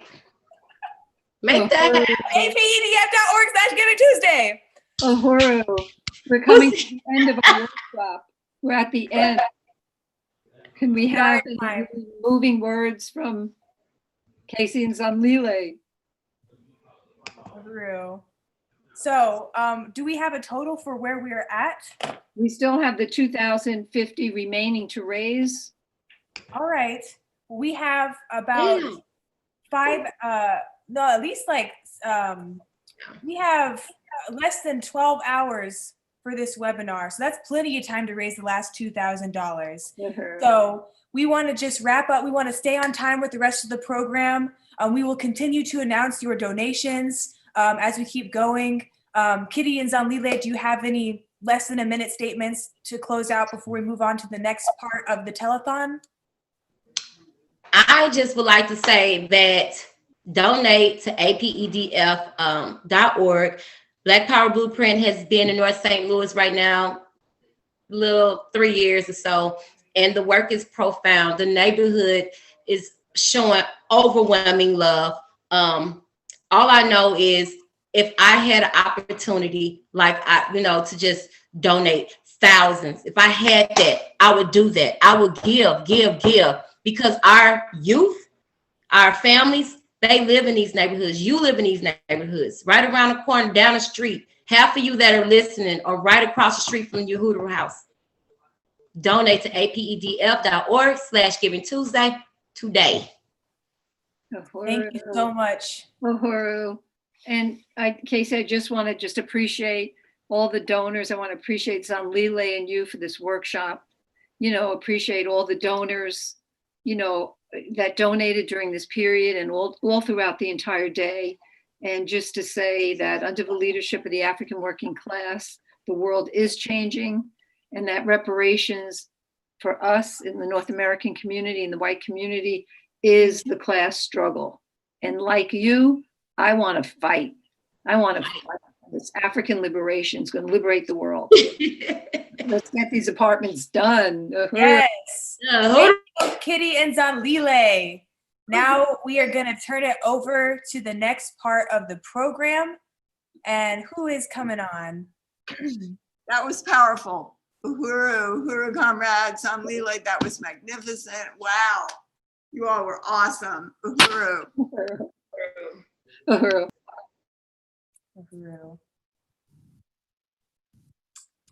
So.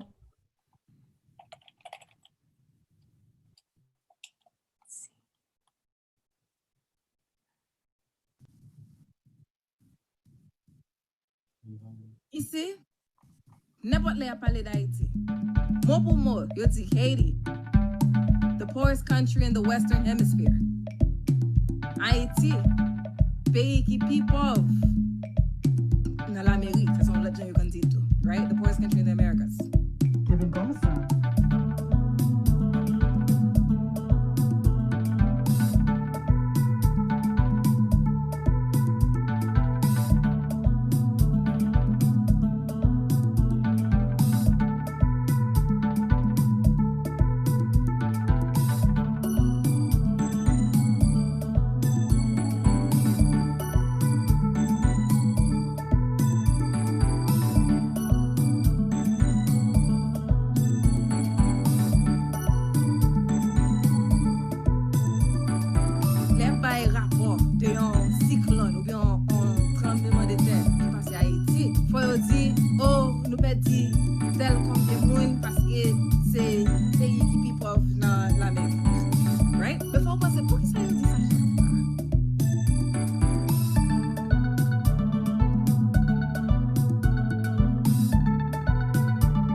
son plan, c'est une idée. Yap, mettez dans où, dans le monde qui recevoir information ça.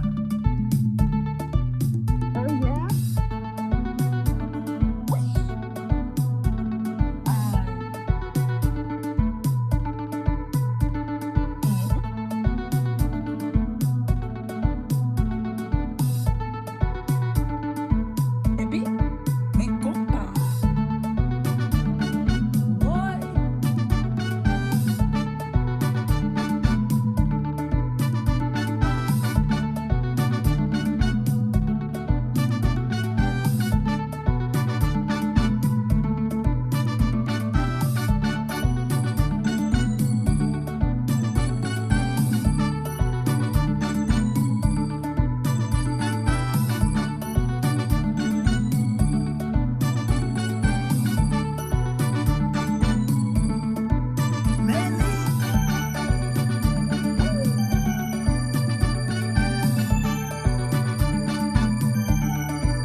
Et c'est nous-mêmes qui pour réaliser ça et pour nous dire, hey, si on pas rapport d'Haïti, on va pas le temps de faire ça. Ou bien, si on pas faire ça, faut pas vérité. Pas dire que Haïti pauvre, si on pas dire pour qui ça Haïti pauvre. Pas dire Haïti pauvre, si on pas dire que c'est tout pays blanc qui toujours gagne mais dans richesse Haïti, qui volé Haïti. Pas dire Haïti pauvre, si on pas dire ça. Pas dire Haïti pauvre, si on pas dire que même gouvernement ça yo gagne moun kap travail pour yo en dans gouvernement haïtien kap prend toute richesse pays kap ba yo pas dire Haïti pauvre sou pas dire tout ça et yo pas dire tout ça parce que pour yo dire tout ça faut yo admettre qui rôle yo jouer là-dedans mais abdou Haïti pauvre Haïti son bagay qui juste deve comme ça l'existe on joue des riches boum sans rien arriver nous pauvres c'est ça yo vle nous comprendre c'est idée ça yo vle mettre la tête pas gagner qui sont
M'abdou un bagay ou même qui dans diaspora qui voyé comme bay petit l'école ça fait quelque temps pas professeur Cap instruit petit ou encore et DJ cap instruit. C'est DJ.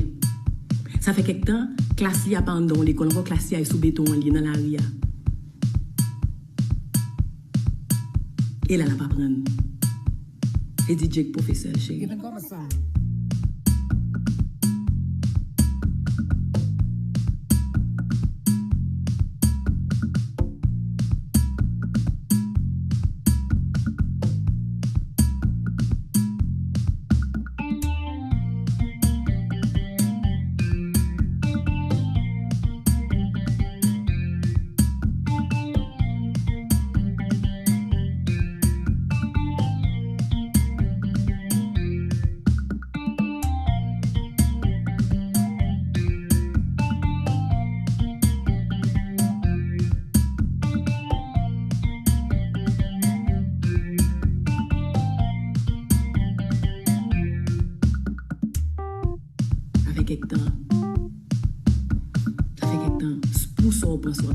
Ça fait quelques temps que je travaille pour lui. Ça fait quelques temps, je l'ai ça complètement perdu.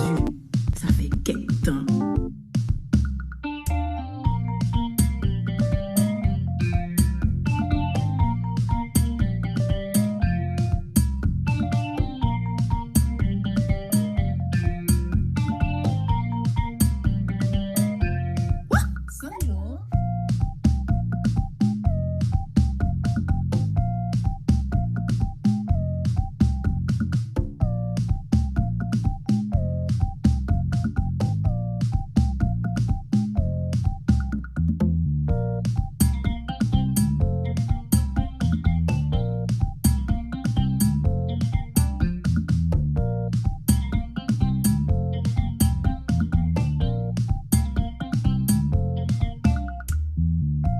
Rien a changé.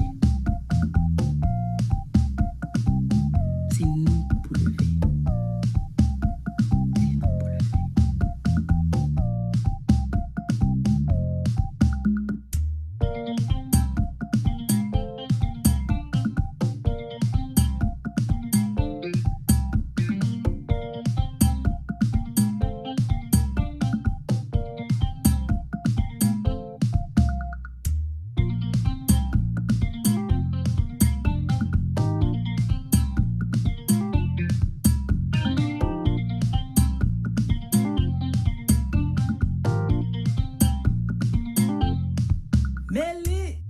pour lever.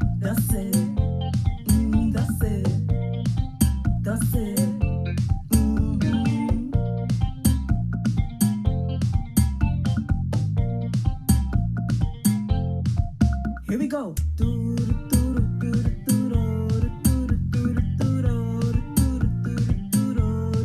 Let me hear you.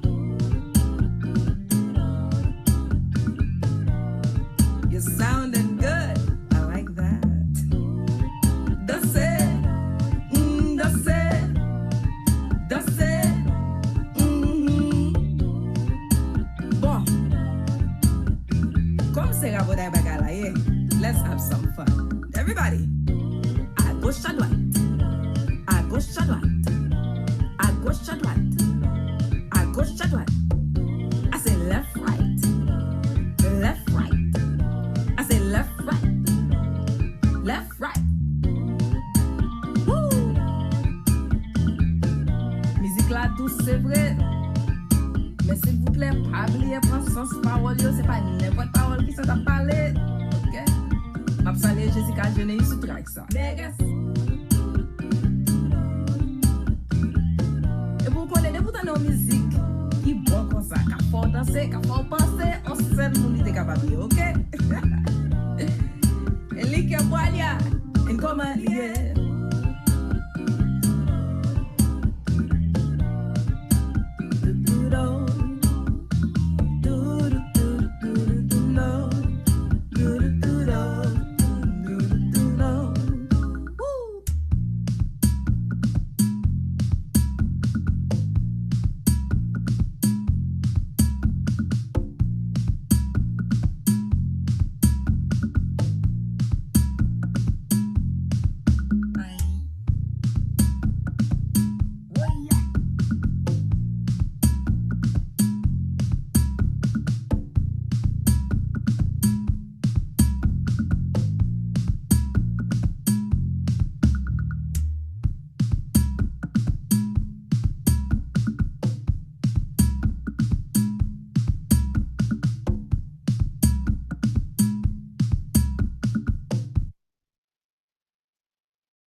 Uhuru.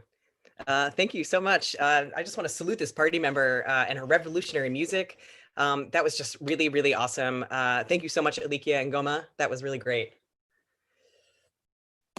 Oops. Uhuru.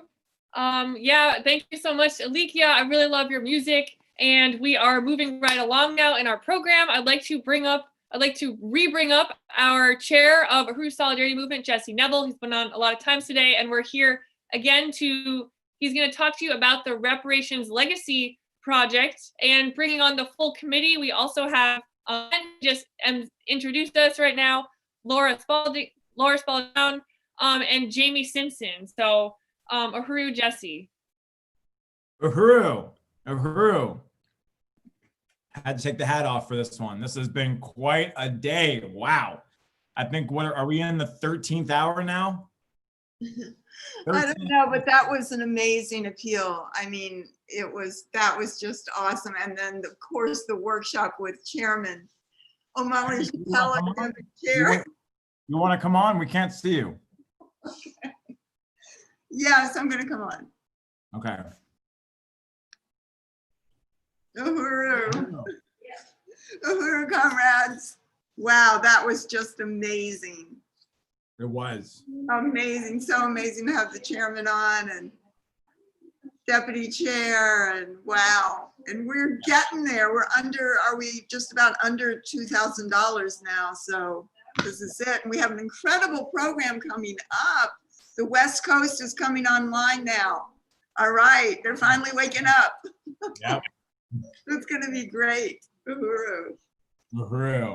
Absolutely. Yeah, we're just about halfway through and we've already raised $8,000, a little bit more than that actually. So this has been amazing. And yeah, I just really salute the incredible workshop with Chairman O'Malley Chatella, Deputy Chair, and Chairwoman Penny Hess. That was amazing. And that was a very moving and powerful appeal. Zanlile, KC, Kitty, that was just amazing. So really salute that. And really excited about what's to come for the rest of this telethon. So we're going to be jumping in now to discussing the Reparations Legacy Project. And some of what we're about to say is some of what you may have heard if you were watching this telethon exactly 12 hours ago when we first presented about the Reparations Legacy Project. But because this project is so important and because this telethon is in so many ways functioning as the launching and the unveiling of the Reparations Legacy Project, we wanted to make sure that we had 2 spots on the program where we could really put this out to people so people could have an opportunity to experience it regardless of what time zone they are located in. So we're very excited to unveil this project, the Reparations Legacy Project, whose mission is to organize white people with access to financial wealth to take a stand in repairing the economic and social damage of enslavement and the ongoing exploitation of African people through the redistribution of resources towards the Black self-determination programs of the Uhuru movement. The Reparations Legacy Project envisions a world of unity and peace through reparations, in which African, Indigenous, and oppressed peoples have full control of their land, lives, resources, and no group profits at the expense of another. That's what this is all about. That's what this whole telethon has been about.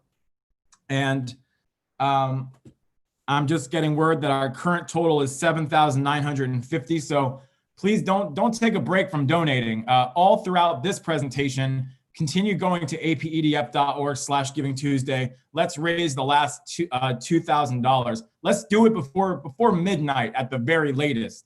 Let's bring in the last $2,000. So, all right. So I want to salute Chairman O'Malley Chatella and Deputy Chair Onizanea Chatella for the vision, for the leadership, for the strategy to call upon us in the Solidarity Movement to really build a serious campaign to go to wealthy white people, whether it's business leaders, whether it's CEOs, whether it's members of the ruling class, or whether it's just regular white people who have inherited wealth from their families or from otherwise living on the pedestal of the oppression of African people, that we have to take a stand in repairing the damage by returning the stolen wealth. And this is such an exciting campaign to take on because the African People's Socialist Party has made reparations a household word. You can read about reparations now in Forbes magazine, in the Atlantic, in the New York Times, in the Wall Street Journal.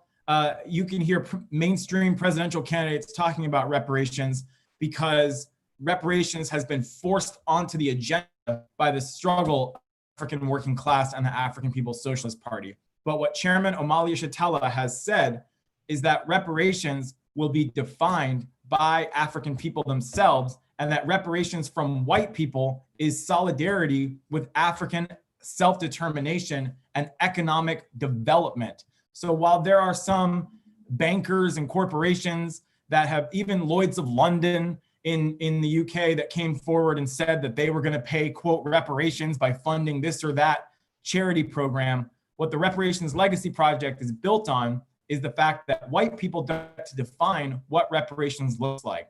We are called upon by the African class leadership of the Uhuru movement to fund Black economic development institutions like the Black Power Blueprint, like what we are funding today with apedf.org/Giving Tuesday as a stand of genuine reparations. And we want to take this campaign all the way to the top, whether it's the ruling class, whether it's just wealthy white people who can take this stand, or whether it's the young white people who are out there who have money, who want to tear down capitalism, who consider yourselves socialists.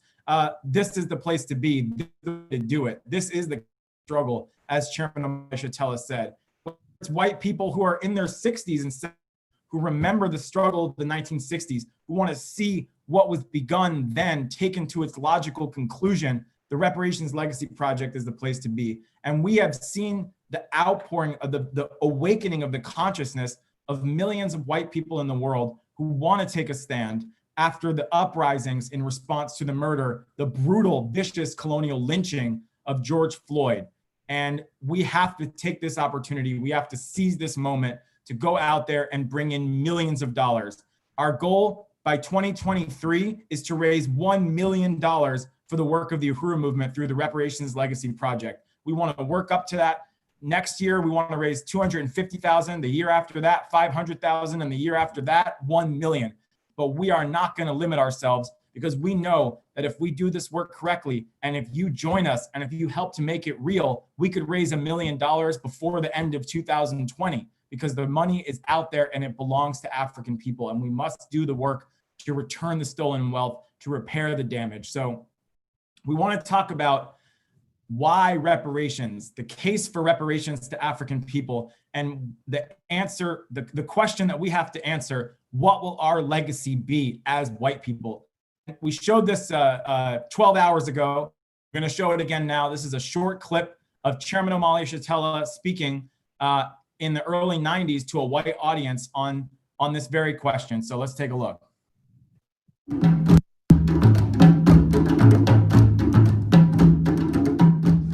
You didn't have anything to do with it. I didn't have anything to do with it.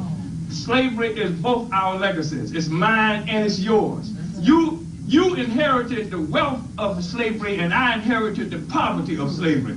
I am determined to change this legacy that's been left up to me. If you don't change yours for yourself, I'm going to change yours too. So it's best for you to join this one and both of us. Woo! All right, Chairman Omali Yeshitela, he said it perfectly. That is such a powerful statement. And I want people to check out reparationslegacy.org, our new website that launched today. Shout out to Declan, shout out to Kyle, shout out to Chairwoman Penny Hess, shout out to everybody who helped work on that website. It is now live. You can go to it and you can sign up for the Reparations Legacy Conference that will be happening on January 23rd that we're going to talk to you about. But first, I'm going to turn it over to Len, who is going to discuss the case for reparations, why reparations are owed to African people, and why we are building the Reparations Legacy Project. Uhuru, Len. Sure, Jesse. Thank you for that overview. Yeah, I mean, so the case for reparations begins with the question, why are there two Americas? Why are there two realities in the world? And, you know, the answer is simple. It's capitalism. As Chairman Omali Yeshitela has explained, capitalism was born from the colonial assault on Africa and the enslavement of African people whose labor was exploited to build the foundation of the US and European economies. And before the European invasion of Africa, beginning with Portuguese onslaught in 1415, African people were free and self-determining, having built advanced civilizations that traded with other parts of the world. This changed with the European assault on Africa, the looting of the continent, and the enslavement of African people. And every facet of the wealth of the United States and Europe have their origins in profiting from enslavement of African people. Every major bank, corporation, insurance company, university, any hospital in the US was funded through profits from slavery and or built off of the backs of enslaved African labor. Uhuru. Uhuru Len, thank you. Yeah, I think, doesn't stop there with slavery. If we continue on looking back at our history, I think the case for reparations continues to be very clear. After the Civil War, the US government actually pledged to pay reparations to the African people in the form of 40 acres and a mule for every African person. But within months of Field Order 15, the Johnson administration actually rescinded that order, and the 400,000 acres of landmass, which was quote unquote called a strip of coastline, stretching from Charleston, South Carolina to the St. Johns River in Florida, including Georgia's Sea Islands and the mainland 30 miles inland from the coast, was actually placed into the hands of the Confederate plantation owners, who then exploited thousands of Africans in the brutal system known as sharecropping. The 13th Amendment codified slavery into the US Constitution by declaring that slavery was illegal, except as punishment for a crime. And then the US actually then criminalized every single move that African people made, creating fake crimes such as vagrancy, loitering, etc., just to justify the re-enslavement of African people under the convict leasing program. And the motto of the convict leasing program was actually one dies, get another, because there was no longer the profit motive for slave owners to keep their property alive. So African people were leased out to plantation owners, to mine owners, to railroad owners for hard labor, where they were then brutalized and essentially worked to death in the heat and bitter cold and starved. The US South rebuilt its wealth through the convict leasing program. And actually, many white plantation owners surpassed the income that they had accumulating during chattel slavery, during convict leasing. I think they made so much money in the South after the Civil War. For example, the state of Alabama made 75% of its revenues from convict leasing in the 1890s. Uhuru. Thank you, Laura. And just continuing with that, I mean, one thing that if you really look at history and really study the writings of Chairman Omali Yeshitela, including the book that Penny Hess wrote, Overturning the Culture of Violence, it becomes really clear that the general white population, including even white workers, participated with enthusiasm in the violence that we're talking about, and that there was always an economic incentive to it, that the colonial looting and plundering of Africa and the Americas was a popular activity that was carried out to enrich the white population. And regular white people filled the ranks of the lynch mobs, the volunteer cavalries that led campaigns of terror and mass murder against African and indigenous people. For over 100 years, white people carried out thousands of lynchings of Africans throughout the United States, and no one was ever arrested or prosecuted for a crime. White terror against African communities crushed any movement of African people towards economic self-reliance and prosperity. We hear about Tulsa, Oklahoma. Next year, it will be 100 years since the burning of Tulsa, where there was a thriving business district in the African community that was massacred and slaughtered. The US launched the first aerial strike within its own borders on the African community in Tulsa, Oklahoma in 1921, burning it to the ground, slaughtering over 300 people. Similar massacres took place throughout Florida, Rosewood, and other towns throughout the United States. And in every single instance, there was an economic incentive and benefit to the white population that carried out this horrific violence. The white terror also functioned to displace African people from land that they had purchased that functioned as yet another means of theft to enrich the white population. At the turn of the 20th century, African people in the US owned 16 million acres of land. Today, African people in the US collectively own only 1 million acres. In the past half century, mass incarceration in private prisons, along with public prisons, just state-run prisons, have become the method through which African people continue to be enslaved to generate massive wealth for the white ruling class, for corporations, and to stimulate economic development in rural white communities. The US has the largest prison population on the planet Earth, with over 2.5 million people imprisoned, over half of them Africans. 1 out of 8 people imprisoned on the planet Earth is an African man inside the US. And nationally, the Census Bureau counts, the number I've heard is 84 African men for every 100 African women. To compare, the ratio for white people is 97 to 100. In several predominantly African neighborhoods in Atlanta, there are only about 3 African men for every 5 African women under the age of 65. And the ratio of white family wealth to Black family wealth is higher today than at the start of the century. And that is why we must build the Reparations Legacy Project. That is why reparations must go towards the genuine, independent, anti-colonial economic development and political empowerment of the African community as exemplified by the Black Power Blueprint. And that is why white people of all backgrounds, of all tax brackets, including wealthy white people, especially wealthy white people, we are making this call for you to join the Reparations Legacy Project and build this movement and build this campaign and contribute. Divest your resources from this capitalist system that's built on oppression, invest them in a positive future for all of humanity, in something that is changing the world, that is bringing down this foul and oppressive reality in which white people control over half the world's resources while most people on the planet Earth are living on less than $10 US a day. That is not a reality we want to have anything to do with. We want to be on the side of humanity. We want to be on the side of the people who are fighting for a better world where nobody lives at the expense of anybody else. So that is why we are building the Reparations Legacy Project. And I'm going to turn it over to Len and Laura to say a little bit more. And then we want to talk about some of the ways that you can actually get involved. True. Yeah, I mean, like Jesse said, this is a call to wealthy white people of all ages and backgrounds.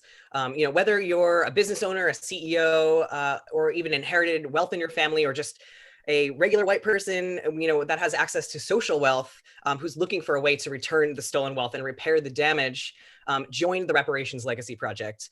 Fund reparations to the Black Power Blueprint, fund African economic development and self-reliance, fund African liberation. This is the Reparations Legacy Project. There are so many ways to be involved in the Reparations Legacy Project. You can join the Donor Outreach Committee, which is what I'm on.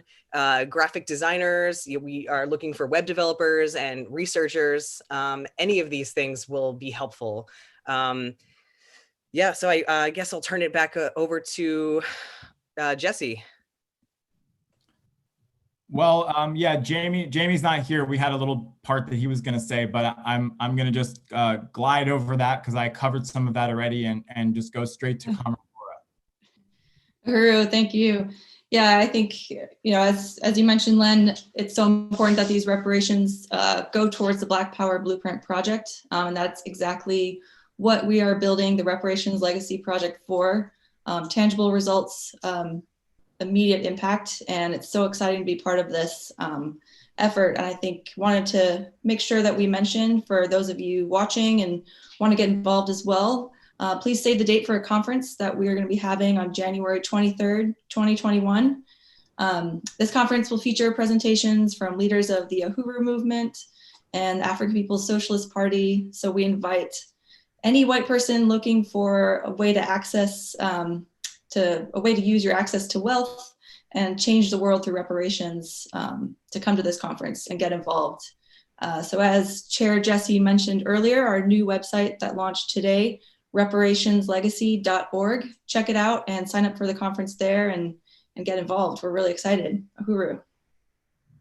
Uhuru. Thank you, Laura and Len. And I really salute both of these conferences, as well as everybody who plays a role in the Reparations Legacy Project Committee.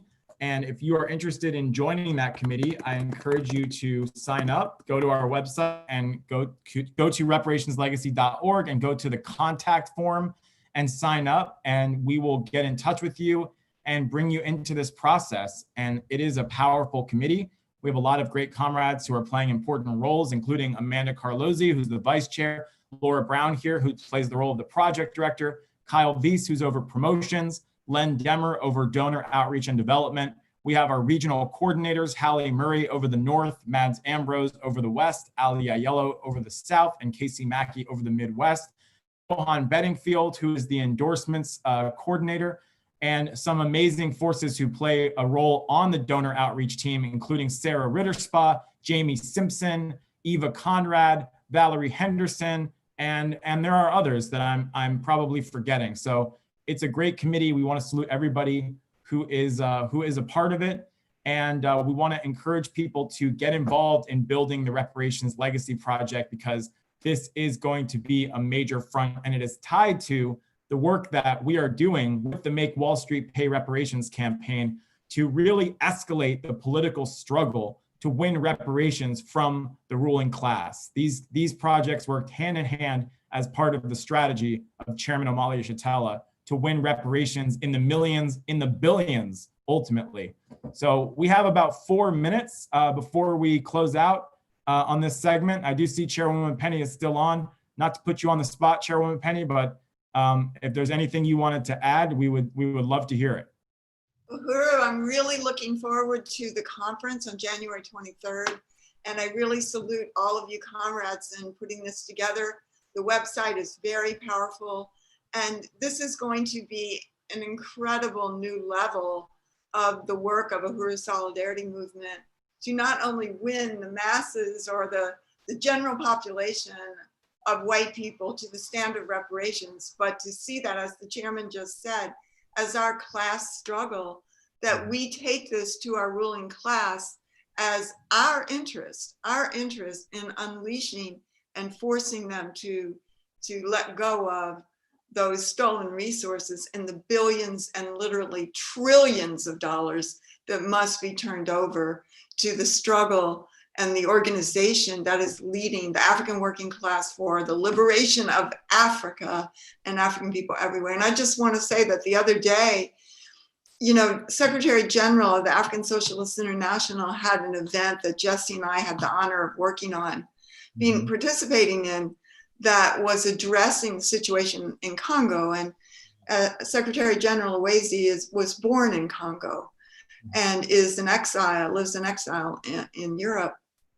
And just to say alone that just the incredible ripoff, the theft of the resources of Africa and the Congo in particular, even today, I mean, going on unbroken for the last 600 years, starting with human beings, to diamonds, to gold, to coltan, to uranium, to every possible thing that you can think of, with child labor, little children working in those mines, and that this US-backed proxy wars there. I mean, all of this has to come out. We have to bring this reality out, that reparations have to go to African people, and Africa's resources belong to African people, not Dell, not Apple, not, you know, the cell phone or Sprint or whatever. You know, they belong to African people, and African people are dying in Congo right now because of what the US is doing there. So this is another front of the African liberation movement. And everybody who has stolen resources, you know, anybody who's honest wants to turn them back over and pay reparations. So I salute you all on Uhuru and unity through reparations. Uhuru, thank you so much for adding that, Chairwoman Penny, and deepening that. And I really appreciate all of the comrades who participated in in presenting the Reparations Legacy Workshop. And I'm just excited to get started, and I know everybody is. We finally have announced it. We've all been tinkering away at this for a while now. So now it's real, and we got to get working, and we got to build this, and it's going to be incredible. So before we turn it over to the next presentation, I just wanted to let you know, Zach Kassman put in $50. That brought us up to a nice 8,000. All right, so that means that we would have 2,000 left to raise. But then Undersecretary General of Unión del Barrio, Benjamin Prado, came in and put in $100. Uhuru, uhuru, uhuru, and solidarity with the Mexican people. Thank you so much, Benjamin Prado, Unión del Barrio. And we're going to be hearing from that incredible revolutionary in just a bit. So that is really exciting. And that means that we now have less than $2,000 left to raise, $1,900 left to raise to finish the 4th apartment of the African Independence Workforce Program, 4plex, and to close out the goal, the first goal. You know, when we reach 10,000, we're gonna up that goal, right? But let's get to 10,000. Let's blow right past 10,000. Let's do it within the next hour or two. I'm confident that we can. So thank you, comrades. Thank you so much, Chairwoman Penny Hess, Laura, and Len. And we're gonna turn it back over to our MCs. Uhuru. Uhuru. Laura, Len, and Chair Jesse. Uhuru.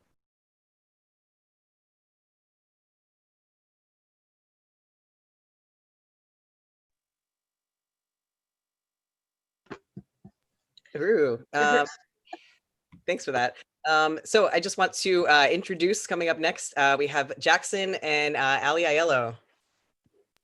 Thank you so much, Len. It has just been an incredible program and such an honor to be a member of the Uhuru Solidarity Movement. As Len said, my name is Jackson Hollingsworth. I am such a proud member of USM, and I am extremely excited about the Reparations Legacy Project. I'm going to that conference, and as Chairwoman Penny said, Africa's resources have to go back to African people. And this is a 24-hour Giving Tuesday telethon fundraiser for the Black Power Blueprint. And we've heard so much about it, and there's so much more to say and show, and so much more to our program tonight. The Black Power Blueprint is a visionary anti-colonial project acquiring abandoned buildings and initiating a rapid process of restoration, or if the buildings can't be saved, demolition, to create Black community-led self-reliance programs. And today we are going for $10,000. And really that's just a drop in the bucket to what we owe African people. And it's $10,000 goal tonight is nothing. We are so close already. We have only 1,900 left to go, so we can do this and surpass it. So that $10,000 is specifically for the African Independence Workforce Program, a program within the Black Power Blueprint to bring community members coming out of prison back into the struggle for self-determination. This program includes housing and job training and how to create and run their own businesses, and that the housing is respectable, and just we've seen so much about it, and Ali will be going over a little bit more about what that housing entails and the furnishing.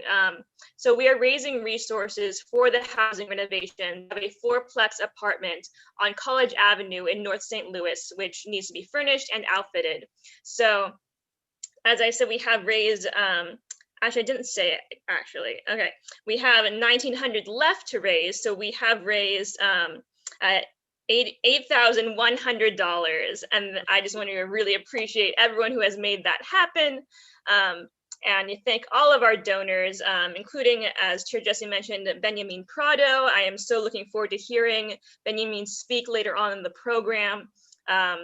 Incredible revolutionary of Unión del Barrio, which African People's Socialist Party has had almost a 50-year relationship with, and really appreciate our sponsors, Tom Below Books, and Mad Music in St. Petersburg, Florida, and Amaha Living in Ashland, Oregon.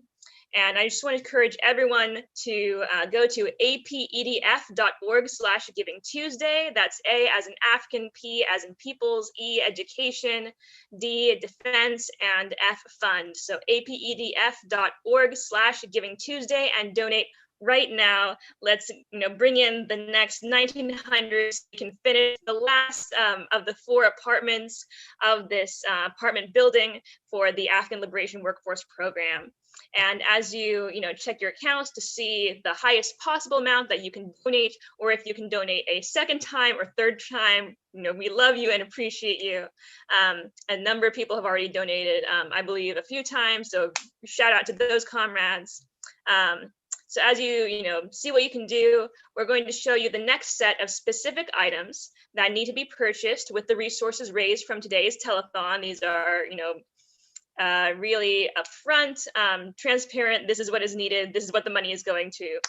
Before we do that, we're going to show a testimonial from one of the community volunteers, Jordan Fly. And Jordan Fly is a well-known fashion designer, just incredible designs. And he was also a dog groomer and a member of the Uhuru movement based in St. Louis. So let's check it out, Uhuru. What does the Black Power Blueprint mean to you? The Black Power Blueprint. Well, let's see, I could go on and on about it, but the Black Power Blueprint means to me basically is what we will utilize to take back over what was taken from us. That'll just sum it up, because I can go all day long. Perfect. Uhuru, that just says it right there. African people, as Truman Penny was laying out, African people, these are their resources and they belong to them. And as Chairman Omali Yeshitela said earlier in the program, USM is a part of African people's strategy to take back what is theirs. So now I want to turn it over to Ali Ayello, an incredible member of APSC and USM, to go more into the nitty gritty of all of the fundraising that we're doing and what it's going to. Uhuru. Uhuru Jackson, thank you so much. I am so thrilled to be here, honored to be able to do this appeal with you, and just so excited to be on this 24-hour telethon for the Black Power Blueprint, specifically raising resources for the African Independence Workforce Program for the fourplex apartment. And yeah, we have raised $8,100, which means we only have $1,900 left to go. So let's make this happen. And I'm going to share with you some of the things that you will get when you donate today. So when you donate today, you will get one of these amazing stickers. If you contribute any amount, you will get one of these amazing stickers right here on the left-hand side. And then if you donate $250 or more, you will get this amazing Black Power Blueprint tote bag. So $250 or more, Black Power Blueprint tote bag. And we only have 4 books left. But if you donate $250 right now, and you're one of the next 4 people to donate $250, you will receive one of these beautiful books that were donated by Tombolo Books in St. Petersburg, Florida. So we will be sending these out to you. And we have some amazing things too. Oh, and we also have these paintings by Santosh. So the first 3 people to donate $500 got one of these beautiful paintings. We appreciate Santosh for submitting those. And we still encourage you to donate $500, even though we don't have any paintings left. But yeah, so what does it take to furnish one of the last apartment? We just have 1 apartment left to furnish. That's it. And what does it take to furnish one of these? Well, we've got a refrigerator, $600. You could sponsor a refrigerator for $600 in one of these apartments. You know, we've already furnished 3 of these apartments. We have 1 more refrigerator to get. Kitchen table and chairs, $65. Electric stove, you know, you can get an electric stove for $500. You can sponsor one of those today. And then we also have vacuums, $150 each. So we just need 1 more refrigerator, 1 more kitchen table and chairs, 1 more electric stove, and 1 more vacuum to finish off this last apartment that we have. And I really want to encourage people who are watching this right now to donate. Donate, go ahead, contribute, make it happen. Like I said, we got refrigerators. You know, if you actually want to see a refrigerator in this apartment, if you actually want to see the African Independence Workforce Program, this 4-plex apartment housing, you know, you want to see it become a reality, then we can't just talk about it. We can't just wish it to come, but we have to put our money where our mouth is. We have to put in the $600 for the refrigerator. It's tangible. It's clear what the money is going to. So I really want to encourage people to go ahead and contribute one of these items, or, you know, any other dollar amount that you want to contribute. And there's nothing else like the Black Power Blueprint Project. You know, you probably saw the amazing panels with Chairman Amalia Shatella, Deputy Chair Ona Zanea Shatella, and Chairwoman Penny Hess. We had an incredible appeal the whole day. You know, we've been showing you there is nothing else like the Black Power Blueprint Project. Like the African Independence Workforce Program. It's changing the world. It's changing what's happening on the ground. You heard Zanlile speak. You know, she said there's nothing else like this. The Black Power Blueprint has only been there for 3 years and is totally transforming the entire north side of St. Louis. And you've also heard from our other speakers about how the Black Power Blueprint is not just transforming St. Louis, but transforming cities, you know, for African people all around the world. So I want to encourage you to go ahead, get out your card and contribute today.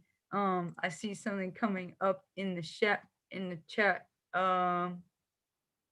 Okay. Oh, it looks like maybe all the books are sold.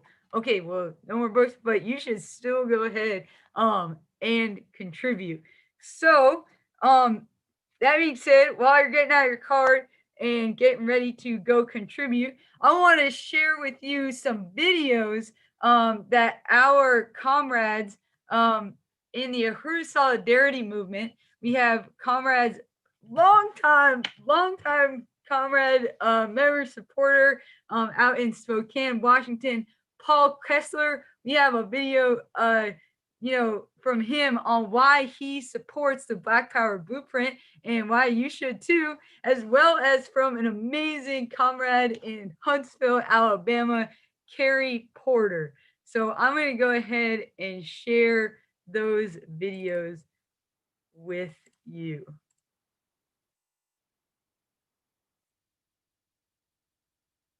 And before I share this video, I just want to say, because I don't even think I said it once, but you have to go to apedf.org/Giving Tuesday.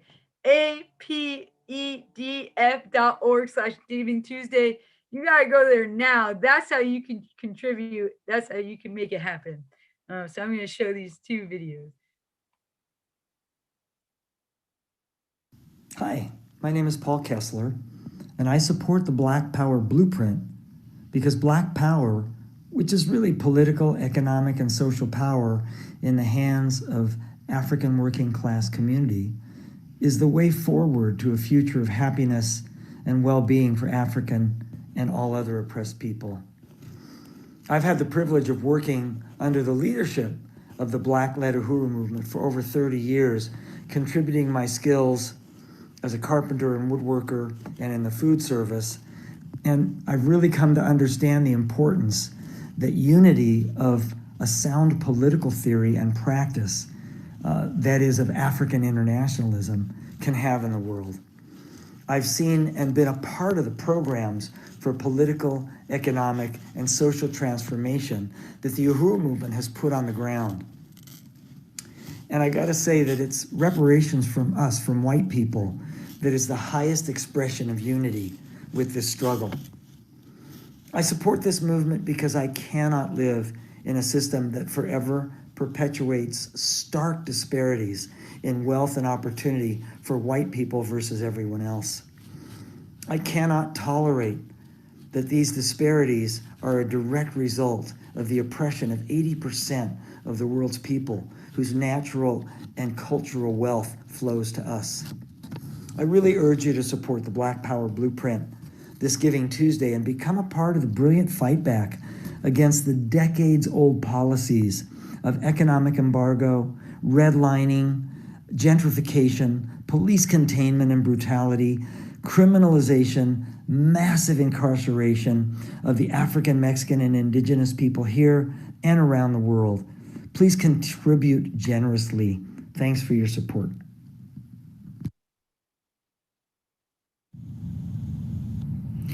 I'm Carrie Porter, and I'm a member of the Uhuru Solidarity Movement in Huntsville, Alabama.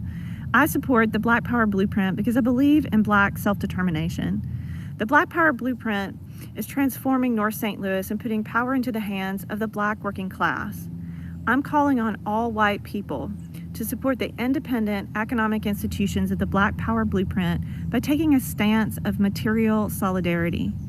I'm pledging $30 for Giving Tuesday because I believe reparations is the way forward, and I'm inviting you to do the same. Uhuru.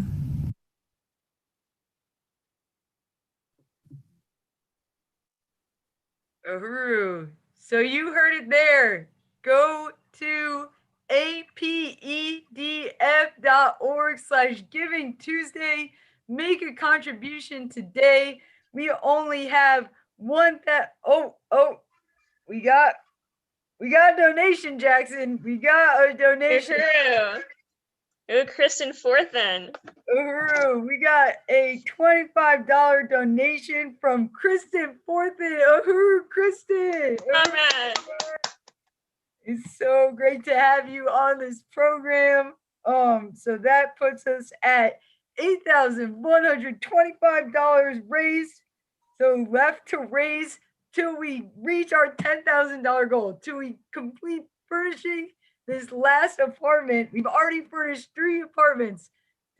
This last one, we've got only $1,875. We can do it. We can do it. Yes, and I encourage someone to just put in 75 right now, make it even 1,800 or more. That's cool too.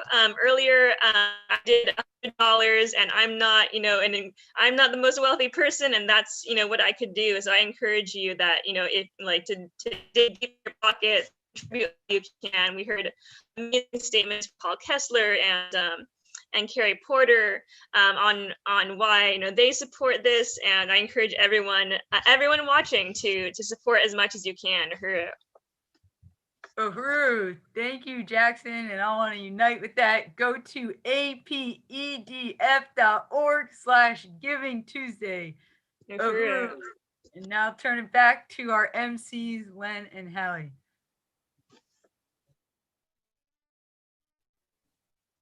Uhuru, can you hear me? Yes, we can hear you. I can't start my video. If the engineers could let Len and I start video. Oh, okay. Check. Thank you. We see you. Okay. I got it. All right. So yeah, that was really fantastic. Really excited. We're raising these resources for the African Independence Workforce Program.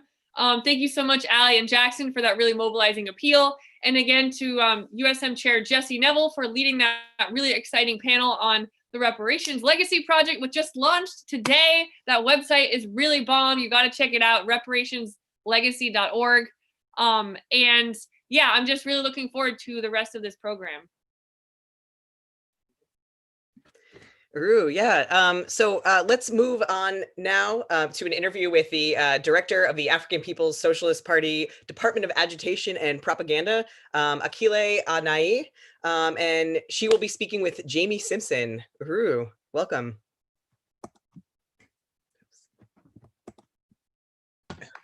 Uhuru, thank you, Len. Thank you, Hallie. Thank you for that.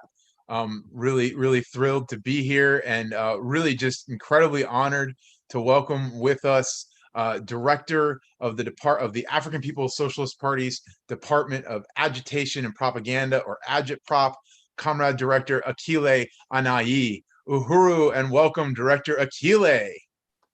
Uhuru, Jamie. Uhuru, comrade. Uhuru. So great to have you on the telethon tonight, on the Reparations telethon for Giving Tuesday. This is fantastic. And, you know, of the many things that you do as director of Agitprop for the African People's Socialist Party, you are also the editor of the Burning Spear newspaper, an incredibly significant revolutionary journal. And I wanted to begin the program tonight, this interview rather, by asking you if you could tell us when, just so people get an idea of the significance of this revolutionary journal. Can you tell everyone when the first Burning Spear was published, one, who its first editor was, and can you talk a bit about the significance of that first issue and the cover photo, the quote unquote art on that first issue? Uhuru, absolutely. First, I just really want to salute the Uhuru Solidarity Movement and this incredible, what has been an incredible telethon. And I just want to salute all of the leaders in the Uhuru Solidarity Movement, the African People's Solidarity Committee, and of course, the incredible dynamic project, the Black Power Blueprint, led by Deputy Chair Onus Shatella, and my leadership, Chairman Amalia Shatella, which I'm actually about to talk about right now to answer your question. It was Chairman Amalia Shatella who was the first editor, the founder of the Burning Spear newspaper. I actually have the first copy with me. Awesome. And it was founded in 1968, and the first print edition was printed on December 22nd, 1969, and we'll be celebrating the 52-year anniversary of this paper this year. And on the front cover, I can't open it, unfortunately, because it's so fragile, but you can see just a little bit of what was the mural that hung in the St. Pete City Hall. And it was this horrendous depiction, this white nationalist caricature of African people entertaining, white beachgoers. And it was, the ideological underpinnings, as Chairman says, the foundation of colonialism that hung in the walls of city halls, reinforcing these ideas about African people. And the significance of it being on the first cover was because on December 29th, 1966, 3 years just before this was published, Chairman Amalia Shatella actually tore that mural down in City Hall and faced a 5-year prison sentence. And to this day, that wall still remains blank in City Hall. It was the first Black Power act ever committed in this in this country. So it was really incredible what the chairman did in 1966. And that it was just fitting that the first print edition of the Spear would reflect that struggle. Uhuru, yeah, it's very an instrumental moment in the African liberation struggle and the history of the Uhuru movement. So just want to join you in saluting Chairman Amalia Shatella for founding this movement and for leading up this whole process. Really courageous act that he took there in tearing down that piece of white nationalist delusion about African people, and how it reinforced such a foul relationship that here tonight on this telethon we're helping to overturn by supporting the Black Power Blueprint. So I want to join you in saluting this incredible telethon and everyone who's tuning in and contributing. As the editor of the Burning Spear newspaper, which you are now, can you tell us what do you think is unique about this newspaper and its place in the history of the African liberation movement? For real. Yeah, I'm feeling some pretty big shoes. If you consider the chairman as the first editor of the Burning Spear newspaper. And, in terms of the Spear's uniqueness, I'd have to say that while one, it's the oldest Black Power newspaper in existence. And just a couple of things that I wanted to note, that it's not alternative. It's not considered alternative media, alternative press, not alternative bourgeois media, but it's an institution of dual and contending power in the hands of the African working class. And it is totally biased in the interest of the African working class, unapologetically. It does not pretend to be, the bourgeois sense of objective, which there's no such thing as objective media. The media, serves a purpose to reinforce a social system, whereas our contending media serves to, reinforce the aims and the mission of the African Revolution. So that's, one of its most outstanding, unique characteristics. And I also think that a really unique aspect of the Burning Spear newspaper is that it's not just a tool for information consumption, but it's an organizing tool.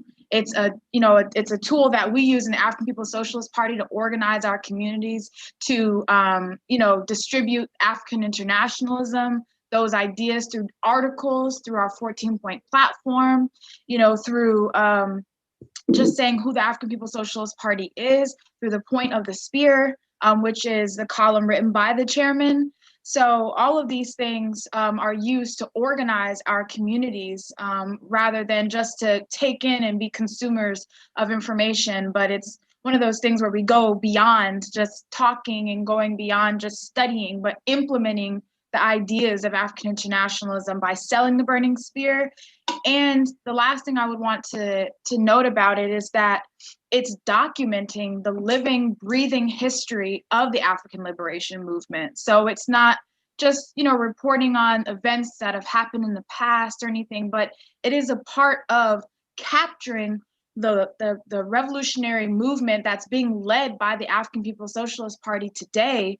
It's capturing that history right now. It's our tool of communication with one another, with the rest of the world, and it's ours. It belongs to us. It belongs to the African working class, which means that, Mark Zuckerberg can't ever shut it down, which means that the ruling class can't ever shut it down. It belongs to us. It is something, we possess it, we fund it, we make it happen.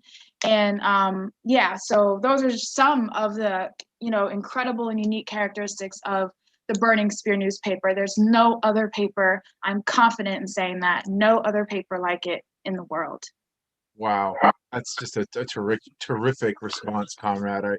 I really appreciate that. And kind of connected to that, I wanted to talk to you about the fact that you're the director of agitation and propaganda for the African People's Socialist Party.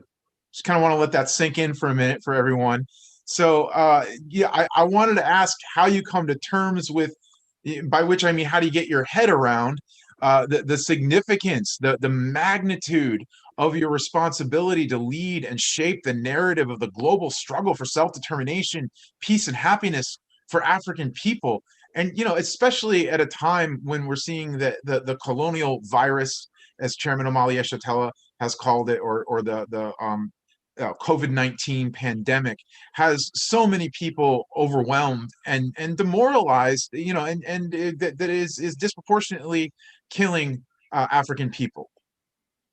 Well, really not to be cliche or anything, but I really think part of it really is to be able to work under the leadership and to know Chairman Omali Yeshitela, because when you see somebody like that who's dedicated their life to the struggle, and he was the editor of the Burning Spear. He was everything before there was anything, before when after the counterinsurgency happened and the Black Power movement in this country was crushed, it was this person who took the struggle on his shoulders and said, we have to push it forward. And just decided we're going to solve the problems of the revolution, and then made it happen. And just to be able to witness that and to just think about that every day, like this person, that's what they did. So you can come to terms with the fact that nothing is too there's nothing too great, like it can be done. And the thing now is just to sit down and say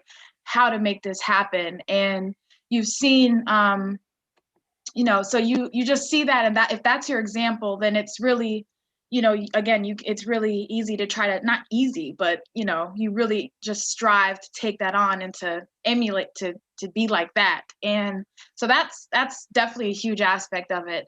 And I would say that, you know, all of this started as a vision. You know, it was somebody's vision to say what this is going to look like, and we're living in that vision now. So it's like, and it's not just, you know, it's just evidence of these things can be done. So whatever seems too great or insurmountable, it's like it can be done. And the most poised organization to do that is the African People's Socialist Party. And we have the evidence, even as we're having this telethon in support of the Black Power Blueprint. That was something that was a vision, and then it took actual work to make it happen. And it might have seemed like, that's crazy, that's wild, we've never done anything like that before, but you know, but we did it. And so it just, every time we end up accomplishing these things, it's like we look back and go, man, that was like a piece of cake, you know, because now we're going bigger and bigger and bigger because we're taking the whole thing. So, you know, that's, you know, part of how you wrap your brain around something like this. And I would also say that, you know, in terms of, you know, the situation of the colonial virus, COVID-19, and just the, you know, the feeling you can get by looking out at the world and seeing what's happening, you can get demoralized if you don't understand it. But African internationalism gives you the ability to understand the world and what's happening in it. And it gives you this whole worldview that says that the crisis of imperialism, which is what you see manifest when you turn on the TV, you see this thing happening here, and you see the colonial virus and the news happening there. And when you can't see it any other way other than through the lens of the sinking ship, then yes, it is so incredibly demoralizing. There's no future. But when you see it through the lens of African internationalism, you see how this crisis is something that you can exploit to create the world, you know, that we're in the process of creating now. So then you can take off, you know, those glasses, that lens that you're looking at through the sinking ship, and see it through the eyes of the African working class, who has been suffering the brunt of this parasitic social system for centuries now. And we're able to see this world and not just be able to vision it and, you know, just hope for it, but we're doing it right now. We're in the process of making it happen, changing lives, transforming the world. We're doing that right now. So that's what really helps to just wrap your brain around something. African internationalism, you know, says that everything is knowable. Like, it's something we can go out and achieve and make happen. It's just, you got to start with a plan of action and get to work. And I think that's what helps, to just go, okay, how do you do agitprop? How do you run this department? So, yeah. Wow, that's tremendous, Director Akile. And you know, I love that optimism, that revolutionary confidence that I see in cadre such as yourself. And it reminds me of something I remember asking Chimurenga Salambao once, because he's, you know, just like yourself, someone that does so much. And I asked him once, you know, what keeps you going, comrade? And he said, "Are you serious, Jamie? It's the people. It's the people." And that's what I'm hearing in your response too, when you're talking about the Black Power Blueprint Project, how it seemed like this insurmountable task, and now look, it's on the ground. It's a concrete reality, and the question is just how can we improve it, and how can we go on to the next thing that the African working class needs, because the need of the people is so evident. And how can you not do whatever it takes, especially when we're surrounded with such powerful comrades and such incredible leadership that has paved the way. So I really appreciate that response. And I do want to just take a moment to remind anyone this, because this is just so fantastic to be able to talk to you like this. And if anyone is moved by this and what the African People's Socialist Party has done with the Black Power Blueprint, you should go to apedf.org facebook.com/Giving Tuesday and continue to contribute to this fantastic goal, this amazing project.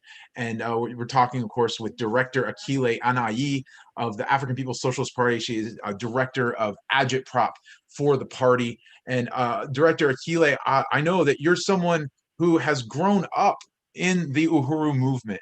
And I just wanted to ask if you could talk about your experience growing up around the Uhuru movement, within the African People's Socialist Party family, and the process that you went through to become the leader and the revolutionary that you are today. Oh boy. Well, to keep it brief, yeah, I really, I mean, I don't typically say stuff like this or really believe in luck or anything, but really generally I'm fortunate that I was able to grow up where I did, be born where I was born in St. Petersburg, Florida, which is the birthplace of the chairman. And just that I didn't come here, on my own. I have to really thank and appreciate my dad, Comrade Ntambwe. And he, he started out very young, or came around the Uhuru movement at a young age himself, and he brought me into this process when I was, like a preteen, becoming a teenager, and coming around to Sunday rallies in the beginning, these community organizing meetings held by Impedum, and and I was, like a teenager at the time. So sometimes I wasn't always there, but I did get something from it every single time that I went. And so I was able to begin, being influenced by African internationalism at an early age. And even if I didn't realize it or call it African internationalism at the time, my dad would say things to me, and I would be at these meetings. I would remember these things. So I'll go out in the world, go to school, things like that. I was able to understand things just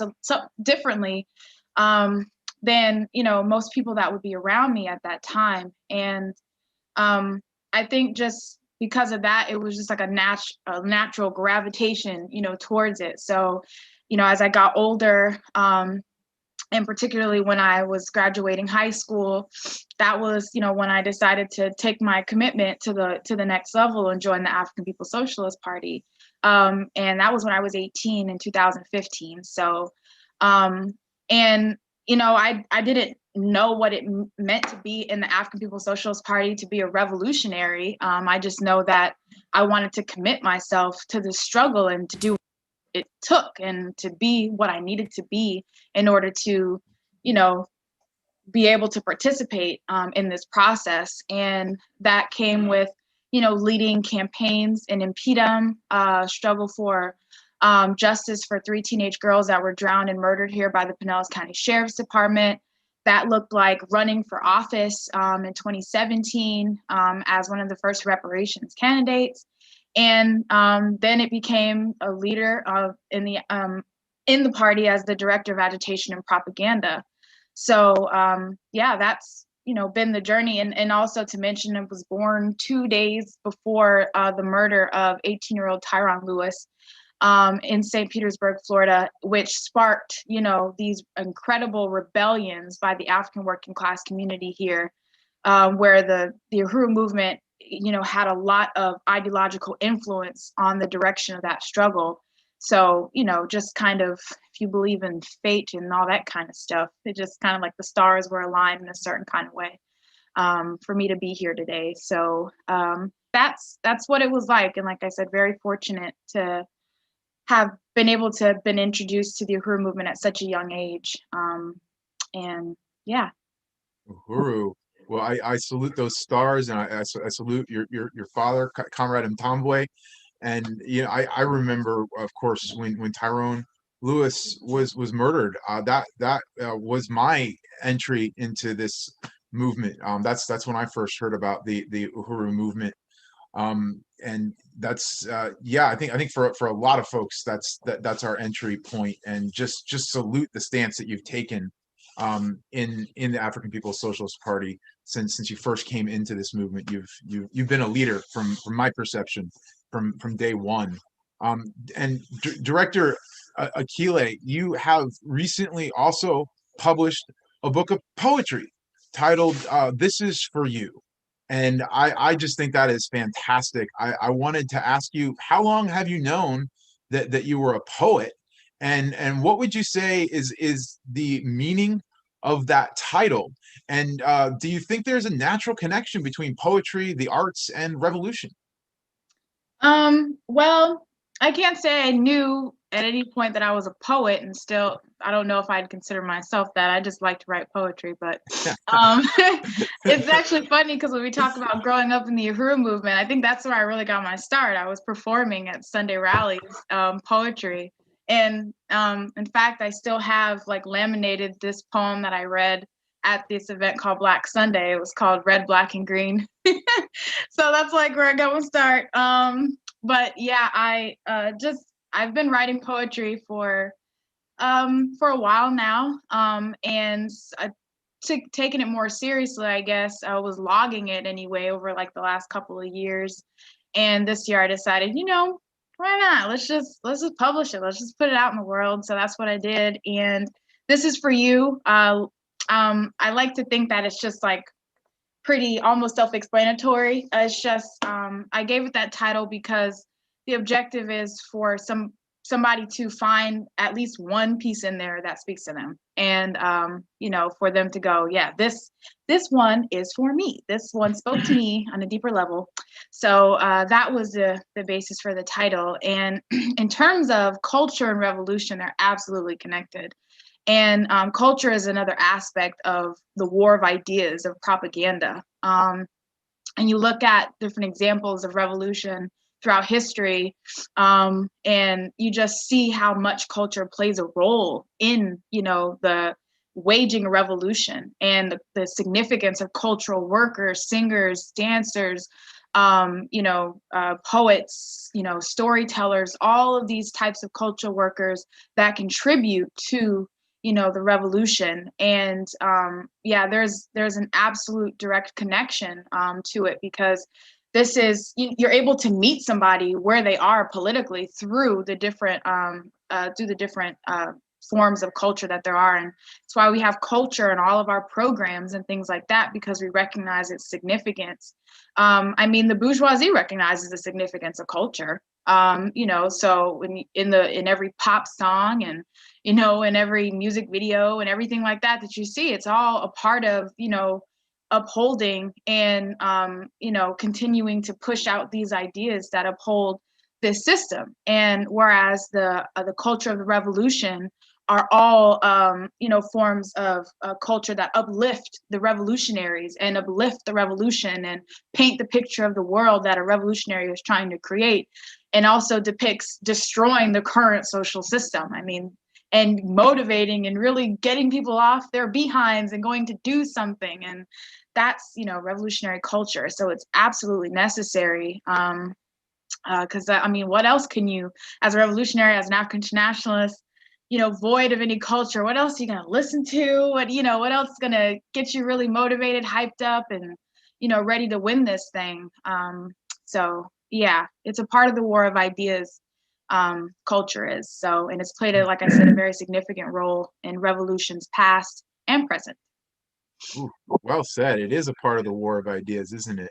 And what occurs to me is how often I see the African People's Socialist Party in the Black Power Blueprint, for example, having put down on the ground the stage there, right? That's an integral part of the Uhuru House here in St. Petersburg, Florida, where we're located, has a beautiful outdoor stage. Aquaba Hall is a beautiful platform for people to have cultural expressions, and then constantly encouraging the revolutionaries in the party or in solidarity when we have poetry for reparations, encouraging us to get out of our comfort zones. And if we're at all hesitant about creating culture ourselves, that gets us over it and we're able to really be whatever we need to be for the occasion, to express these ideas in all the different ways that the culture allows. So I really salute you for that. And before I get to this last question, which I'm really excited about, I do want to just give a shout out to Melissa Roy, who donated $80 towards the Black Power Blueprint project tonight. Uhuru, Melissa, thank you. That's fantastic. We have now raised $8,205. We have remaining $1,795 to finish this fourplex apartment of the Black Power Blueprint of the African Independence Workforce Program. So if you want to be part of that too, you want to be part of the culture of reparations that we're developing here tonight, you can go to apedf.org/Giving Tuesday. That's apedf.org/Giving Tuesday.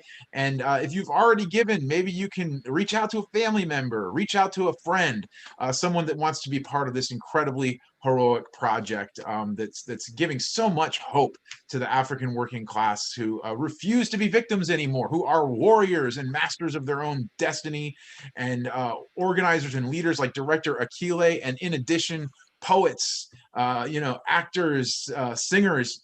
And I wanted to ask you, Comrade Director Akile, would you do us the honor of sharing some of your poetry with us tonight?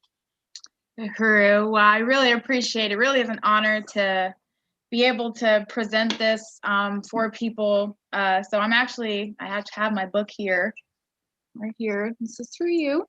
And I'm just gonna pick a piece from it. This piece was called, is called Driftwood. Like floating lilies, traveling off of ripples, triggered by old stones, flung from crippled hands. I sometimes watch this peaceful show and wonder if this is nature's conversation. Her gentle whispers rustle through leaves and fall into my waiting ears. She tells me time and again that she is tired, just the same. She screams loudly with gusts of wind and falling trees we've never heard. She says to me, similar to I, that she is alone and slowly drifting. That's Driftwood. Wow, that is so beautiful, so poignant. That I'm really moved. I'm uniting with Comrade Ali in the chat, is saying I need to get myself one of those books, and Len Demmer says I unite, and yeah, that's really something, comrade. That's really moving. I felt like I noticed a lot of well, I don't know. Do you want to speak to that before I pontificate? Pontificate, if you will. I was struck at how much beauty there was in it, but also like a sense of loss, of loneliness and the ancient kind of quality that I know when I'm walking in nature, I kind of get that too. It is, and for me, part of it, it's difficult to look at something like a tree in this country, especially in a place that's so legendary for the lynchings of African people. To write, I know that Chairman Amalia Shatella, I remember when I first came into this movement, reading in one of the articles that Chimurenga had said that he was that the chairman is so political that once he was observing the beauty of a sunset, and that the chairman said something about that, this beach, this view isn't created for us. Mm-hmm. And it's something that for me, especially in West St. Pete, which is so very white, it's so white, it's so ruling class, and there are these tree-lined streets, and these beautiful views that it can sometimes get almost seductive, the beauty, and there's something that feels like false about it and inherently sad. For me, that's very tied up with the reality of parasitic capitalism, and the fact that I know how many people are suffering so that all this hoarded wealth and this beautiful nature, which should be free, can be enjoyed by just a few people. Does that at all go into what you're talking about the loneliness? Well, I think this what also gives meaning to the title, This Is For You, because I love the fact that it can be interpreted and it can go so many different places, just depending on how you're reading it and what the lens is that you're reading it from. And you know, I believe I wrote this poem. It might have been around like Earth Day or something. It might have been like something like that, because I have a faint memory of writing it like around that that time. And you know, it was really just to express like the strain on nature at, you know, at this point. And it's like nature personified has said, I am tired. You know, I'm just, and you know, there's points in here like the whole thing about, you know, trees falling, but if you're not around, does it make a sound, anything like that? Like all, you know, just the fact that nature's in this process of, you know, suffering at this particular moment because of the world situation we know as parasitic capitalism destroying everything. And you know, this is just, I thought it was just a nice way to paint that kind of like nature kind of going like, you know, whew. But the person who's also narrating or whatever, telling or, you know, saying the poem is kind of like right there with them, like, I'm tired too, you know, like yeah. So I don't know if that made a lick of sense, but that's. No, it makes a whole lot of sense. And I unite with Chairwoman Penny Hess who's saying that it's so beautiful. Director Akile, you're clearly very talented, and I don't mean to push the envelope, so to speak, but we have at least another 10 minutes. Would you be willing to share another piece of poetry with us? Oh wow. Well, yeah, let me see. I have like lots of smaller pieces. Okay, maybe I could read like 2 more. They're like smaller pieces. Sure. Unless you'd like to pontificate after each one. I'm sure people would rather hear your original poetry. This one's called The Blues. I have patiently waited, yet wanted impatiently to one day see the world painted in other colors. Yet I've grown used to these various shades of blue, sometimes a rich cobalt or a brooding indigo, but blue just the same. So that's The Blues. Whoa. Let's see. This one's called Silent Robberies, and I will leave. I think that'll be the last one. Silent Robberies. I am bursting with regret, having always settled for the absolute bare minimum in all the things I've poured my soul into. I unearthed my biggest secrets, bared my soul to hungry wolves who once danced gracefully about, cloaked in luscious wool. My body is adorned with hundreds of scars from the mouths of leeches, while my eyes remain permanently wide with paranoia kicked in my veins.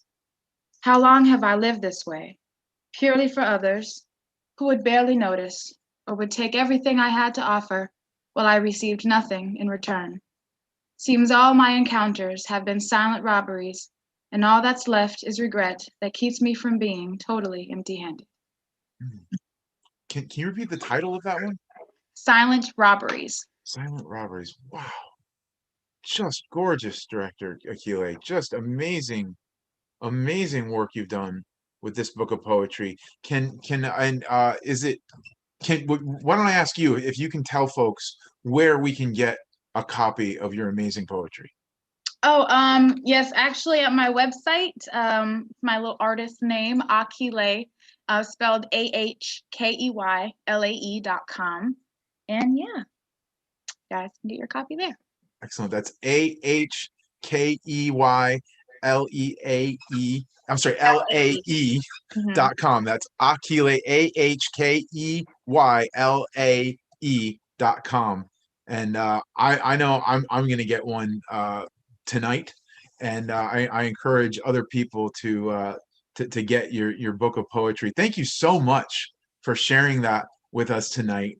And I want to encourage people also, if you like this work, there's going to be so much more culture, I'm sure, that's going to come out of this movement, out of the Black Power Blueprint. You can keep going to apedf.org/Giving Tuesday. If you enjoyed this wonderful opportunity to hear some revolutionary culture from director Akile Anayi, as well as going and getting yourself a copy of this book of poetry, you can contribute to this fantastic telethon right now. And Director Akile, I wanted to turn it back over to you and see if you have any last comments you wanted to make on either of those gorgeous pieces that you shared with us. I want to give you the opportunity to pontificate, because I'm afraid if you don't, I might do it, and people don't want to hear that. Well, I will. Well, I don't want to leave here without just really calling for and making the push for people to support this incredible telethon and the work of the Black Power Blueprint, and go to apedf.org/Giving Tuesday and make your contribution to a project that you can actually see, that you can actually visit, well, when COVID's over, and, to actually be a part of, to donate today on Giving Tuesday, and to become a part of this organization, volunteer your time, your skills, do what's necessary to see these projects all the way through, because it's really changing the life and material conditions of African people everywhere. And, it's just, there's no better place. I really honestly cannot think any better place and any better project that deserves, your support than the Black Power Blueprint and the African People's Education and Defense Fund. So I just wanted to say that. And yeah, just salute this whole process. And in terms of those poems, I think I might be cutting it too close to try to kind of go into them a little bit more. I did see Comrade Chair Jesse Neville make a request, so I think I'd like to fulfill that request as my last deed of this panel. Wonderful. So this one's actually very, very short. There's poems in here that are like 2 seconds long. I think you consider them more quotes, but they made the cut. So this one's called Bad Habits. Old bad habits die hard. Kill them anyway. That's it. Wow. Wow. So that was a little easier to go through. Old bad habits, they die hard. They say old habits die hard, but old bad habits, those die hard, like, what is it? What's his name? Bruce Willis, whatever his name is. But, they're really, really, really hard to kill. They're really hard to knock out. But you know what? They keep us from they prevent us from doing what we got to do and keeping us from going where we got to go. And so they have to be killed. Those bad habits have to be killed. So kill them anyway. That's so true. So true, comrade. I really appreciate each and every one of those poems. And wow, you are so wonderful with language. That's just impressive, comrade. And I just have to say that it hits home for me, that last one. And what occurs to me is, like the chairman says, we're grave diggers in in this movement, right? So we will do what needs to be done to kill this beast, to kill whatever habit stands between us and the revolution. And I just so very much appreciate you being on this telethon tonight and sharing so generously with us from your new book of poetry. I know it's going to be so successful. It's already so very popular in our movement, and I know that it's going to have a popularity far beyond that, that's going to carry the name of Akile Anayi far, far into the world, as it needs to be carried, along with African internationalism and everything that it represents, including the Black Power Blueprint, which you can support by going to apedf.org/Giving Tuesday and donating generously right now. Like so many of you have tonight, including Melissa Roy during this interview, who donated $80. Uhuru Melissa, again, thank you so much. And Director Akile Anayi, I'm sorry, I think we're out of time now, and I don't want to push it, but thank you so much for coming on tonight, comrade. Thank you for having me, comrades. Uhuru. Uhuru. Uhuru, Director Akile Anayi, Director of Agitprop for the African People's Socialist Party. So very thrilled that you could join us. And so glad that all of you out there were here with me, with us for that incredibly moving poetry read. And I want to welcome on now comrades Hallie and Len, who are going to take us into our next section and another appeal. Ruth, thank you so much, Jamie, for that, and Director Akile. That was a really powerful interview. I just always love hearing you speak about your history in this movement since you were so young, and just the incredible work of the agitprop department. I mean, it's the paper, it's the spear, it's the books, it's the radio, it's the social media, it's all of it. And I just really appreciate that interview. And you, Jamie, as well, excellent MC skills. Very, very excellent. And I just want to remind folks of where we are at with our fundraising goal tonight. We did get a donation during that interview, which Jamie did announce, but I'll just say again, Melissa Roy donated $80. So that brings us up to total for the day. We have raised $8,205. So we're almost there. Total for our $10,000 goal, we have $1,795 remaining to finish the fourplex housing. So we've already paid for 3 houses right now to furnish them, and we're almost done with the final house. So you can go right now to apedf.org/givingtuesday.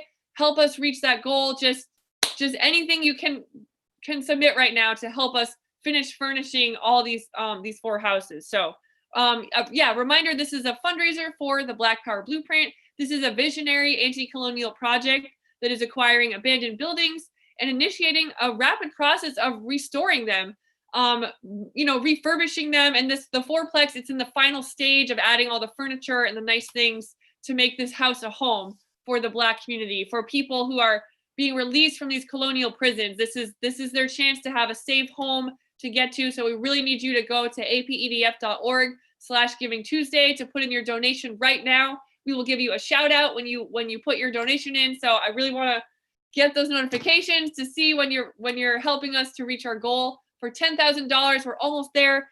And this is, the resources we're raising tonight are specifically for the African Independence Workforce Program. This is a program of the Black Power Blueprint to bring community members who are being released from prison. It's really a project of self-determination for the Black community.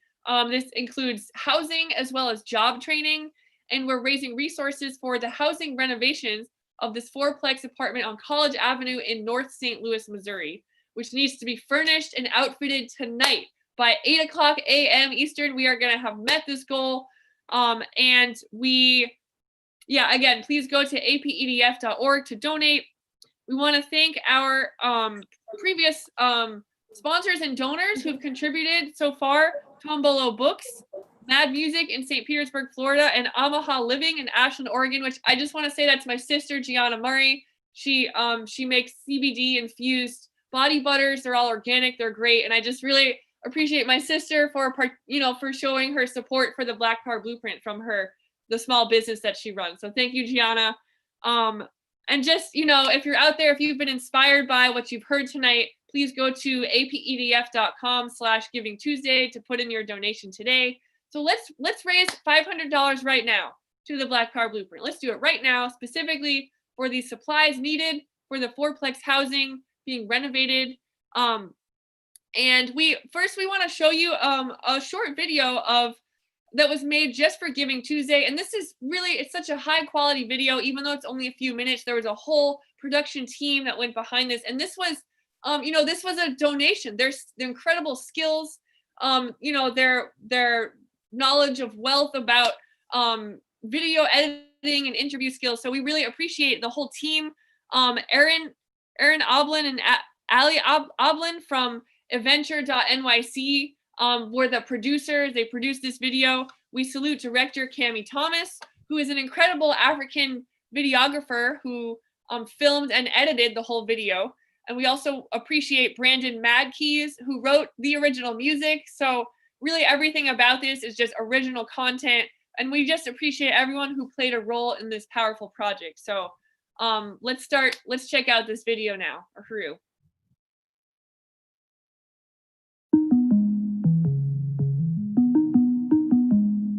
My name is Abdullah Alexander. I'm 59 years old, and I'm now living in St. Louis, Missouri. This is a place that I love. I've been here now for 3 years and working for the Black Power Blueprint.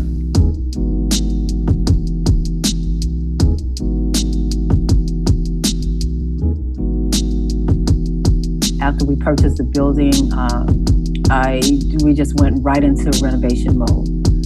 There were 2 stores down the street that, had no food.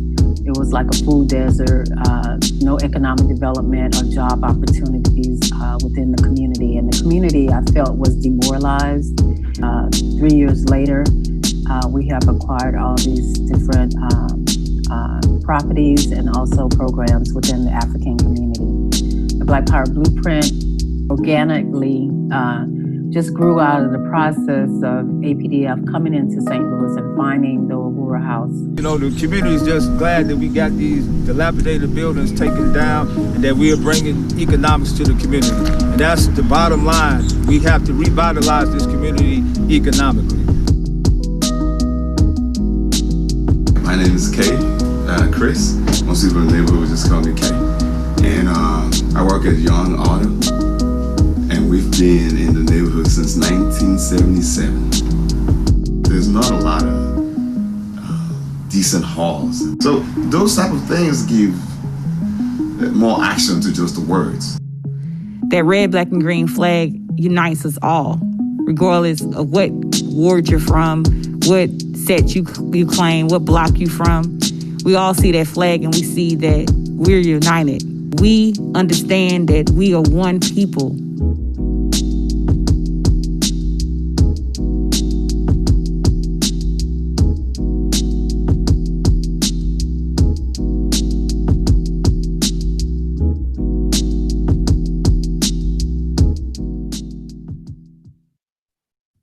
Well, that was a really powerful video. I just, again, want to salute the whole team. I apologize, I said the name wrong for Aaron and Ali Abelin, who were the producers. So this was the director and editor of this film was Cami Thomas, and you can find them at Cami Cruz Thomas, CamiCruzThomas.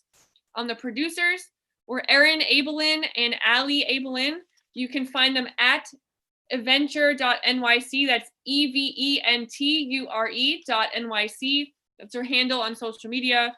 The St. Louis production team, Bailey Sinclair. You can find them at Bailey Sinclair. That's BAILEYSYNCLAIRE. And the original music was made by Brandon Madkeys. You can find them at Madkeys _ MADKEYS _. And the B camera operator was Ethan, and you can find them on social media at Canthan, or CANETHAN. So, all right, so we are going to turn it over to Len now to tell you a bit more about this project. And again, if we need you to donate right now at apedf.org/givingtuesday. Uhuru. Uhuru. Thanks, Hallie. That was a really, really awesome video. I'm glad I got to see it a couple times today. We encourage anyone that is tuning in right now to donate at apedf.org/givingtuesday. These are real things that will help make these rooms a real home for these formerly incarcerated African people that are coming into society to restabilize after such a traumatic experience of being stuck in this colonial prison system. If you donate today, you will get this awesome Black Power Blueprint sticker. And if you donate $250 or more, you will get this Black Power Blueprint tote bag. And the next 6 to donate $250 will get one of these Tombolo books of your choosing.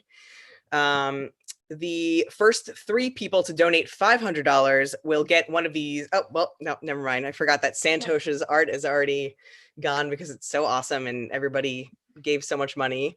Let's just go ahead and raise another $500 right now. We are going for $2,500 for this last apartment that we're trying to fund here. And right now we have, what's the number that we're at? We've raised $8,205, and we have $1,795 more dollars to go to finish furnishing this last apartment.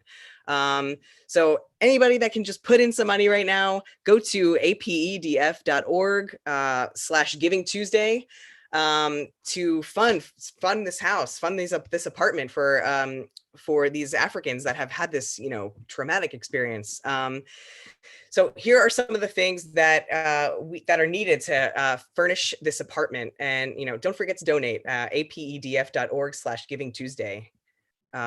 So some of the things that these funds will cover the cost for. So they definitely need more kitchen supplies, and cutting board spatulas, can openers. What else? The cutting board it's $30. So somebody out there, has got to be able to, $30 just cutting board. Right now, we still have 4 cutting boards that need to be fulfilled, so go ahead and just donate that money. Can openers, 4 are needed. They're only $6 each. If you can, get all 4 of them, it's only $24. And then, everybody has a can opener. Just these things that, that everybody needs in the kitchen.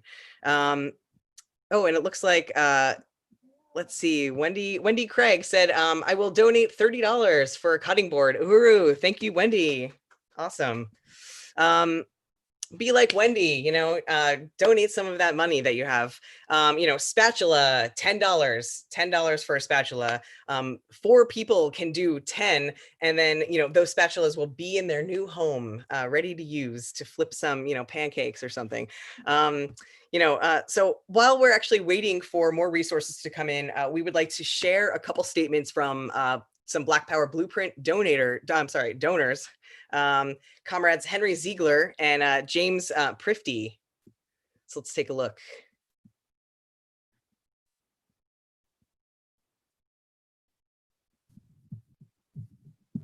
This is Henry, and I'm donating to the Black Power Blueprint because I believe in white solidarity with Black Power, I believe in reparations, and I believe in creating a better society under the leadership of African internationalists.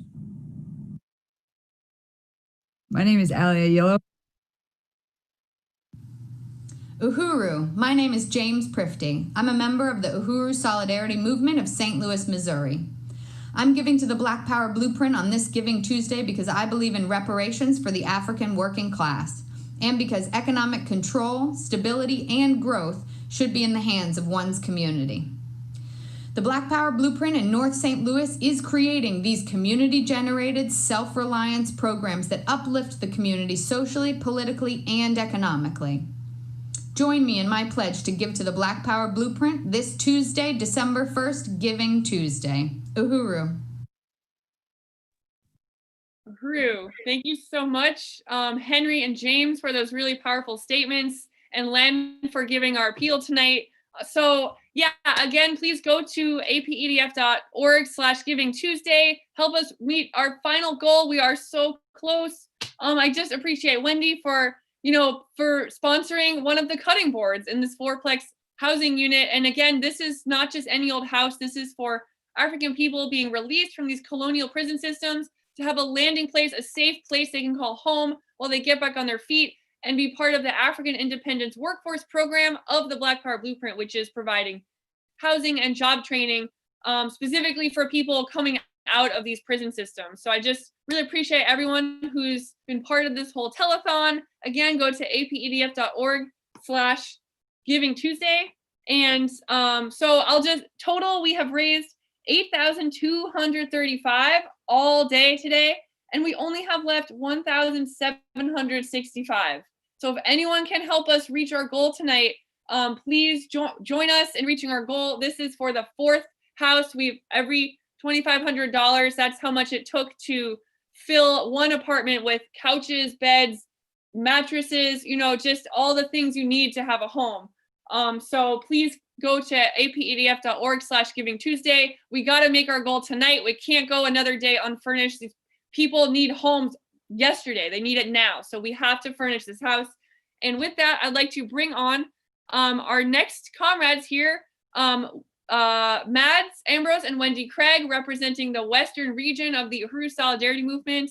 Uhuru comrades, they're going to take over and emceeing from here. So Uhuru. Uhuru.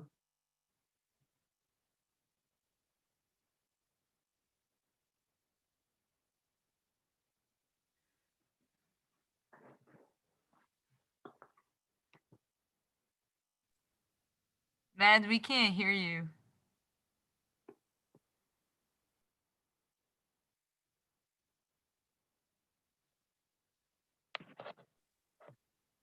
No, we still can't hear you.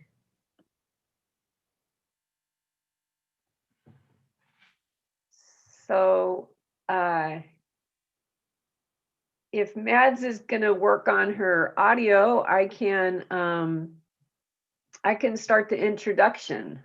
So first, I just wanted to really say that the interview with Director Akile was so powerful, and just, you know, we see Director Akile in her revolutionary mode, handling the agitation propaganda, but then to see her artistic side as well, it's really beautiful to see that. So I just wanted to say how much I enjoyed that, and just urge people to keep giving, because we really do need the resources to fund everything. And Mads, how are you doing with your audio? No, okay. Well, Mads is looking real pretty, so she will just adorn us with her beauty and her positivity.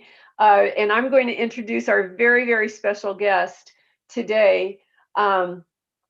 Chairman Omali Yeshitela and the African People's Socialist Party has always highlighted that the solidarity that is needed amongst colonized and oppressed people around the world in their fight against colonialism. And so they have formed many, many alliances over the years with different colonized communities. And one of the things they deeply, deeply cherish is their 35-year-long relationship with Unión del Barrio, which is an anti-colonial, revolutionary, indigenous Mexican organization. And tonight we have the honor of interviewing Benjamin Prado. He is the undersecretary of Unión del Barrio, and I'm particularly honored to be involved in this interview because I am in San Diego, where Benjamin works, lives, organizes, and does amazing things. So I've seen the past 10 years, I've seen the work of Unión del Barrio and this great comrade who we're interviewing tonight. So it's an honor, Benjamin, for you to be here tonight. So I just would like you to start out, if you can, tell us more about Unión del Barrio and the work that you are doing within the Mexican community. Absolutely. First of all, I want to, really appreciate the invitation to participate in this important fundraiser and this important struggle to raise resources, build the Black Power Blueprint, excellent expression of Black Power, and Unión del Barrio unites with this effort. So really appreciate the opportunity. And Unión del Barrio, for those that, maybe coming around and are new or viewing this for the first time, Unión del Barrio is a Mexican liberation organization founded in 1981 as a result of the defeat of the Chicano power movement of the 60s and 70s. Unión del Barrio has its was founded in the city of San Diego. Over the years, over our 40-year history, we have had chapters in various places, El Paso, Tucson, San Jose, and even presence in different parts of what is known as the U.S. Southwest. And it's really important for us to highlight that our history and origin is rooted in an anti-colonial struggle against settler colonialism, that we recognize the U.S. Southwest, specifically the states of Colorado, Utah, Nevada, California, Arizona, New Mexico, Texas, parts of Wyoming and Oregon. This was a territory that was invaded by the U.S. settler colonial government in 1846, 1848. They launched an all-out war against indigenous peoples and population that had been here on this entire continent, really. And the political and ideological underpinning of that war and offensive was known as Manifest Destiny, right? And it is a product of the settler colonial war that they've waged against our peoples that today created a condition where Mexicans, Mexicanos, indigenous people, because we recognize ourselves as indigenous people, currently find ourselves as foreigners on our own land. So, we are committed to overturning this relationship with settler colonialism and doing away with all the colonial laws that today subject us as a colonized independent people to this U.S. settler colonial system. And Unión del Barrio has, since its founding, advanced a struggle to build political power in the hands of the Mexicano working class. So we are we have identified, our historical philosophy and understanding as raza internationalism, which we have learned from tremendously. And this is where we believe that the historical significance of this unity between African people and Mexican people really provided a clarity, and obviously the tremendous ideological leadership of Amalia Chatela, but also, our founding member, Ernesto Bustillos, who was a pillar of building the ideological foundation of what is today Unión del Barrio. And Ernesto Bustillos was an organic political ideologue of our movement who sacrificed tremendously in order to build an organization of organizers to be able to really build political power on our terms and advance the struggle for self-determination of the Mexicano indigenous peoples within the political borders of the United States, with the end objective clearly to throw off all colonial borders that divide our people. And we say everything from Alaska all the way to Chile, we are one people without borders. So that's just a little bit in very broad strokes who we are as Unión del Barrio. And today we are advancing a strategy of building dual and contending power through different various projects. Specifically, we have a Escuela Slan. It's a school for our youth so they can really find out about who they are and the importance of working class struggles, anti-colonial struggles, because when they go to school, they receive a colonial education that wipes away all of their identity, strips them from their language, their culture, and their identity to this colonial system tries to assimilate them into a society hostile to our existence. And so the Escuela Slan is an important contending institution, ideological institution to the colonial school system. And that's primarily led by our youth, actually, people who actually gone through this school. Another entity that we have is the Chicano Mexicano Prison Project, a project that focuses on organizing prisoners, because we say we have to be organized in every place that we're at, whether it be in the barrios, in the schools, in the universities, and in the prisons, because the great majority of our working class people have and know somebody that is in prison as a result of all the colonial laws that have been passed, the hostile aggression against our communities in the form of police containment, police occupation, ICE, kidnappings, right? And so our people are in prison. So we have the Chicano Mexicano Prison Project to organize not only prisoners, but also their families on the outside. And we also have a project that is known as the Community Patrols, where we get up every morning and we go out there looking for ICE, kick them out of our communities, because ICE is a very specialized force that comes into our neighborhoods early in the morning and kidnaps our families, separates our families as a matter of state policy. We are working people who have, who every day have to confront the possibility of being separated by this horrendous terrorist agency known as ICE.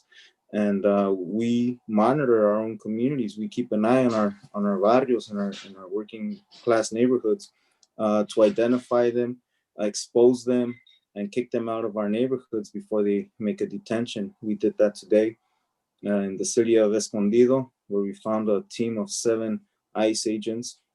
And our objective is always to kick them out of our neighborhoods. We also work with teachers to really build an alternative education system.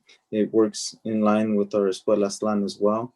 And we're also building communities of resistance, especially in the area of Los Angeles, because we believe that we have to resist not only this Trumpian horrendous colonial white nationalists, but also the other white nationalists in the form of Joe Biden, right? Because we understand that both the Democrats and the Republicans are the same beast with 2 heads.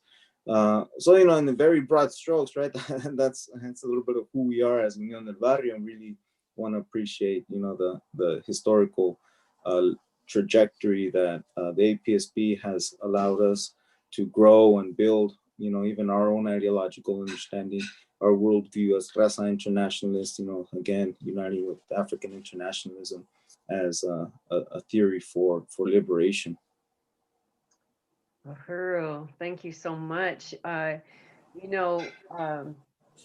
You spoke about, the educators in Unión del Barrio, and I indirectly got my start in solidarity because you guys have educators in the schools, and my son was educated by Rasa educators who taught him about his own colonized self. And then, as a result, I ended up joining Uhuru Solidarity. So right there, that's just the reach of Unión del Barrio in all the unexpected ways and expected ways.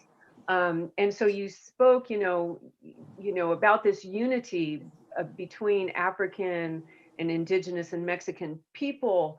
But can you talk about that, the importance of that, especially within the borders of the U.S.? Yeah, absolutely. As Mexicanos, we see ourselves as part of an indigenous nation. In fact, Mexico was a rebellion against Spanish settler colonialism, and it was led by indigenous peoples, whether it be José María Morelos y Pavón, we had Vicente Guerrero, Benito Juárez, Emiliano Zapata, Francisco Pancho Villa, Comandanta Ramona. We have all these examples, and we even say, that Crazy Horse, that all the indigenous leaders, Sitting Bull, they all represent that articulation of anti-colonial struggle, and we uphold those struggles as our struggles as well. What we see is our ability of kicking out Spanish colonialism and establishing a Mexican indigenous nation, recognize and actually getting rid of slavery, abolishing slavery in 1821 was that important liberation process that actually gave way to recognizing, us as an indigenous peoples as the foundation upon which all the wealth that had been produced, was actually the engine, right, that built and sustained not only Mexico, but also the colonial empires. And by liberating ourselves from that colonialism, and abolishing slavery, we saw this contention between, the slave and the slave master, right? Where the United States wanted to expand slavery in 1821, and they did so through brute force, through invasions, through occupations. In fact, the Marine hymn talks about the Halls of Moctezuma and the shores of Tripoli, right? And that goes to show, that we have a common enemy, right? When we're talking about invasions, wars, and occupations, we have the same oppressor. And so our objective is always to unite with the anti-colonial struggles of our African sisters and brothers, with the struggles of our indigenous various nations that exist throughout this continent, with the objective of getting rid of all these colonial laws and power that subjects our people to the worst type of humiliation, oppression, exploitation, and extraction of our natural resources. And so the significance of building, because at the end of the day, we are a majority of the people, indigenous people, African people, Mexicans. We recognize ourselves numerically that we are a majority of the people, and that's what scares the hell out of all these settler white nationalists, and that's why they employ such horrendous policies of genocide. They can't call it anything else. There is an active war happening on the border here, the border that they imposed on our nation, that split our nation in two, right? We have the southern part of Mexico, and we say we have the northern part of Mexico. The northern part of Mexico being occupied by the settler U.S. state.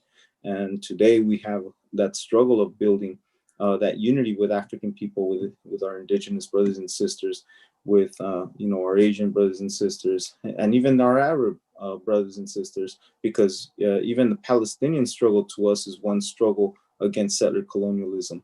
And so, strategically, we recognize that our struggle clearly has to unite these sectors of our communities, because we do face national oppression, and we do face a settler colonial oppression that is not just a class oppression. That this anti-colonial struggle must be a central and key leading component of our liberation struggle. And so, that's why the necessity to build revolutionary organization is so urgent. And that's why we recognize and appreciate the work of the African People's Socialist Party, because it has built not only a theory of and strategy around liberation, but it's building its own institutions as well, of dual and contending power to this parasitic capitalist colonial state. So that's for us an important key component towards striking 1,000 blows to this capitalist colonial system and getting rid of this two-party dictatorship that sustains itself by the oppressor class, right? The billionaire class. There's a reason why they chose now Biden to move forward and advance their policies, because they knew that the erratic buffoonery of Donald Trump, was clearly taking them to an endless warfare.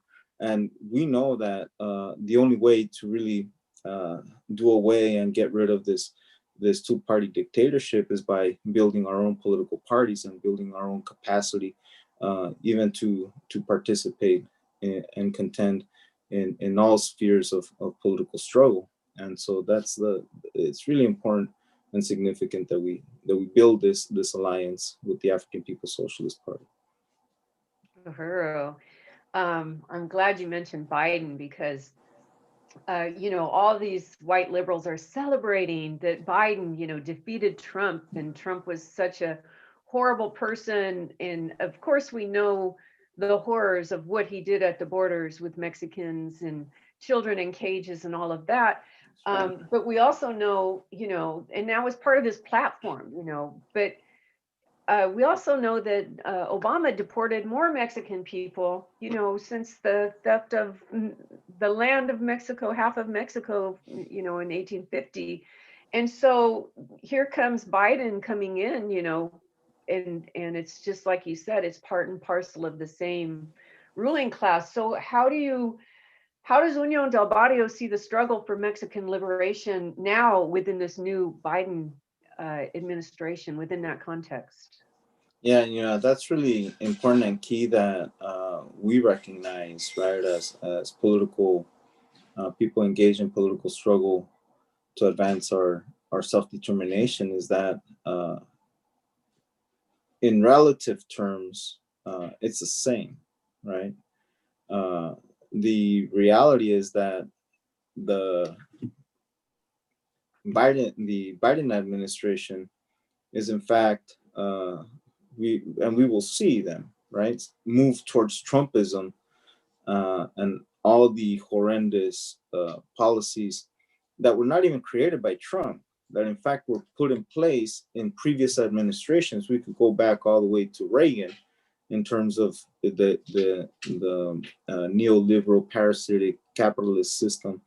And what we see is just a sharpening of the contradictions and the need to repress the most vulnerable sectors of our communities. In this case, the Mexican migrant worker, right?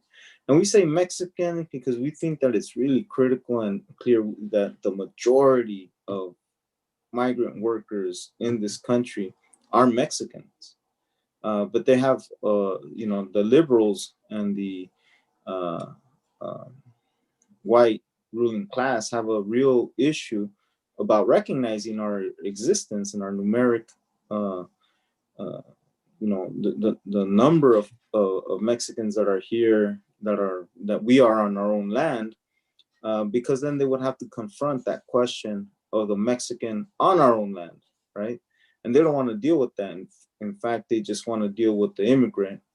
They want to deal with the Latino or the Latinx, all this terms that they use to obscure, our own existence as a Mexican working class.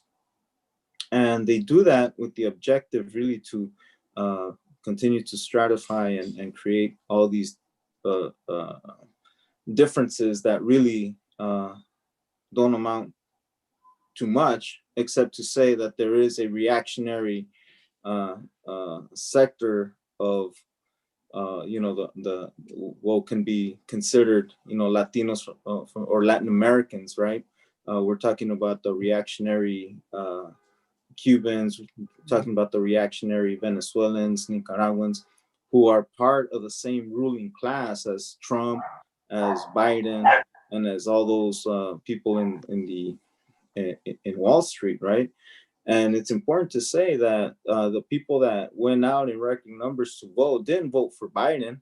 They were voting against Trump, right? And I think that's really significant to highlight because, all these liberals want to say, well, look, the leadership of the Latinos is now Biden. And we reject that concept and idea because the reality is that Biden was responsible for the Clinton crime bill, was responsible for putting thousands of millions of billions, really, resources in occupying our communities with more police, building a massive prison system that contains us in these concentration camps. It was Biden that advanced this super predator idea that attacked the African working class. And it was under Biden as a vice president of Obama that helped design the process for deporting and separating more than 3 million families.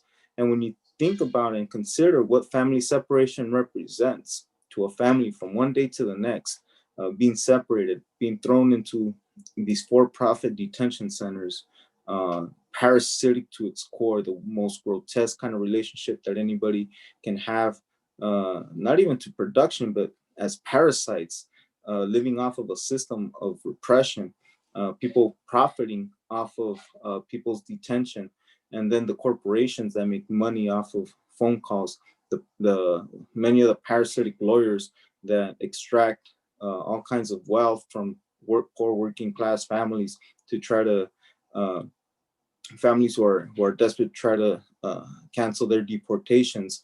When we talk about the loss of employment for a family who has been separated, when we talk about there's a whole political economy around the persecution of our communities as working class communities, we see that Biden is advancing has advanced and consolidated a policy of repression and then handed over to Trump.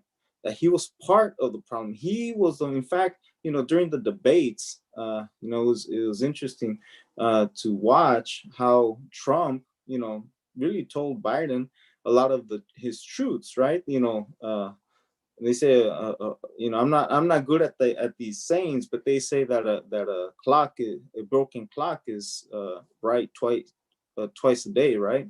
And Trump did say that he pays what, $750 in taxes in this whole year. He pays less taxes than a working class farm worker, right?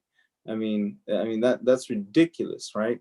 And it was Biden who created and was part of manufacturing the tax code that allowed all these billionaires to live and be parasites off of, in fact, we say that they're the welfare queens and kings of this country, right? Because they're receiving all kinds of tax benefits that have been on the shoulders of working class people throughout throughout history, really.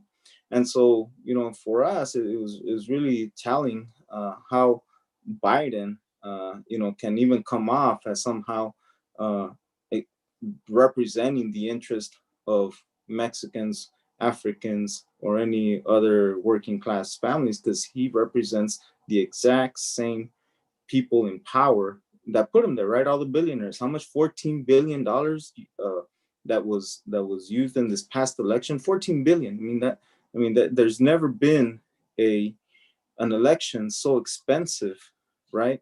In fact, I understand that it is the most expensive in the history of the world, more expensive than the last two elections combined, and those were the most expensive elections in the history at that point. So it shows the profound crisis of this system, the profound crisis where they have to throw billions of dollars to these politicians, and it is the most organized and the most corrupt form of political plutocracy, right? Yeah, that's really true. And,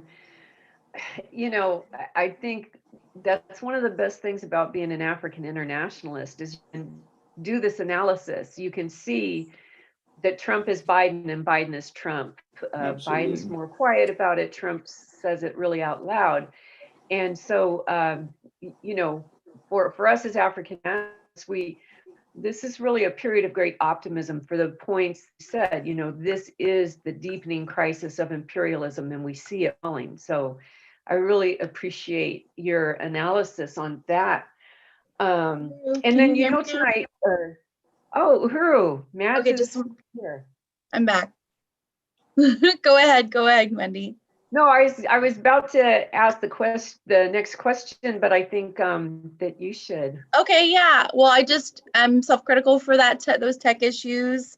I just really want to salute this program and Benjamin, just really appreciate you for being on here, and just everything that you're talking about is so profound in all these different ways of, ending this year and having you being able to be on here to talk more about, just what Union del Barrio is doing and the analysis that they've gathered and, how it's playing out. So I just wanted to ask a little bit more. You had touched on it a little bit earlier about what, is the significance. Tonight is a fundraiser for the Black Power Blueprint, raising money to Fourplex for the African Independence Workforce Program. And the Black Power Blueprint itself has many other, a community garden, community center, a bakery to come, all of these amazing programs. This is a big blueprint, as we call it. And I just wanted to ask you, for the viewers watching, about just why is it that the Black Power Blueprint would be significant to and is significant to the Mexican liberation movement? Yeah, thank you for that question. I think that it's really important that, economics is the foundation of all politics, right? And when we build an economic model that lays the foundation for putting the working class at the center and at the forefront, really, of building an economy that serves the interest of working people, right? In this case, the African working class. It is a building block towards liberation, and we can only liberate ourselves if we have a political economy that is able to feed, clothe, house our own people, because we are the ones who produce all the wealth, right? The problem is because of settler colonialism and the conditions that the theft of our lands, resources, the only thing that we have to sell or be able to survive is our labor. And many times we work as colonized people. We work not for ourselves, but for our oppressor, for our exploiter, for the slave master, as opposed to working for ourselves, right? And the Black Power blueprint puts and really shifts and does away with, really, the exploiter, the oppressor, the colonizer, the slave master, by building and recuperating land, labor, and resources, right? And if we are able to, because we as a working class produce absolutely everything, we produce and create tremendous amounts of wealth for oppressors and exploiters. And now is the time to really reclaim that labor and the resources, so that we can, create a dignified existence for ourselves, and get rid of that parasite, as Comrade, Malia Shatella always reminds us, right? That the parasite needs a host to live, and we got to kick that parasite off, so this way we can live, so that we can flourish and create an economy that is a socialist economy. And we have to say that, right? We have to build a socialist economy because that is the future. That is the only way that we're going to be able to stop this horrendous capitalist system that is devouring even the conditions for life on this planet. The levels of environmental degradation that parasitic capitalism creates and produces for a fundamentally selfish, individualist consumer society that is a very small, minuscule percentage of the world's population, that lives at the expense of people around the world. That has to change, and the only way that we can change it is if we take back those resources in a way that orients it in the interest of the working class, not only here but around the world. And so the significance of the Black Power blueprint for us is a model for us to really learn from, to continue to build our own capacity, build our own institutions of dual and contending power, right? And at the end of the day, that's what it's about, building power. We want power over our lives. We want self-determination. We want liberation from this settler colonial system, and we're clear that the future is an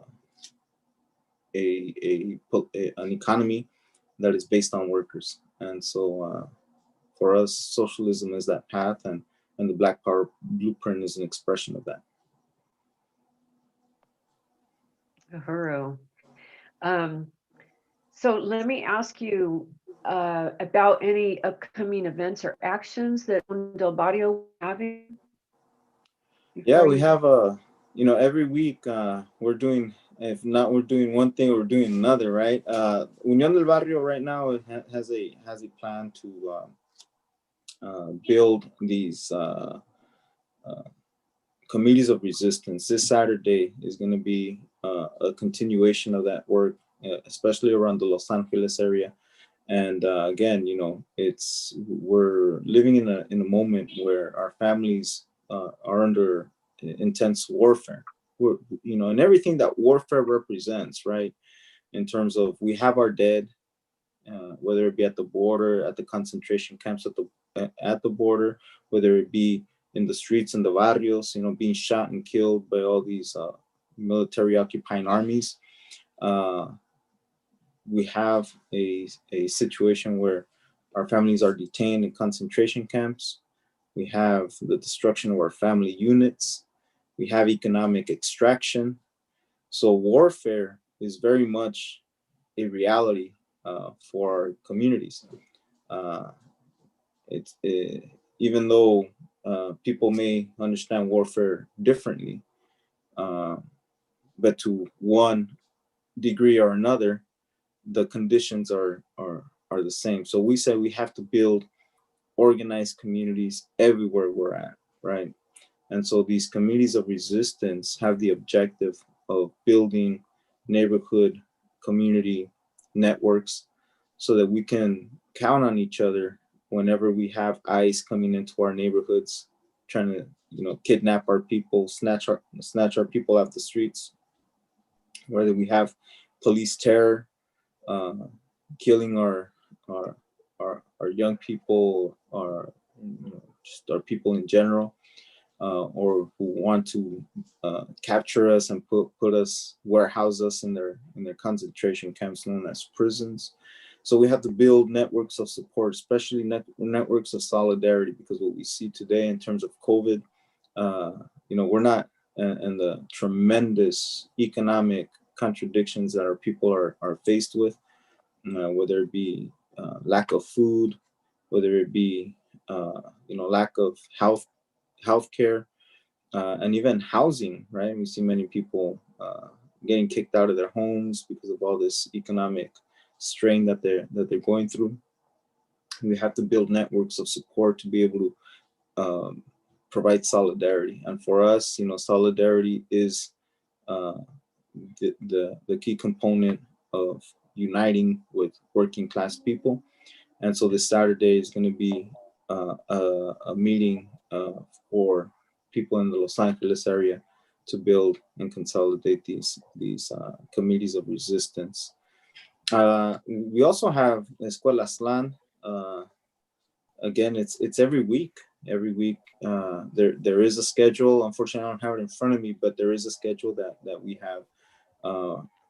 We've had to go, obviously virtual because of the pandemic. Getting people together is not, it's not obviously a smart thing to do in these times where the crisis of capitalism has completely exposed itself to where healthcare is a fallacy. It doesn't exist. We see that healthcare is crumbling under the weight of this trying time of the pandemic. So the Escuela Slan sessions are constant, and every week, Monday through Friday, sometimes we have these community patrols that go out. So this is an ongoing work. In the future, we're going to be celebrating our 40th anniversary this coming year, 2021. It's going to be significant. We do want and hope that we can get out of this pandemic so that we can somehow come back together, right, and see each other and embrace each other as comrades.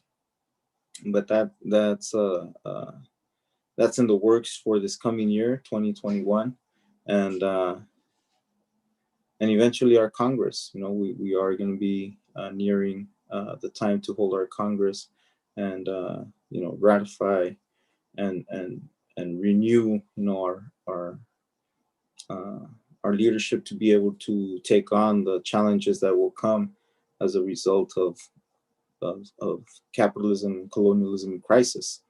And so those are the broader, bigger items that we have going on. But we're in constant struggle, right? We're every week we have different meetings. We invite people, participate in the Chicano Mexicano Prison Project, in our youth work, in our community patrols, with our teachers, right, with our educators. We have reading circles. In fact, the Association of Raza Educators, which is the main group of teachers that our comrades participate with, we are reading we have several reading circles, and we do invite our comrades who are interested, who are educators, who want to get connected to join us on these Association of Raza Educator reading circles to sharpen our political and ideological understanding of the world, because nothing's static, right? Everything is changing. We're in a moment of tremendous change, and we hope to be able to build the power necessary to overturn our relationship with this sick colonial system. And I did see something about a podcast regarding Comrade Pablo Aceves. That's right. That you guys have, or some member has. So I know his birthday's in a few days, right? And that's right, Pablo. Yeah. That's right, Pablo. We have to remember Pablo Aceves, and that's the legacy that he provided, right? Yeah.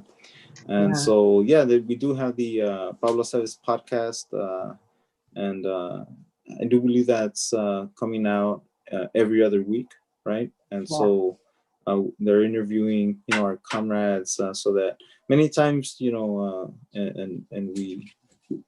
we're guilty of this, right? Many times we have only certain faces come out, but it's important that people know and listen and engage with our comrades in the organization, to be able to, see who we are really, whether it be, we're educators, we're healthcare workers, we're workers, we are a very diverse group of comrades, and because we have to survive somehow and have to go to work, that's one of the things that we want to overcome, and we need professional revolutionaries to advance this work. If we're to really overturn the system, that we need an advanced detachment of the working class, just like the African People's Socialist Party is the advanced detachment of the African working class.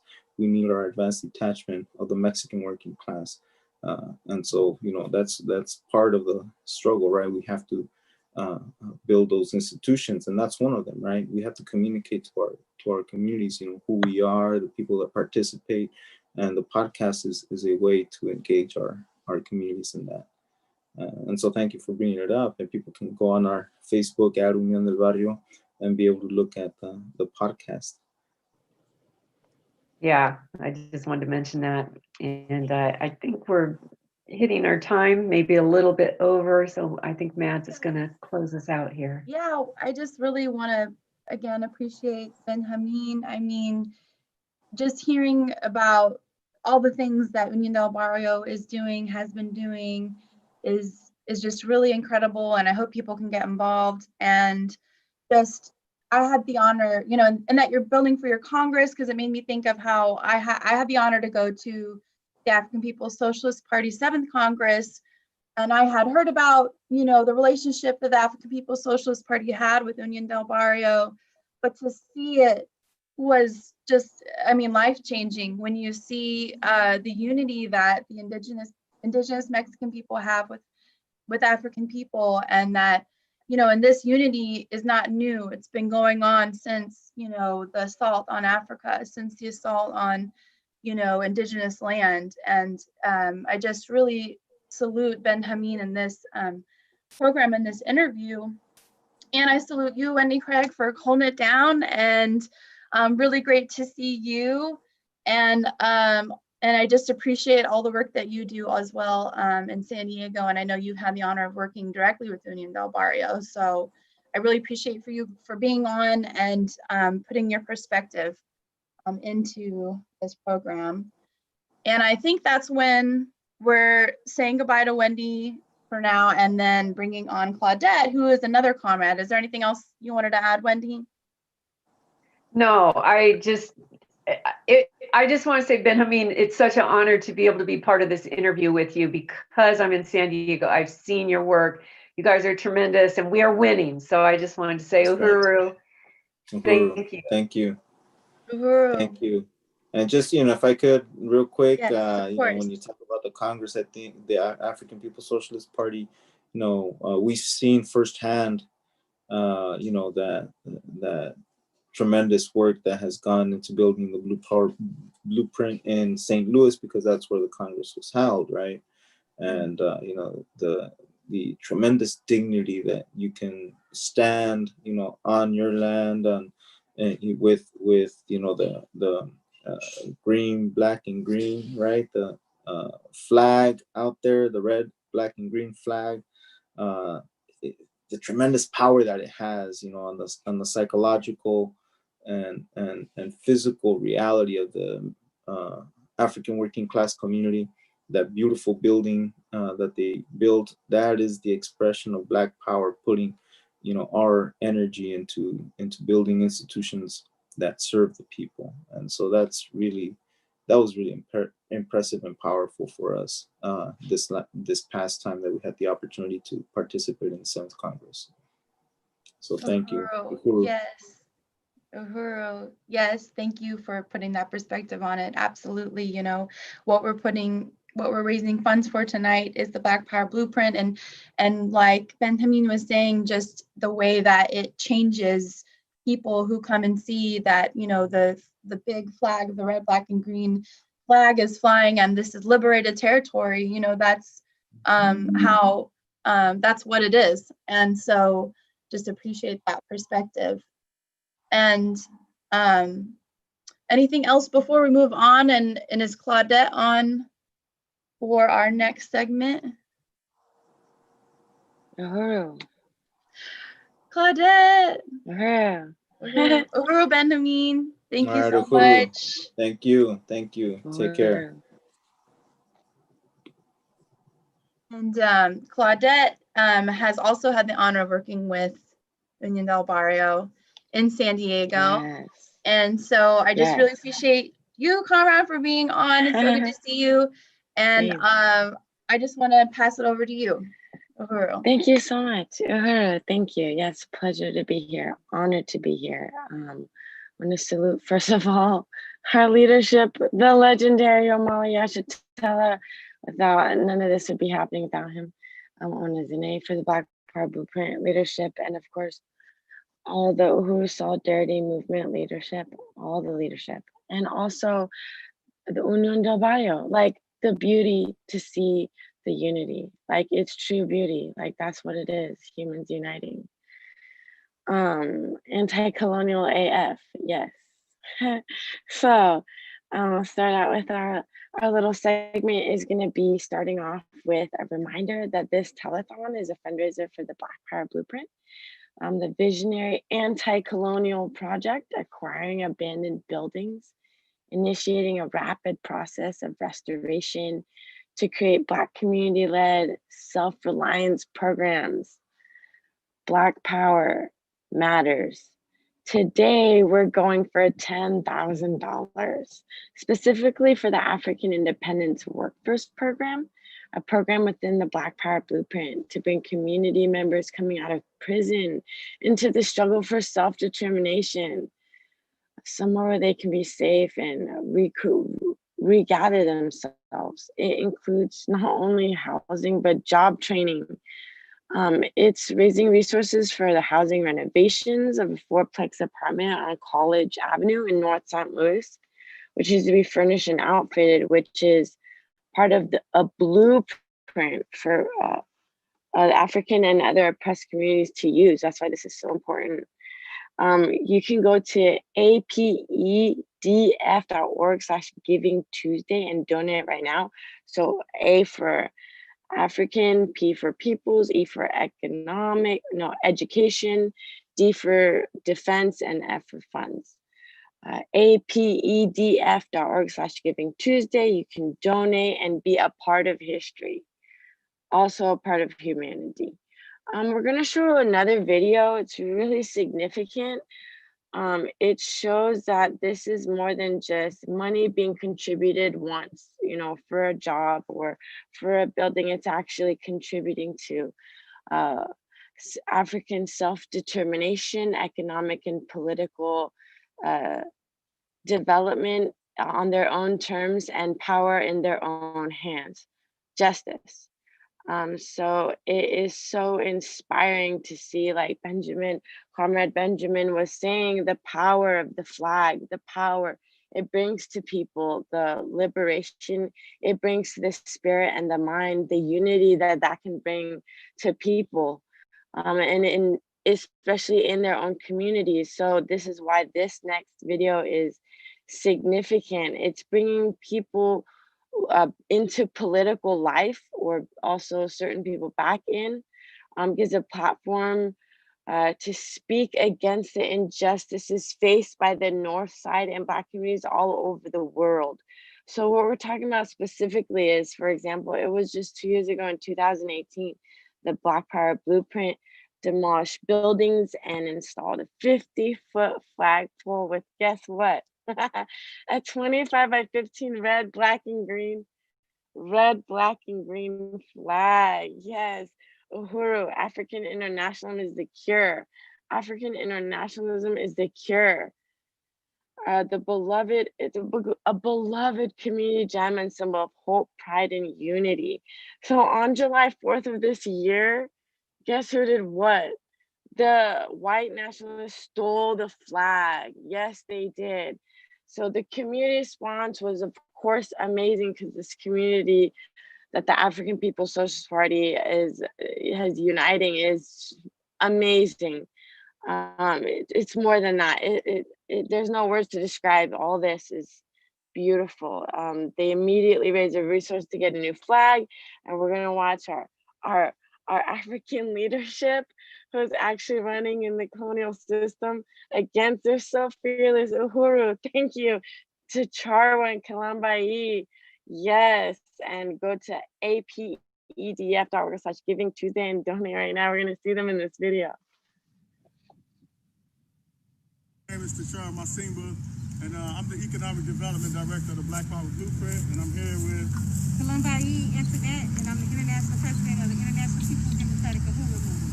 And yesterday, my comrade here, Kalambai, went live on the International People's Democratic Uhuru Movement Facebook page to talk about the fact that our flag had been stolen. You know, so it's not a coincidence. Today is the 4th of July, which is a holiday that is celebrated by our colonizers. And it's a celebration of their conquest of this land that they stole from the indigenous people. And it's a celebration of a whole country built upon the labor of stolen African people. And so it's no coincidence that some people had a problem with the fact that we have raised a 50-foot tall, 25 by 15-foot red, black, and green flag right in the heart of the African neighborhood, where we have renovated this entire space that used to be occupied by 2 abandoned buildings that couldn't be saved. We demolished those buildings, built up this beautiful garden here and market space, stage, which will bring all kinds of life and vitality to this community. We also renovated the space to my right, 9,000 square foot building, the Uhuru House, where we have our regular community meetings and lunches. So it's obvious that, you know, you have a whole country celebrating the founding of a country that was built at our expense. And so this flag is a symbol of the fight for African people to be free from a whole country built at our expense. And so we couldn't let this go down without answering it back. And we couldn't not fly this flag on the day that they celebrate the domination of African and indigenous people. You want to say something too? Uhuru. Uhuru. I just really want to appreciate my comrade Chachara and all the work that is done, you know, the Black Power Blueprint and what it has done on the North Side. And I just want to say that this community love this flag, and they see this flag as their flag, you know, and this was an attack on the whole African community, not just in St. Louis, but wherever you are and you Black, they attacked us when they took this flag down. And we know exactly what it is. And Chachara is exactly right. It wasn't going down like that. And so that's why we're committed. Black Power Blueprint is committed, you know what I'm saying, to serve the people, you know, to be a vehicle to actually really say that this is a blueprint of what Black people need to be doing everywhere to stop gentrification wherever it is happening at. You know, and so, you know, it don't stop here. We raising this flag on today, but we saying that you need to get your flag. You need to volunteer with the Black Power Blueprint. You need to go to the blackpowerblueprint.org and say, how can I get involved in that work today? Because the time is now. 600 years is too damn long to owe anybody anything and have your foot in my throat that long. Marcus Garvey, it's 100 years later, Marcus Garvey gave us this flag. He gave us this flag to unite Black people no matter where we find ourselves at in the world. That we 1 billion strong. You know what I'm saying? We say Africa for those at home and those abroad. So I just really stand in complete solidarity with this act, and I really appreciate, you know, some people from the community that came out to help get this flag back up, you know, and just say that this is what community look like. This is what Black power look like. If you was wondering how do you fight back, this is a fight back. Putting this flag back up, and I dare you to come and touch it again. Yeah, and that's right. And we're gonna make sure we take extra steps to secure this flag. And one thing. Uhuru. Wow, that was the first time I was seeing that video, and just the power of that response, and I just really appreciate the summation that Columbi and Ticharwa did about, you know, why it was significant that it happened on the 4th of July. What 4th of July means, you know, it was, you know, this cowardly act that, you know, white nationalists, it's just such a typical thing to come in and sneak something like that.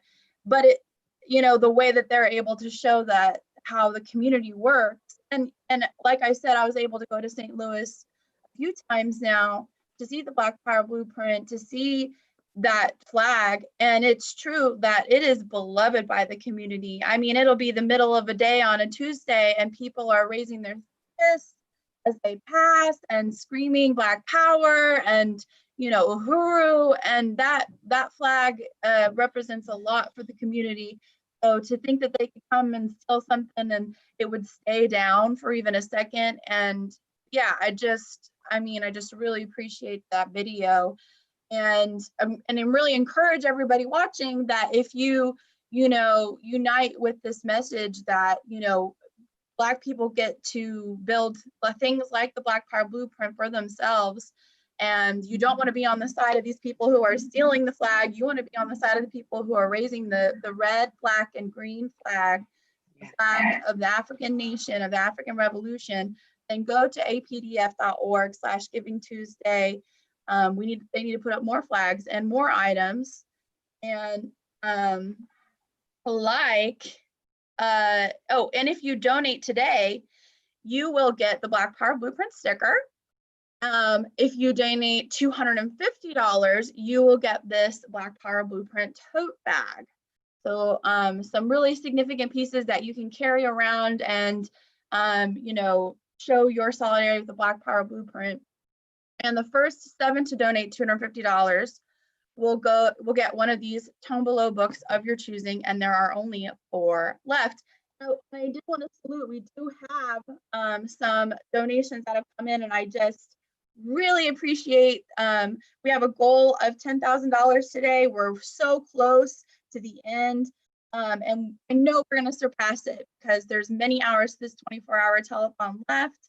I just want to appreciate Denver Harms, who paid $50 of reparations, Cameron Whitworth Wingmater, who gave $50, and Paul Kessler, who gave $50. So what this telethon has raised so far is $8,385, and raised of the last apartment was $885, and the remaining to raise now is $1,615. So I know we can do this, and so I know we can raise you know, that money right now. We can at least raise another $500 right now.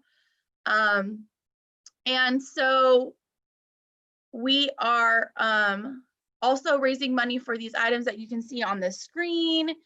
You know, the a first aid kit, you know, you can, if you give $26, you can buy a first aid kit. And I just love that, you know, it's expensive to start a new home, and just all the thought that was put into, you know, where these reparations are going. $46 gives you shower rod and clips, and bathroom towel set, $35 per set. A shower curtain, $15 per set. So if you're, you know, if you're giving $15, this is where it's going. and have all these needs of this project.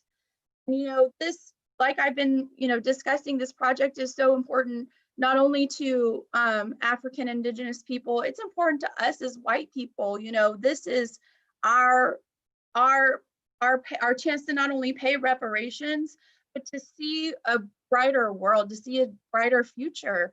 And we're invited in a way where we can be under the leadership of the, you know, the African Revolution and pay reparations.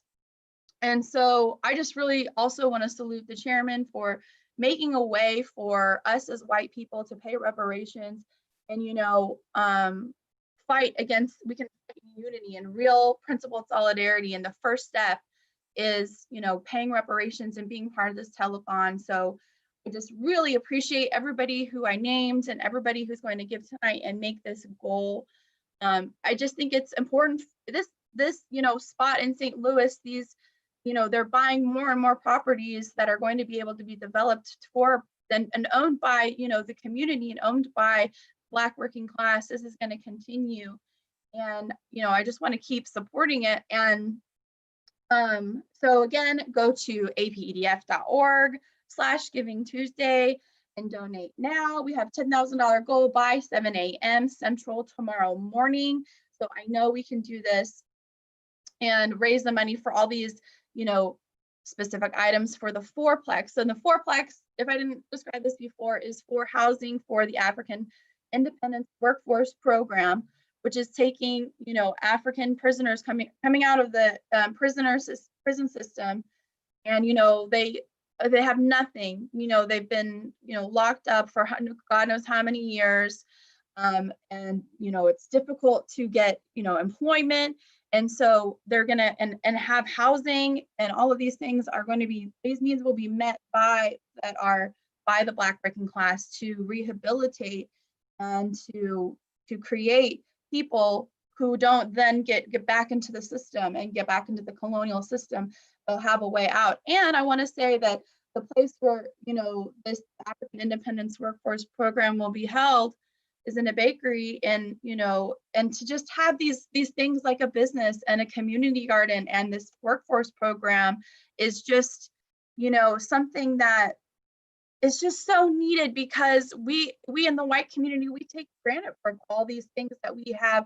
And the African working class, you go to St. Louis, you go to that neighborhood, they have nothing, you know. And it's the Black Power blueprint that has stayed there since the murder of Mike Brown and has actually built and brought up that community. So, you know, that is why this project is important to me, and that's why people, you know, should give what we can and just celebrate this Giving Tuesday of solidarity and not charity, of reparations, of you know, being a part of this, you know, the interview that you heard with Ben Hameen, and, you know, being in solidarity with African Indigenous people.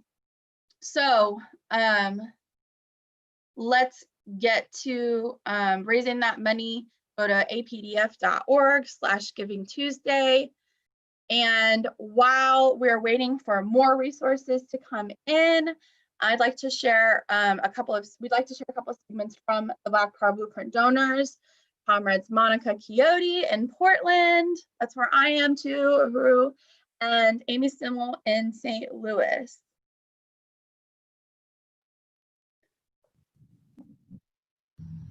My name is Monica. I am a member of the Uhuru Solidarity Movement located in Portland, Oregon.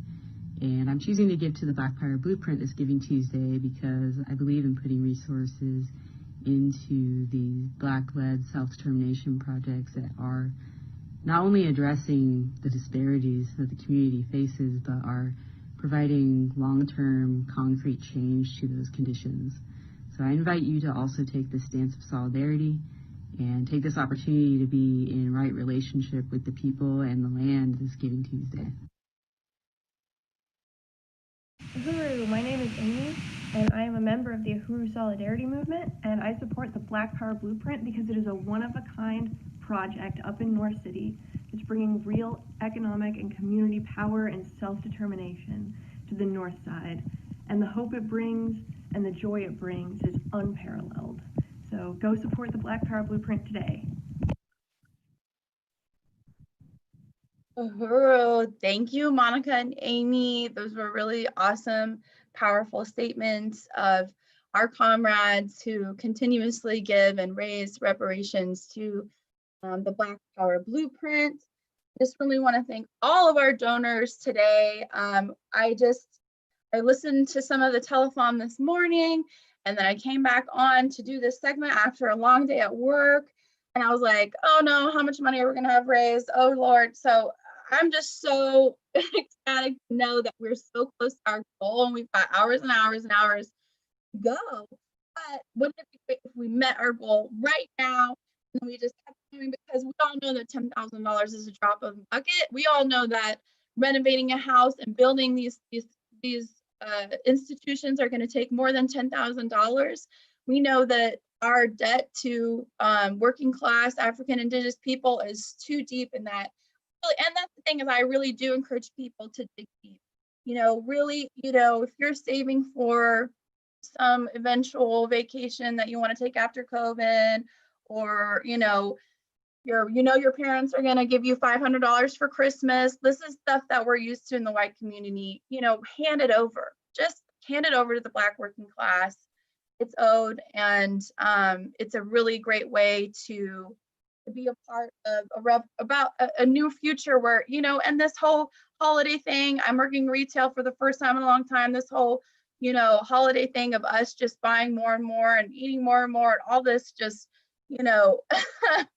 lifestyle that we lead in the white community during this time. I really just, at least today, dig deep and give and pay reparations to the Black Power Blueprint that's changing the lives of not only the people in St. Louis, but as you can see, people all over the world. And people really are looking to the Black Power Blueprint in St. Louis to shine bright, so that it can be repeated all over the world, everywhere African people, the working class is. And I did want to just open it back up to Claudette. I know you have a lot of responses about, I can see, just that video, and just before we moved on. Oh, I appreciate that. Yes, thank you so much for all that. Yes, digging deep. Like you said, like in the white community, we're used to all this, like just money here and there, like hand it over, like you said. Hand it over. It's gonna be now or later. Just do it now. Like, so essentially, yeah. I just wanted to. I really adore President Kalombai's her call at the end of that video when she said, "I dare you." I just really love it so much pride, and just what it brings, that freedom right there. And also, I really like Amy's word of unparalleled. Unparalleled in many, many ways. This is exactly what it is. It's revolutionary. It's, I think a lot of people don't understand what this is, because this is at the front. It's the first one. So, okay, if people could understand that, yeah, that would be key. So now we wanted to introduce Aaron Giddings and Jesse Call of the Uhuru Solidarity Movement for a special section of the telethon called Going Beyond Protest in Portland and Seattle. Uhuru. Uhuru, thank you, Claudette. Thank you so much. Yeah, I want to also welcome Jesse Call, Uhuru in Seattle, and my comrade here in Portland, Aaron, Uhuru comrades. So we're just going to have, I'm going to be a part of moderating and being a part of this panel discussion tonight called Going Beyond Protest in Portland and Seattle. As many of you all probably already know, both of these cities have received a lot of media attention this year for protests and demonstrations that followed the resistance in Minneapolis after the murder of George Floyd. So we'll just kind of be discussing this matter further. We'll talk about, why it's important for us white people to do more than just protest, and what solidarity really looks like under the leadership of the African Revolution. And again, I just want to salute, I really want to salute the chairman, Omali Yeshitela, and the African People's Socialist Party, for, you know, finding a way for us as white people to be a part of anti-colonial revolution, to be under their leadership, to pay reparations. And so I just want to salute the chairman, and I want to salute Ona Zanea Shatella, you know, the economic development coordinator for the Black Power Blueprint. And I want to salute all of the African People's Socialist Party, our leadership. So everything, you know, we'll be talking about tonight is because all of these comrades are under the leadership of the African People's Socialist Party. They are African internationalists. And so all of the theory that we're talking about is because of the party and because of the chairman. So just want to make sure that is understood. And like I said, Erin is here in Portland, has been a USM member and a part of a lot of stuff that we've been doing here this year.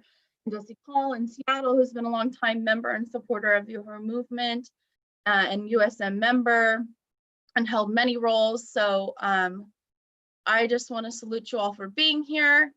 And I just wanted to start off by asking you all just, you know, for us being here in the Northwest and, you know, some of us being from here and be living here for a long time, we understand and we see, you know, a certain type of thing that is going on right now. And it's started to go back to the very beginning about, you know, the history of the Northwest, what, you know, just the colonial history, the African resistance history, the current demographics of Seattle and Portland, just to sort of like paint the picture for all the viewers. And I just want to ask Jesse Call to speak a little bit more about Seattle. Uhuru. Uhuru, Comrade Maz, thank you very much. Can you hear me well? Perfect, perfect. Big salute to Maz. Maz has been my leadership here on the Western region. And first and foremost, though, salute to our shared leadership, Chairman Omali Yeshitela, African People's Socialist Party, VC Ona Zanea Yeshitela, and all of the African workers that make this project of self-determination a reality every single day. Building dual and contending power with this parasitic colonial capitalist beast. Honored to have a principled role to play in this movement. But Maz, I think what you were talking about a second ago is spotlight's been shined on the Pacific Northwest, this overwhelmingly lily white part of the country that has, in certain circles, a reputation for being progressive, hippie haven, you know, free love, everything is peace and love. There's more diversity and equity inclusion panels here per capita than probably anywhere else on planet Earth.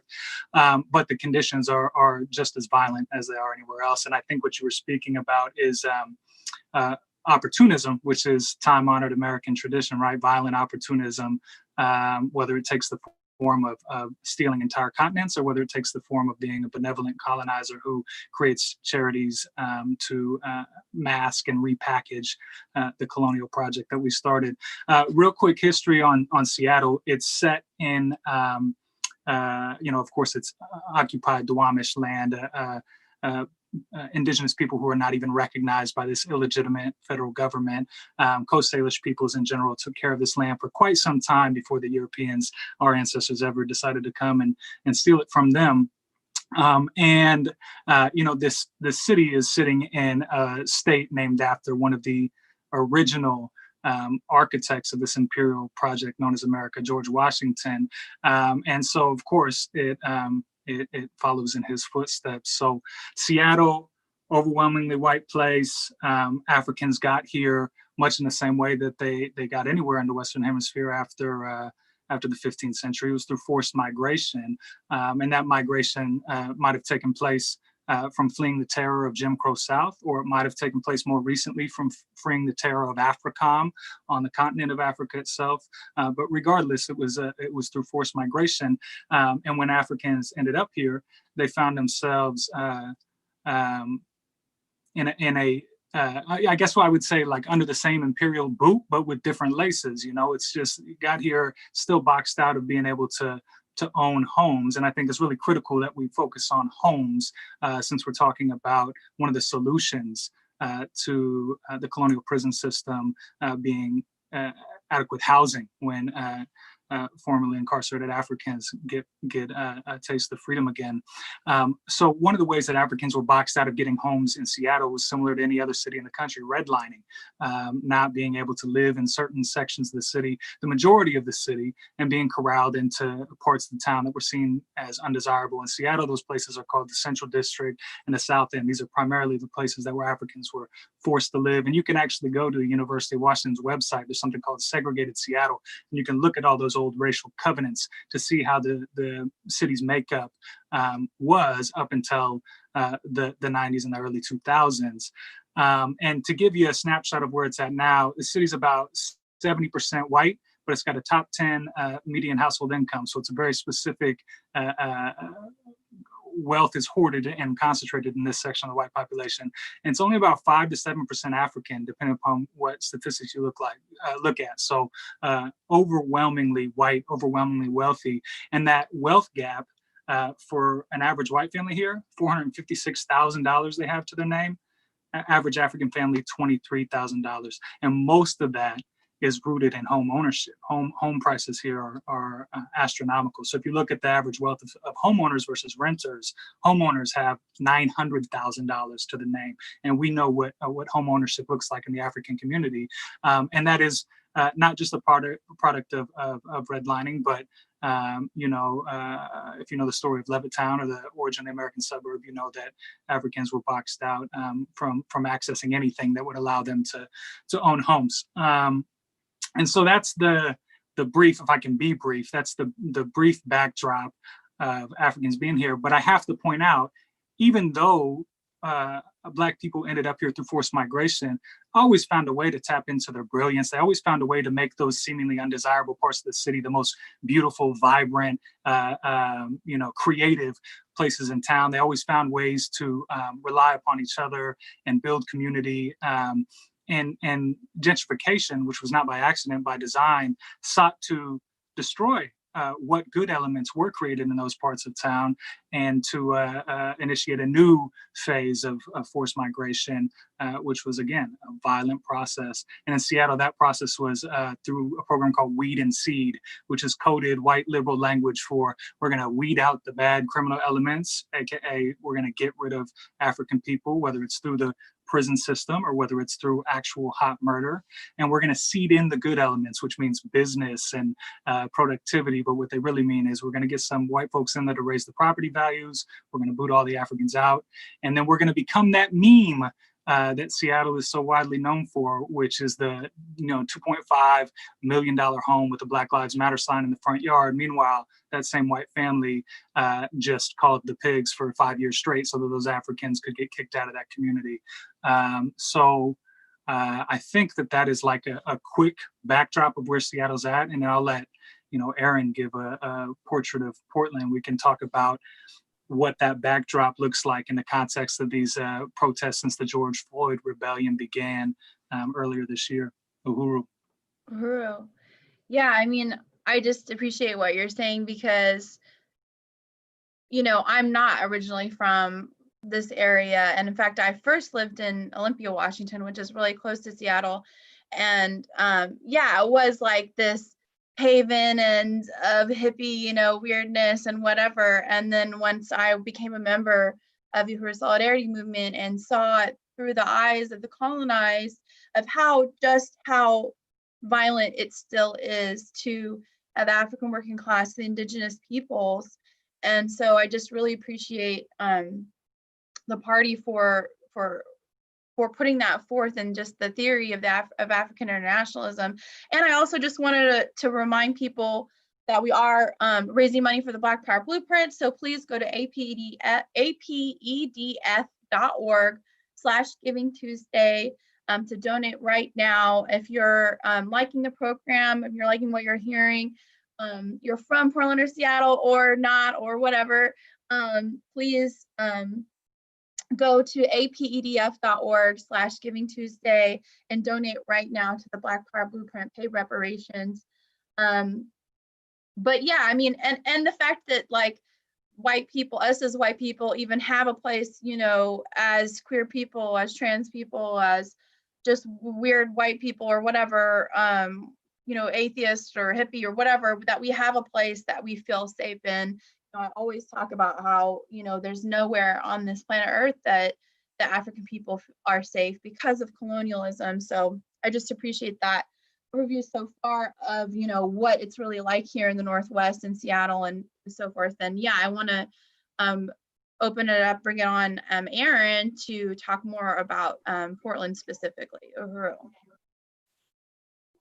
Uhuru Mads, thank you. My name's Aaron. I'm from Portland. First of all, I'd like to say a salute to our chairman, our leader, Omali Yeshitela. Without his leadership, none of this would be possible. And for that, I'm very grateful that I'm able to come in and do the work here, and as well as my other comrades, Uhuru, for that. This is an important topic for sure. Being in Oregon, we're right here in the heart of it, really. Here, there's been a lot of protests happened in this area, and so with Oregon, as it was founded essentially as a whites-only state. In 1844, when it was still a territory, it's when it passed its first Black exclusionary law. Essentially, it banned slavery, but it also prohibited Black people from living in the territory for more than 3 years. And if they broke that law, then the consequence was 39 lashes for every 6 months until they left. So later they passed another law 5 years in 1849 that it barred Black people who were not already in the area from entering or residing in the territory. And the final exclusion made it into the Constitution as a clause when the territory became a state 10 years later in 1859.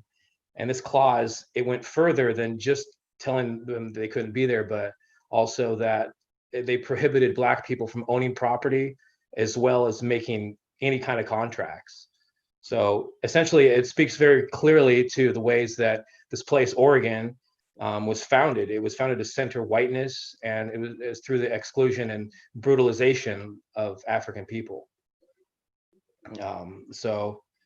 By 1860, the census in Oregon, for example, had 128 African people and a total population of 52,465. And in 1923, Oregon Ku Klux Klan leaders claiming over 35,000 active members. So the amount of politicians involved with that is insurmountable. Although the laws that were such of the Black exclusionary were repealed almost a century ago, the racist language in Oregon's constitution, it wasn't even removed until 2002. And this is important to note here. That was 18 years ago, and 30% of the voters elected to keep the racist clause in the Constitution. So this state is deep roots in exclusion and racism and colonialism. So with that, the disbursement of African people that did remain, obviously were forced out and pushed out. Emmanuel Hospital had a lot to do with the forcible nature of all this gentrification. And so their organization was founded in 1912. By 1919, the Portland Realty Board, they introduced a change to their code of ethics, which so realtors, they could be subjected to dismissal or fired if they were selling real estate outside of certain designated areas of Portland to African Americans. And the Federal Housing Act of 1949 aimed at eliminating substandard housing, and had triggered a national trend to label certain communities blighted and target them for clearance. In 1962, a quote from the Central Albina study, where Albina's neighborhood where this hospital is, they quoted as saying, "Clearly, urban renewal largely by clearance appears to be the only solution to, and not only blight that presently exists in Central Albina, but also to avoid the spread of that blight into other surrounding areas." It was clearly blatantly racist, and in their part by doing this. So it didn't stop there. I mean, it went on and on and on. The Portland Development Commission, had something very similar to say. But get this, in 1970, Emmanuel Hospital applied for a building grant, and they worked along with the PDC. And so PDC says, okay, let's just go ahead and do this. So they went ahead and bulldozed and eliminated 22 blocks of housing and businesses, of black housing and black businesses. By the time Emmanuel learned that, hey, guess what? Our grants never been approved. The intersection of Williams and Russell, which was formerly the bustling center of Portland's Black business district, was no more. It was gone. And Emmanuel Hospital has now 52 acres of campus, and much of it in that area, in that section, is empty. So they plowed it for nothing other than just to disperse people. So the Black Panthers began in this area here as a result of Kent Ford. He saw this happening and organized people that he was studying with, the works of Malcolm X. And by 1969, it had been formed with the approval of the chair down in California. So in order to give back to the community, the Black Panthers, they had started a children's breakfast program, and it was held at Highland Church of Christ, where they fed up to 125 children each morning before school, as well as at the Fred Hampton Memorial People's Health Clinic. They extended free medical care 5 nights a week on Russell for anyone of any race.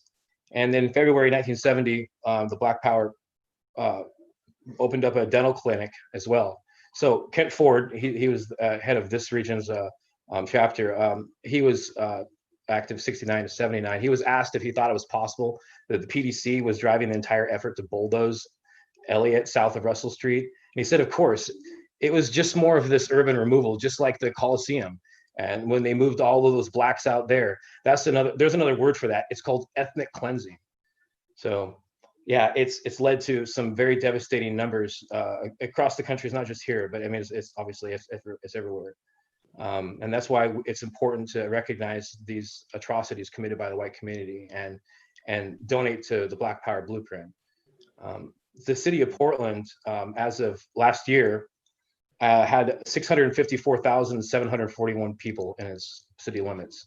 And of those, 77.1% are white, and less than 6% are black. In the state of Oregon, the numbers are just as drastic.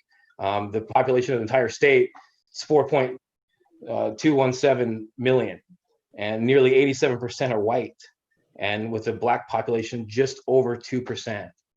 So another reminder, this is Giving Tuesday. Be sure to go to apedf.org/Giving Tuesday. That's APDF as an African People's Education Defense Fund.org/Giving Tuesday. So yeah, I want to send it back over here, Jesse. And so talk about what's going on a little bit more with that. Uhuru. Uhuru. Yeah, I really appreciate that because, you know, living in Portland and there's a lot of jokes about it being real white and kind of like this, haha, yeah, what can you do? It's just white, just because there's no recognition of why. And even when there is, there's this, you know, they talk, I remember learning about exclusionary laws, didn't learn about, you know, the horrendous, you know, beatings and things like that you described. So I just appreciate you for bringing, you know, that light to this really brutal history, and just that there was so much resistance to African resistance, and oh, so yeah, I was saying that, you know, you're kind of lied to that there's just not a lot of Black people here, and then I learned about, and actually I learned about this because of a project I was doing, I think with USM several years ago, to research about what, you know, African resistance has happened in Portland.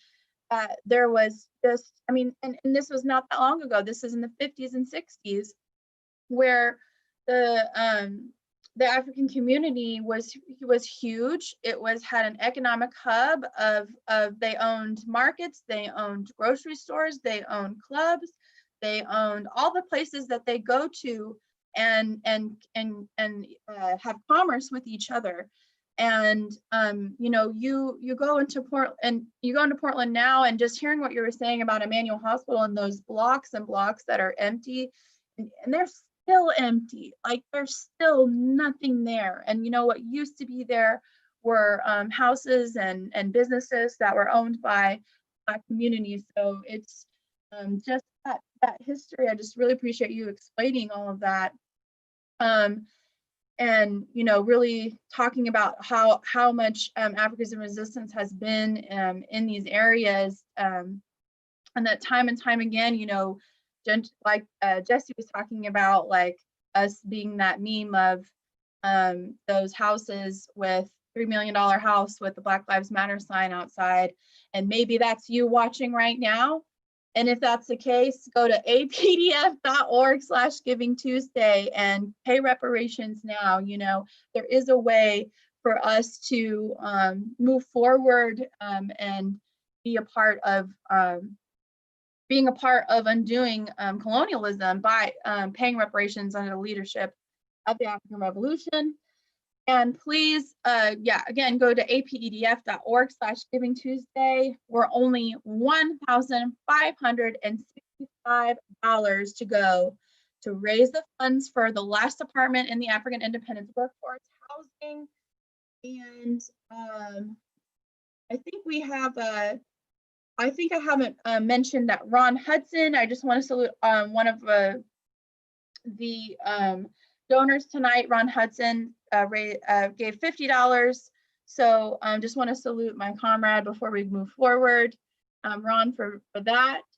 And so yeah, I just want to go take back to Jesse to talk about, a little bit about what has been going on in Seattle this year, and what sort of like, what's just been going on, and what has been the media attention on Seattle, etc. Uhuru, yeah, before we get into that, that's amazing. We're only 1,500 away. And salute to Ron Rad, my comrade here in Seattle, Ron Hudson, salute to you, comrade. And real quick, thanks for all that you said, Aaron. You remind me that I forgot to mention the Panthers' presence here, which was a very powerful presence here in the city of Seattle under the leadership of Aaron Dixon. And as we know the story of COINTELPRO and the disgusting effort that the federal government made to crush out any Black Power sentiment or attempt at self-determination. And so that's a part of the story here too. So salute to the extensive history of African resistance and resilience and brilliance here in Seattle and Portland and around planet Earth. But Seattle's gotten a lot of attention this year, to the point that family members of mine, I've lived here for over a decade, giving me calls to tell me about the streets that I walk on every day, right? Calling to narrate to me what they saw on TV, which, as you know, looks very different than what we see on the ground.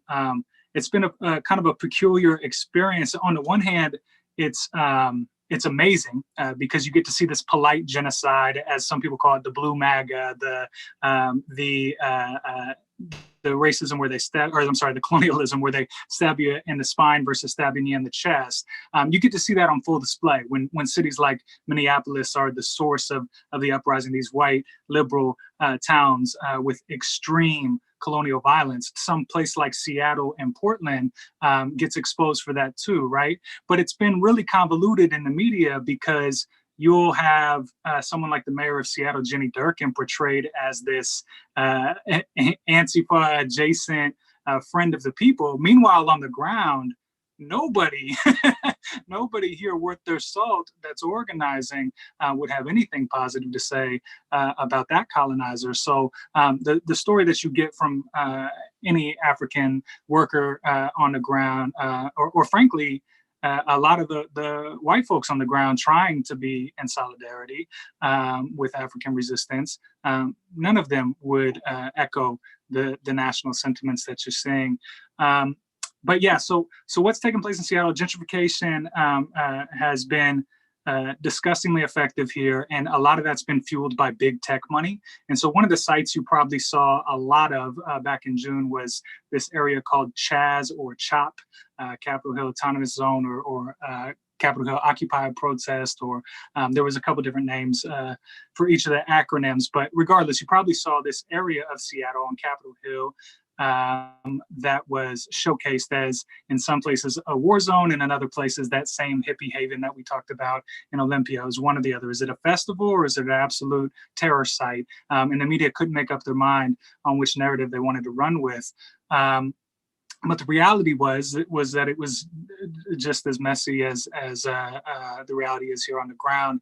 And so even though there were plenty of well-intentioned white folks out there attempting to listen to Indigenous and African leadership, attempting to be on the right side of the history, when you show up to a place like CHOP, what's one of the first things you see? An anti-racism circle where white people are talking to other white people about talking to other white people about talking, but not doing anything, checking their privilege instead of writing their check to address their colonial advantages. And that has been on center stage.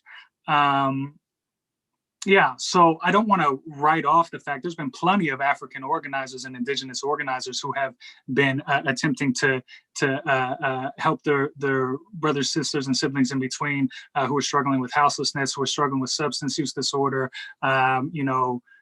trying to help the elders avoid the elements so that they don't have to get exposed to what the party has rightfully deemed as the colonial virus.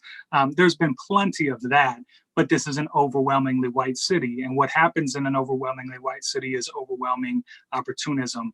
And so you've seen tons of demands met with co-optation, and you've seen a lot of crumbs being handed out as if and symbolic victories. But what has fundamentally changed for African people here in the city of Seattle, and the reality is that they still are experiencing the boot of imperialism on their throat. So I don't, I'm sure there's tons of more I could say, but I don't want to talk over Aaron's time. So, or Maz, you can ask me a couple questions to jog my memory on things that you'd like to hear. No, that was great. I mean, just, explaining that this, like what I don't remember how many ways it was described, but that Chad Chop situation, and people thought it was some kind of progress or something because it was liberated like territory. Well, the Black Power Blueprint is liberated territory under leadership of the African Revolution, and this, Chad Chop thing was like sort of a blip in time, and like, and there were, I heard about a lot. I heard, first of all over social media, people who I were friends with from Seattle, talking about how African Indigenous people were really being harmed in that place, physically, emotionally, all this stuff. So, that wasn't a surprise to me. Multiple African people were actually killed in that space. So that's right. So that is absolutely a reality. And I think I started to talk about that tech money. There was a reason I did that, because so many of those buildings that were surrounding that site were filled with people who have astronomical money from big tech. And that's one of those other things that dispels the myth about Seattle and Portland being progressive. There's plenty of African organizers who call it a faux-aggressive hellscape, because that's what it is. That tech money, Amazon, housed here, Microsoft housed here, Bill and Melinda Gates' Benevolent Colonial Project, their foundation, their charity, housed here. Nintendo has a big chunk of their work here. Facebook, Twitter, all these places have tons and tons of tech money being funneled here. And you and I know where the actual resources are coming from to fuel that tech empire. They're coming from the Congo. They're coming from the cobalt and coltan, the finite minerals that are in the continent of Africa that are being robbed from those people the same way that we've been robbing Africa and African people for more than half a millennium. And that was the actual backdrop, were these huge sky rises filled with big tech money peering down at this attempt at resistance. And so that's what I intended to mention that for. So thank you. And if you're one of those people, feel free to go to apedf.org and start returning some of that stolen wealth. Right. Yes. And just this whole Chad Chop situation was an attempt by a majority of you know, like you said, we don't want to say that there were all white people. There are definitely lots of African, indigenous, colonized people resisting and trying to organize there.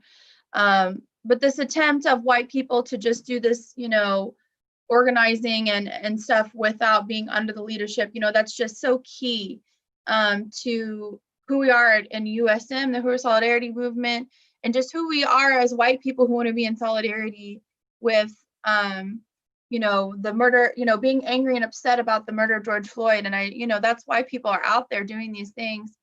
And I just want to say, if you are one of those people, go to apdf.org/Giving Tuesday, because that's going to be, you know, your first step towards paying reparations, being under the leadership of the anti-colonial revolution to really make a change, because that blip in time of the Chad Chop is another attempt, another reactionary kind of attempt of the white left to do something about what's going on, and thinking, you know, oh yeah, one thing I want to mention too is, you know, is all this resistance against the police and things like that. And there were instances of, you know, these white people who were apparently anti-cop and then becoming cops themselves in that area. So just, you know, it just doesn't, it doesn't work, and it won't, you know, that kind of revolution is not going to work unless it is under the leadership of the African working class.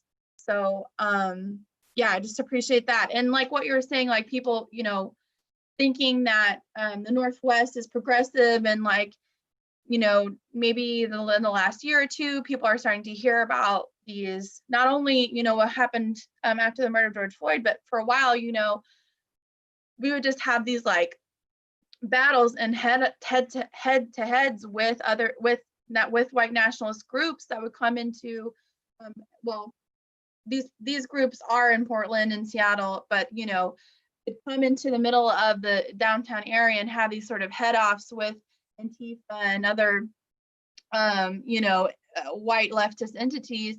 And I just wanted Aaron, you to explain just a little bit about, you know, what goes on during this, like what is going on, and, you know, for people to understand like why this happens in Portland and Seattle. I mean, I know it happens everywhere, but just, you know, and what outcomes have presented themselves through this kind of head-to-head with white nationalists. Uhuru Mads, thanks. I guess one thing that's important to understand about this is that there's a lot of people, a lot of white people that have good intentions to do something, and I think that's half the reason why people are out protesting, and which is all fine to do. But in order for there to be real change to happen, the reaction needs to have a direction, and this organization has the solution. This isn't a new solution that just came out, you know, recently. This has been in the works for 50 years of the work of Omali Yeshitela, and with the right leadership, which is his leadership, the ones who, you know, the white people that want to do something need to come on board and join the struggle for reparations. And so it's, when you look at Portland, you know, there's a huge clash. There's the right side and there's the left side on the regular. And one of the things that we hear is the call, you know, to go back to the old days of supposed American greatness. And essentially, that's one of the slogans we've heard over and over. And what it is a call to bomb and to shoot and to murder, torture Africans and, you know, Arabs and Mexicans back into submission, so that the colonial cycle can continue to feed on all of their toil and goods. It's this historical phenomenon that's been going on of crisis, and the crisis has been caused by the resistance that gave birth to the upsurge of white people that mobilized behind Trump, Biden, and even Bernie. Even like with Bernie, for example, you know, his the left followers were behind him in the way like this. Like students, for example, they rallied behind the campaign. They were motivated by the uncertainty of life that was faltering on a platform of stolen wealth. And so the plea for the return of the student loan debt is just another variation of the call for a return to America's greatness, for any one of them, for Biden, Bernie, or Trump. And so with that becomes a lot of division and clashing that cannot otherwise be described as anything but futile, without the correct leadership and without the correct consolidation of efforts and funds.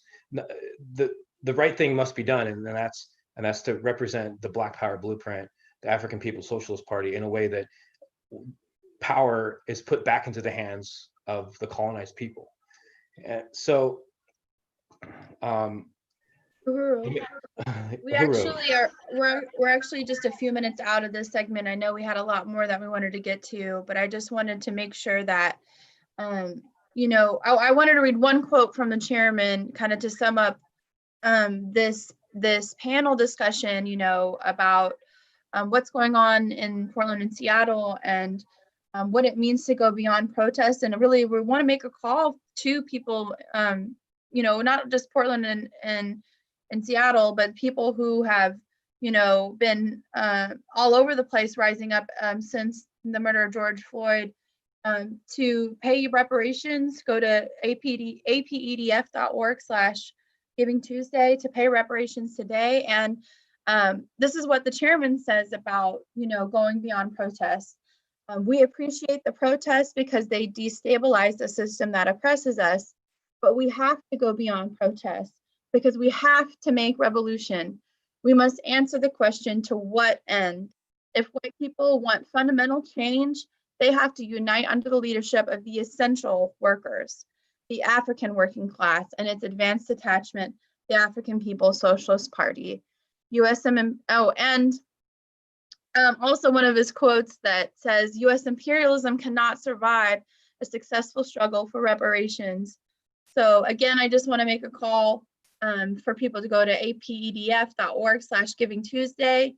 And also I want to make a call for people to join, the first step is to pay reparations. Second step is to join and become a member of Uhuru Solidarity Movement, going to uhurusolidarity.org and becoming a member and getting organized.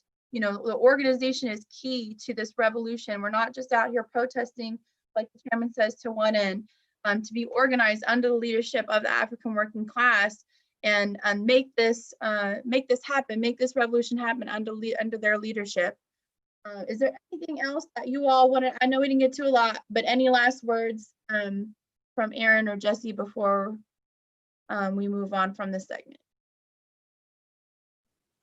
Just salute to the chairman for summing that up so concisely. And yeah, I unite fully with that protests help destabilize this empire, and to what end? And I love seeing protests worldwide be able to result in some material change for Indigenous people and African people worldwide, because the empire here at home in the imperial core is being destabilized by the African working class, the real essential workers. And I love that we have a place to funnel this energy, that we can channel this anger, this aggression, it's righteous rage, to see these things and to be disgusted, repulsed, and to want to do something to change it. And rather than channeling it into kind of the performative politics that Portland and Seattle are known for, the wall of moms, we've talked before about that naked woman standing, symbolically in front of the police, rather than engaging in those performative politics that center us and center what we think is progress. Let's do what we have been called to do, and return that power to the hands it belongs to, the African working class. And apedf.org/Giving Tuesday. Uhuru. Uhuru. Any last words from you, Aaron, before we move on from this discussion? I'd like to salute the chairman as well for the leadership in order for us to move forward with Black Power, and the selfless thing to do as white people is to recognize and become a part of the solution, and that's by joining. Uhuru. Uhuru. Well, I'm gonna let y'all do your thing. I really appreciated this amazing discussion. I just really appreciate your comrades and your stance of being under the leadership of the African People's Socialist Party in Uhuru Solidarity Movement. Pay reparations, apedf.org/Giving Tuesday, and join USM. Reparations now. Uhuru. Uhuru. Uhuru.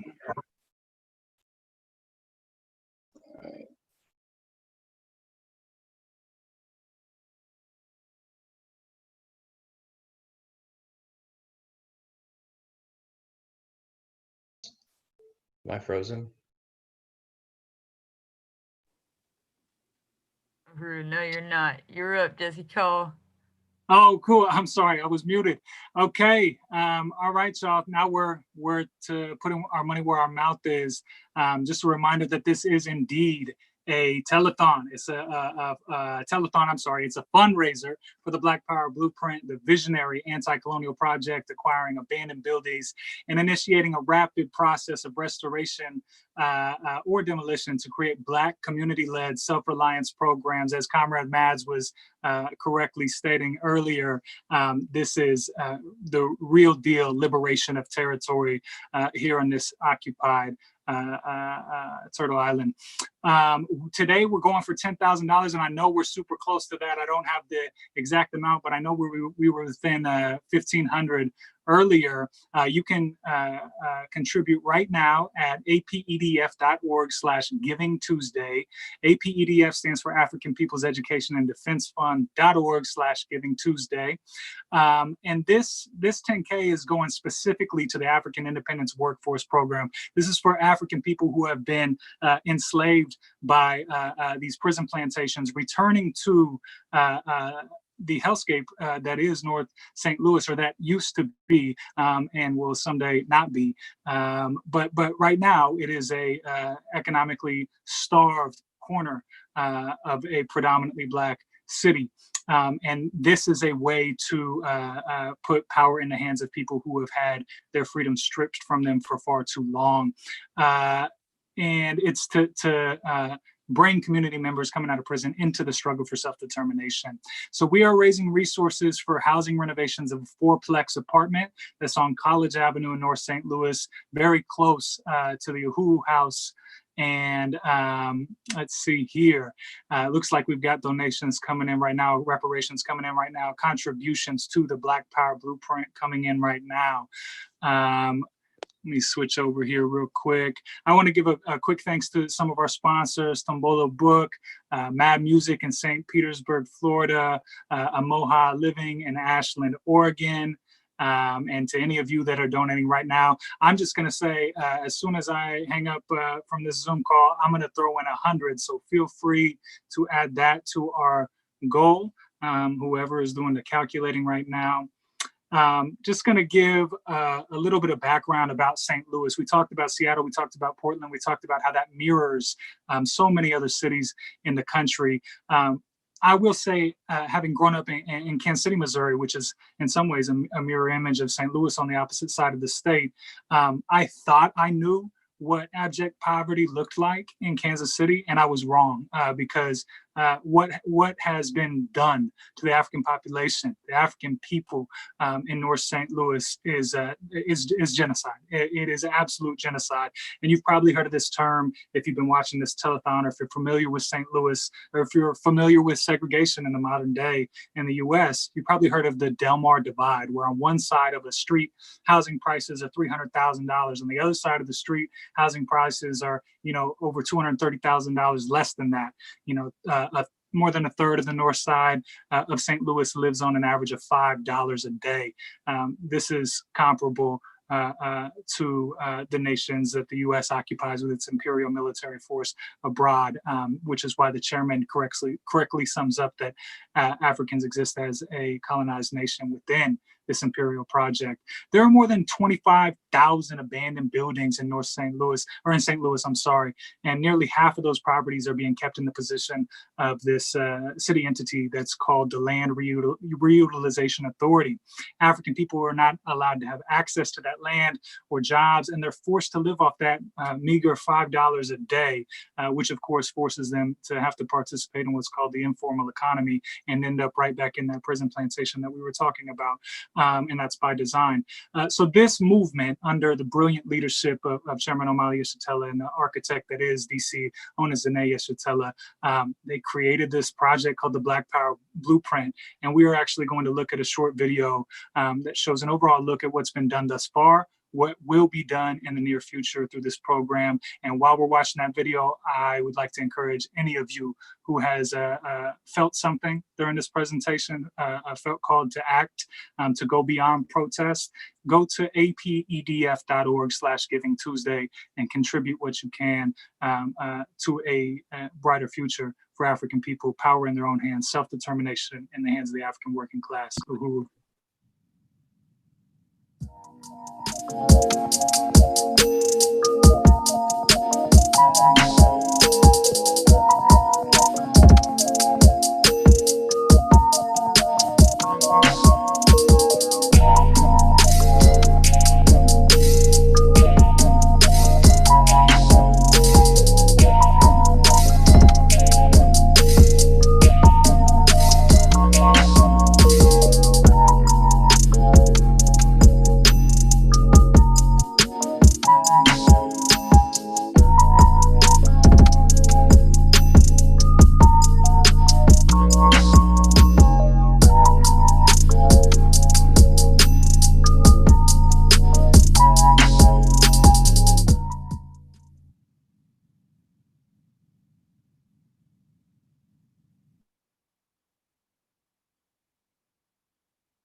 Huru, thanks for that presentation, Jesse.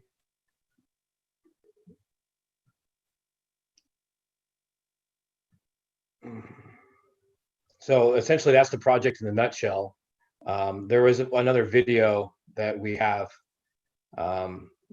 and we'd like you to check it out. It's a community testimonial, and we encourage you to keep going again to apedf.org Giving Tuesday to make your contribution.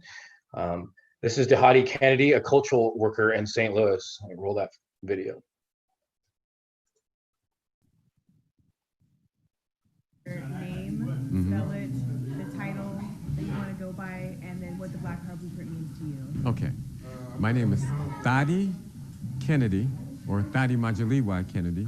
Thadi spelled D as in David, H-A-T-I, Kennedy, K-E-N-N-E-D-Y.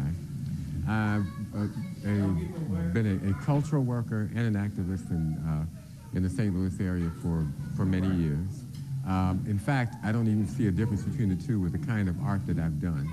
I play traditional African drums, and I started doing that as a political act because I realized that for people of African descent to play traditional African drums was against the law in most cities in the U.S. During slavery, you could lose a hand or suffer some other serious repercussions or something like that. I like teaching that, and in teaching it, I teach about the culture and the history that goes along with it. I give some geographical demographics, as well as the languages. I've also participated in and actually helped to form committees and groups around certain political actions in the city over the years, the St. Louis City over the past 45 years or so. So that's who I am and what I do. What does the Black Power Blueprint mean to you? The Black Power Blueprint for me it's a great thing. It gives us an opportunity to give our own narrative.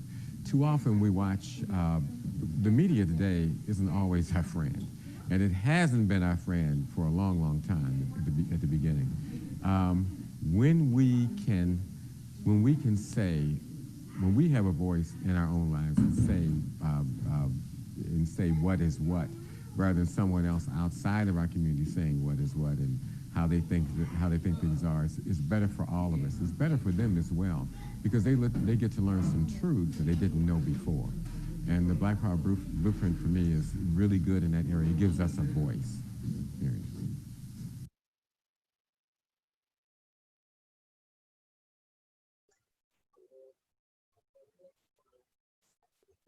All right.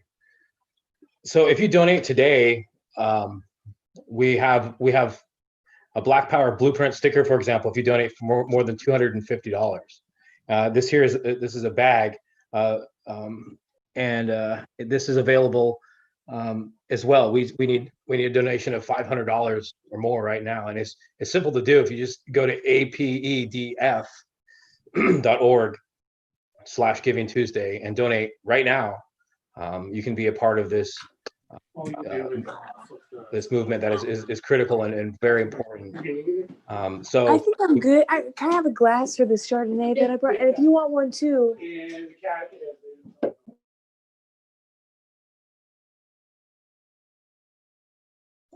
Uhuru, I'm confused about what's happening in my screen right now.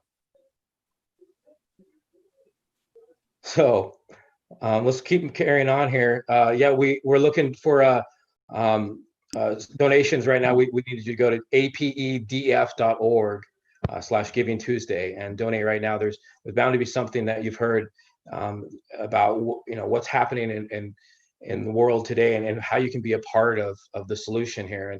And donating to the Black Power Blueprint is a way that is very critical for African people to gain power back into their lives with self-determination. We're renovating a fourplex, and we've raised a lot of money so far. We thank you for that.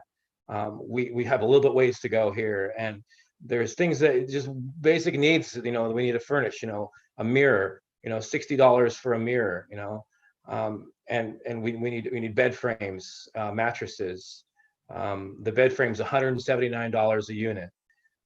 It's a mirror, $60 a unit. There's much to do. Can anybody donate $179 for the bed frames? Or maybe two people could give $90 each. If we get 4 of those mirrors, or someone can get 4 mirrors for $240. If you just go to the website and go ahead and donate and tell us, what item you're sponsoring, and we will give you a shout out here. Mattresses, we need some of these, and the sheets, of course, have to go on top of mattresses. Obviously that's $19. We could donate $20 right now. So while we continue to make more time for our future speakers and events, we're waiting to come in. We'd like to share a testimonial from a couple of members from the Uhuru Solidarity Movement that have donated to today's goal. And they're going to talk about why we should donate to the Black Power Blueprint and why it's important. And so first up here, we've got Philip Parsons. Philip Parsons from San Marcos, Texas. And then after that, there'll be Mel in Gainesville, Florida. Uhuru, I'm Philip Parsons from San Marcos, Texas. I donated to the Black Power Blueprint because it's my moral obligation to help the Black community achieve economic justice through long overdue reparations. If you believe in giving help where it's deserved, I urge you to donate too. Thank you. My name is Mel. I'm a member of Uhuru Solidarity Movement in Gainesville, Florida. This Giving Tuesday, I'm supporting the Black Power Blueprint because the Black Power Blueprint is reversing the tide of gentrification in North St. Louis by empowering the African working class to achieve self-determination through reparations and economic development. Donating to the Black Power Blueprint is the way forward that will lead to the liberation of African and other colonized people, and the way that all people will be able to be in a truly just society. That's why I'm donating today to the Black Power Blueprint, and I hope that you will too. Uhuru.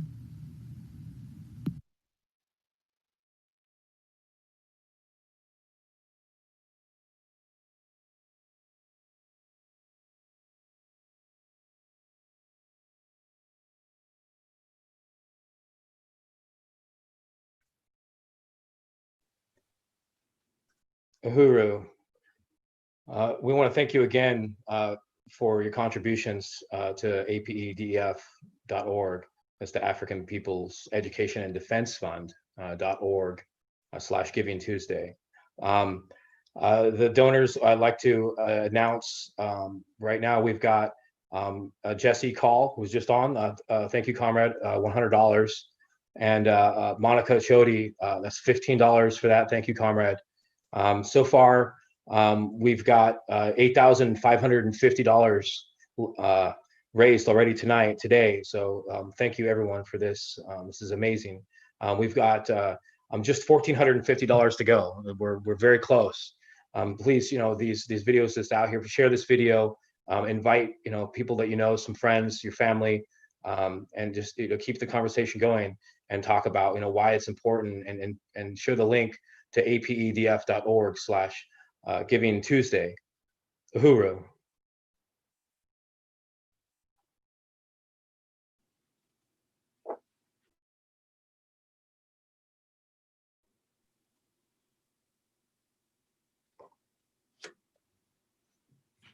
Uhuru, thank you, Aaron and Jesse Call, for that amazing appeal. And what a phenomenal panel from the West Coast region. That was absolutely fantastic. So thank you so much for that. We really appreciate that. And salute that incredible work you are tuning into the Uhuru Solidarity Movement Giving Tuesday 24-hour telethon.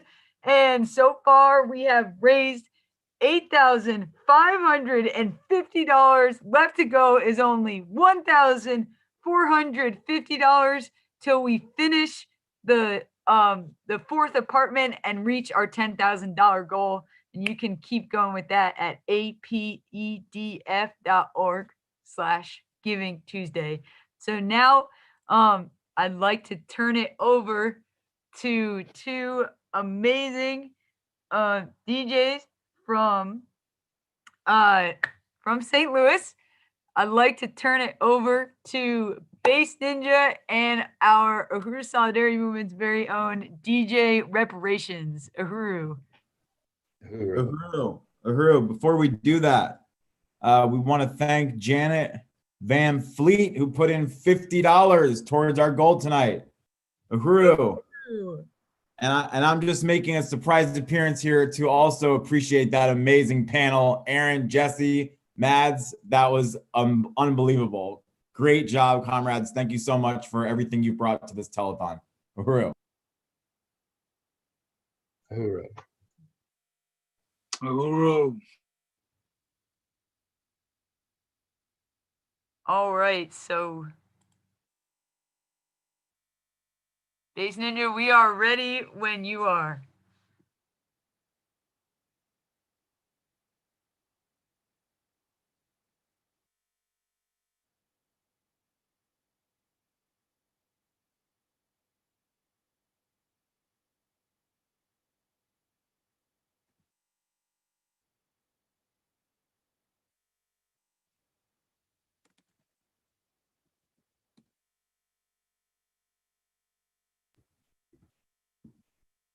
Oh, all right, Uhuru.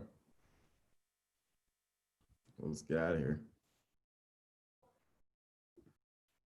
I just came back on for a second.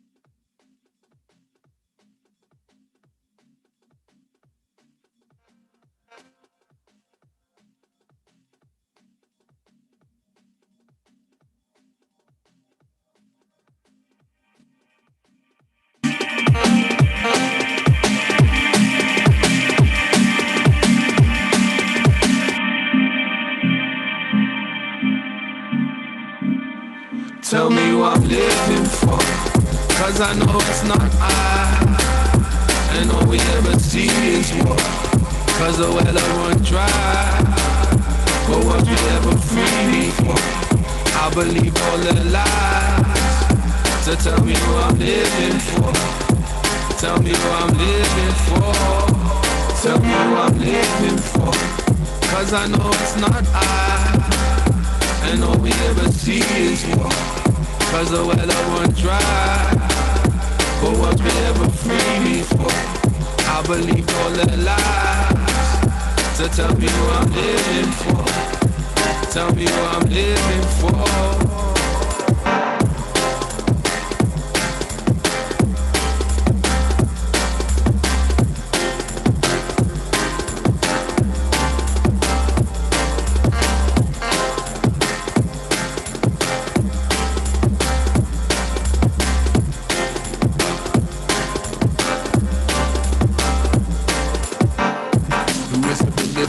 Believing.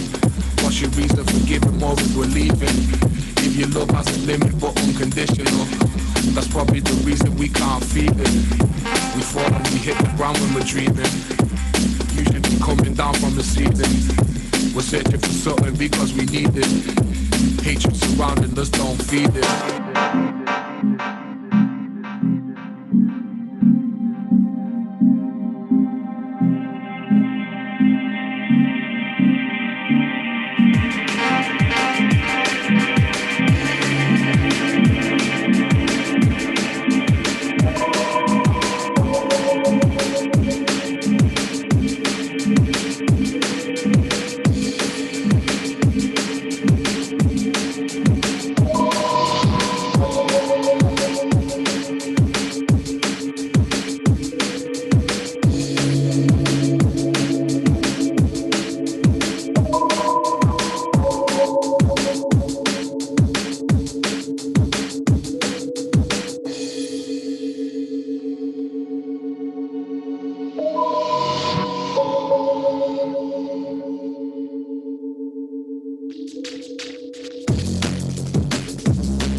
Job when you're living your dream. You see, all of them things will become routine. They got us digging in the dirt till we come out clean. We pay our dues when we watch our deeds. This one's for the people who know what it means. It's like all of them truths in the songs we play. If you don't see it now, well just wait. Sliding and slipping, we falling away. Sliding and slipping, we falling away. Sliding and slipping, we're falling away. Sliding and slipping, just wait. Sliding and slipping, we're falling away. Sliding and slipping, we're falling away.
Do it to me. Ooh, yeah, I like that. Baby, won't you do it to me? Ooh, yeah, I like that. Baby, won't you do it to me? Ooh, yeah, I like that. Baby, won't you do it to me? Yeah, I like that. Baby, come on, do it to me.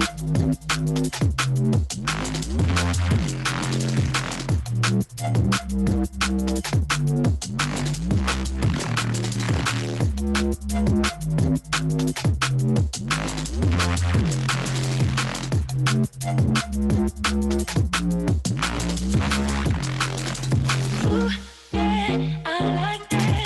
Baby, won't you do it to me? Ooh, yeah, I like that. Baby, won't you do it to me? Ooh, yeah, I like that. Baby, won't you do it to me? Yeah, I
like that. Baby, come on, do it to me.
Your wish is my command. Ride with me. Catch a falling star and shine. Make a wish like 3 times.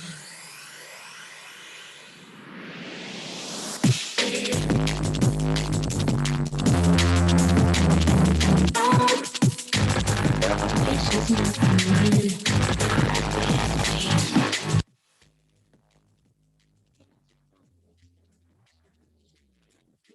Like 3 times.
Put a little makeup, wake up, get up.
Uhuru, Uhuru. So we've been listening to Bass Ninja out of St. Louis. This has been really, really awesome.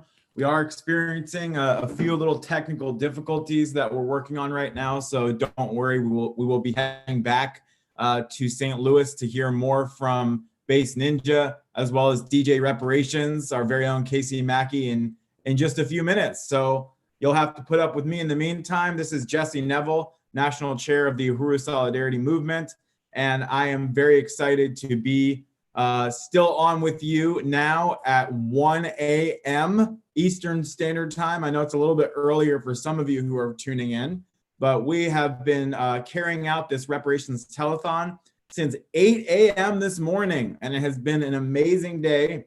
We have raised over $8,500 for the Black Power Blueprint, the African Independence Workforce Program apartment, fourplex apartment complex that we are working to finish raising the money for tonight. Actually, I would like to see us do that within the next hour. If we can go ahead and raise the rest of it. How much do we have left to raise? 1,450. Thank you, Amanda, who's been calculating for us all night. $1,450 is all that's left to raise.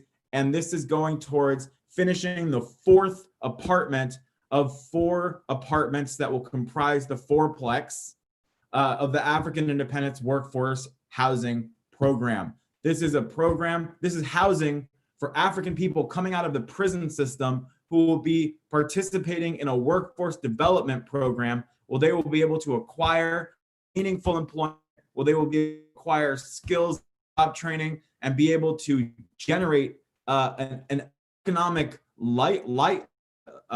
economic livelihood for themselves in their own interests, for their own people's benefit, and not to benefit the parasitic capitalist ruling class. So the African Independence Workforce Project is very important, and this Reparations Telethon is all about calling upon the white community to take a genuine stand of material solidarity with Black self-determination, with Black power, with Black liberation. We don't want to see another George Floyd pushed to the ground with a cop in the back of his neck, depriving him of life. We don't want to see another Mike Brown gunned down in the streets, left to bleed on the scorching hot pavement for 4.5 hours. We don't want to see another Sandra Bland hanging from the ceiling of a prison cell after being murdered, and then they try to cover it up and say that it was a suicide. We don't want to see another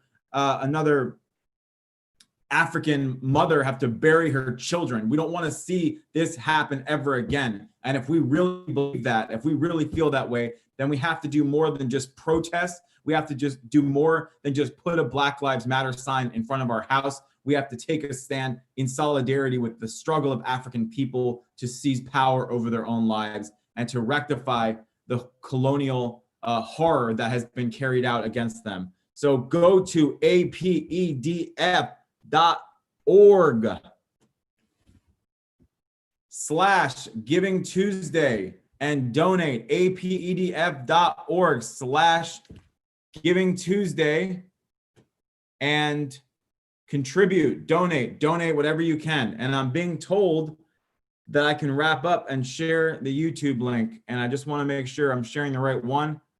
I don't actually see anything live coming from the YouTube channel. So I'm not sure, maybe KC can send me some more instructions in the meantime, so I can make sure to do this right. But we want to thank everybody for continuing to be a part of this and continuing to support the Black Power Blueprint. And I am just going to go ahead and try to solve these tech difficulties. If you'll bear with me, we're on the line here with Casey Mackey. I got the link to the YouTube page, but I don't actually see a live broadcast from it. Now I do. Okay, never mind. That's enough of that. Let's go back to St. Louis for Base Ninja.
told me to keep on.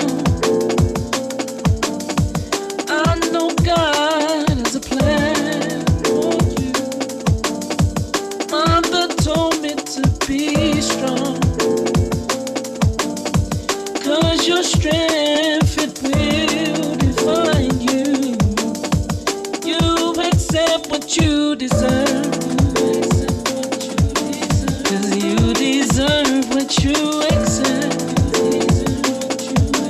She told me, son, don't you forget, 'cause what you give is what you get. Yeah. This is why I'm still standing. This is why I'm still standing. This is why I'm still standing. 'Cause I listen when my brother said. We know that love's universal, from a mother to a child, but all my years off the rails, I know I must have drove you wild. You was a mum, the breadwinner, father figure, big bro, older sister, head chef. I know you walked a lonely line, you never loved the same. After my father passed away, can't begin to imagine the pain that you went through. Same time bringing up this little pain they send you. Corned beef and rice every time the rent's due. Every single day I'm thankful heaven lent you. You pushed me to keep chasing my dreams, only reason I'm in. When finances were tight, you held back greasing the wheels. You're always keeping it real, man.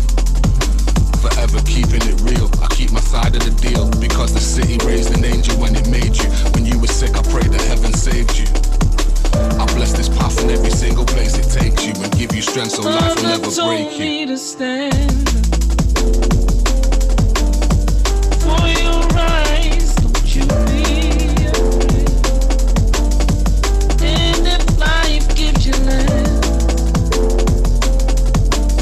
then just make use of the name.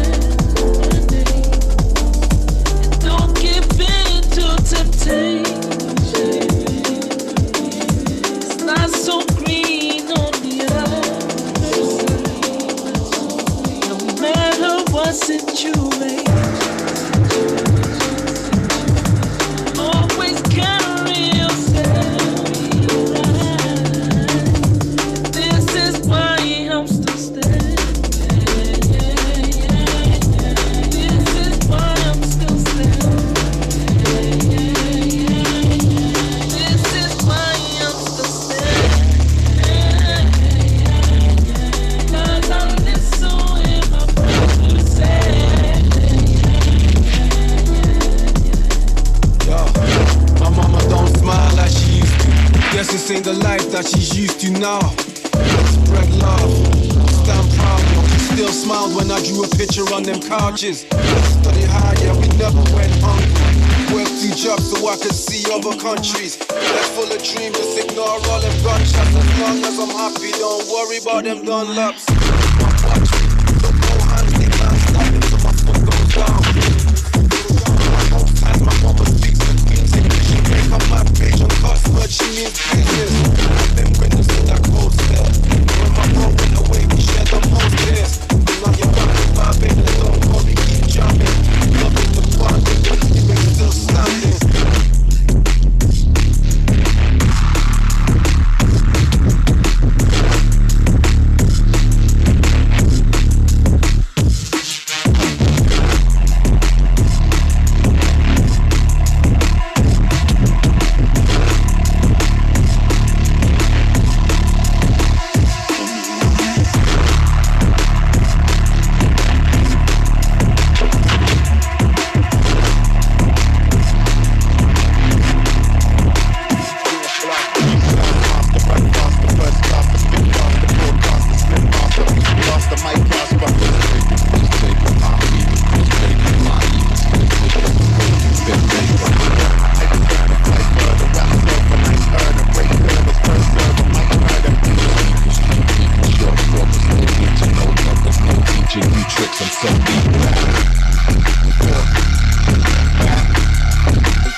I'm on the front line with all swords drawn.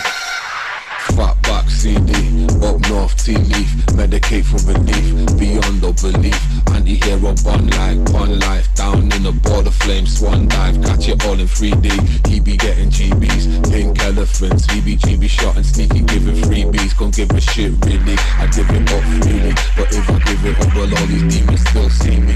Broken bottle genie, unicycle wheelie, roll 20 deep, arrive at set time steaming. And even if I'm steaming, you're thinking that you beat me, you're mistaken or you're dreaming, or maybe not the right angle for preying. I see it, he's got a sticky beak in all the business that I be in. I'm holding one T in, who stole the wrong reason, now nobody believes him. His life is precious and the bringer tried to seize him.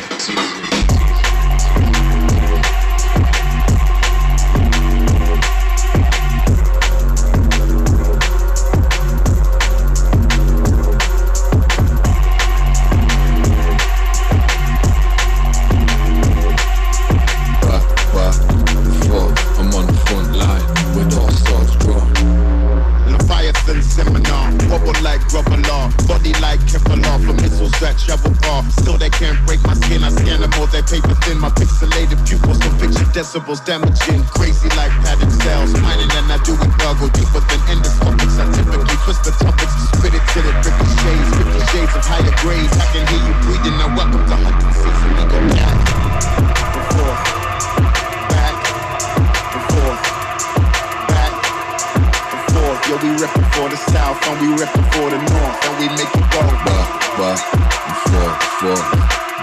back and forth. Back and forth, I'm on the front line with all swords drawn. Back and forth, back and forth, back and forth. Yeah, we reppin' for the south and we reppin' for the north, and we make it go. Back and forth, back and forth, back and forth. I'm on the front line with all swords drawn.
sound on the other side of town.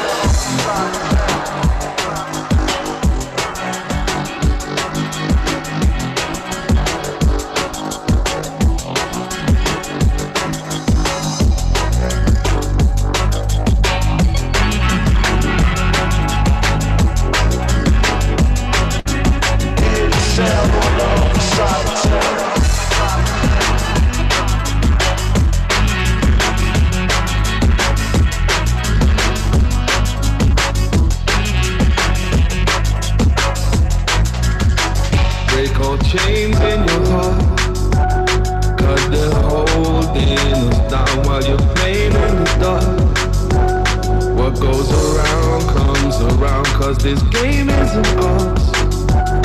Cause they're holding us down while you're playing in the dark. While you're playing in the dark. Equal is equal up, worthless is all the chop. Working is hard enough, yo, you better keep up your guard enough. Studio bar and trucks, never even question the artifacts, never even question the artifacts. Make a suggestion, go after nut, indigestion, heartburn. It's a lesson I've learned, nothing set in stone. I don't believe these cogs can't turn. Don't tell me what I can't, or I'm grafting what you marks. Don't tell me what I can't hear, I'm grafting what you marks. I be the ones that cause trouble, the ones resting the bubble. Better get on that hustle and fix this up on the double. I be the ones that cause trouble, the ones resting the bubble. Better get on that hustle and fix this up on the double. Why we the ones that cause trouble, the ones resting the bubble. Better get on that hustle and fix this up on the double. Why we the ones that cause trouble, the ones resting the bubble. Better get on your hustle and fix this up on the double. Nice first DRS, you should put your price up. Think of all the parties and festivals that we nice up. Wow, all those numbers are big, all those numbers are huge. But the numbers ain't big, and the numbers ain't huge. I'm a leaver with the scales, got the hammer and the nails. If the pool is full of whales, there's no room to swim. Who's the head and who's the tail? If I tie you to the rail, maybe then we'll get a split and we both won't win. Once the push up, some of the ones busting the bubble. Better get in the huddle, we'll fix this up on the double. While we the ones that push up, some of the ones busting the bubble. Better get in the huddle, we'll fix this up on the double. While we the ones that push up, some of the ones busting the bubble. Better get in the huddle, we'll fix this up on the double. While we the ones that push up, some of the ones busting the bubble. Better get in the huddle, we'll fix this up on the double. Chains in your heart, cause they're holding us down while you're playing in the dark. What goes around comes around, cause this game isn't ours. Cause they're holding us down while you're playing in the dark. While you're playing in the dark. Hey, you go too fast.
rapping a baby grows. The BMC, you know I got them tight flows. Don't when we stick rhymes, cause time never slows. Raise the bar, see how far it goes. This hydrates the whole place, vibrates in a race, energy like complex carbohydrates. Slow release, bit by bit, piece by piece. Turn up to the club with a top of elbow grease. Like that's a Mary come to give it some willy. Don't we try to choose a mud and leave a dance for smitty. Just gets my hearing up and set, listen, dancing like a baby.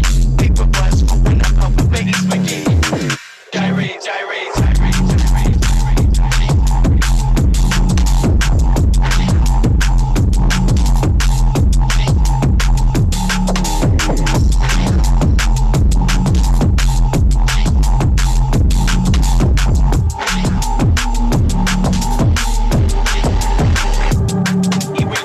Like the junction, fucking wherever you function.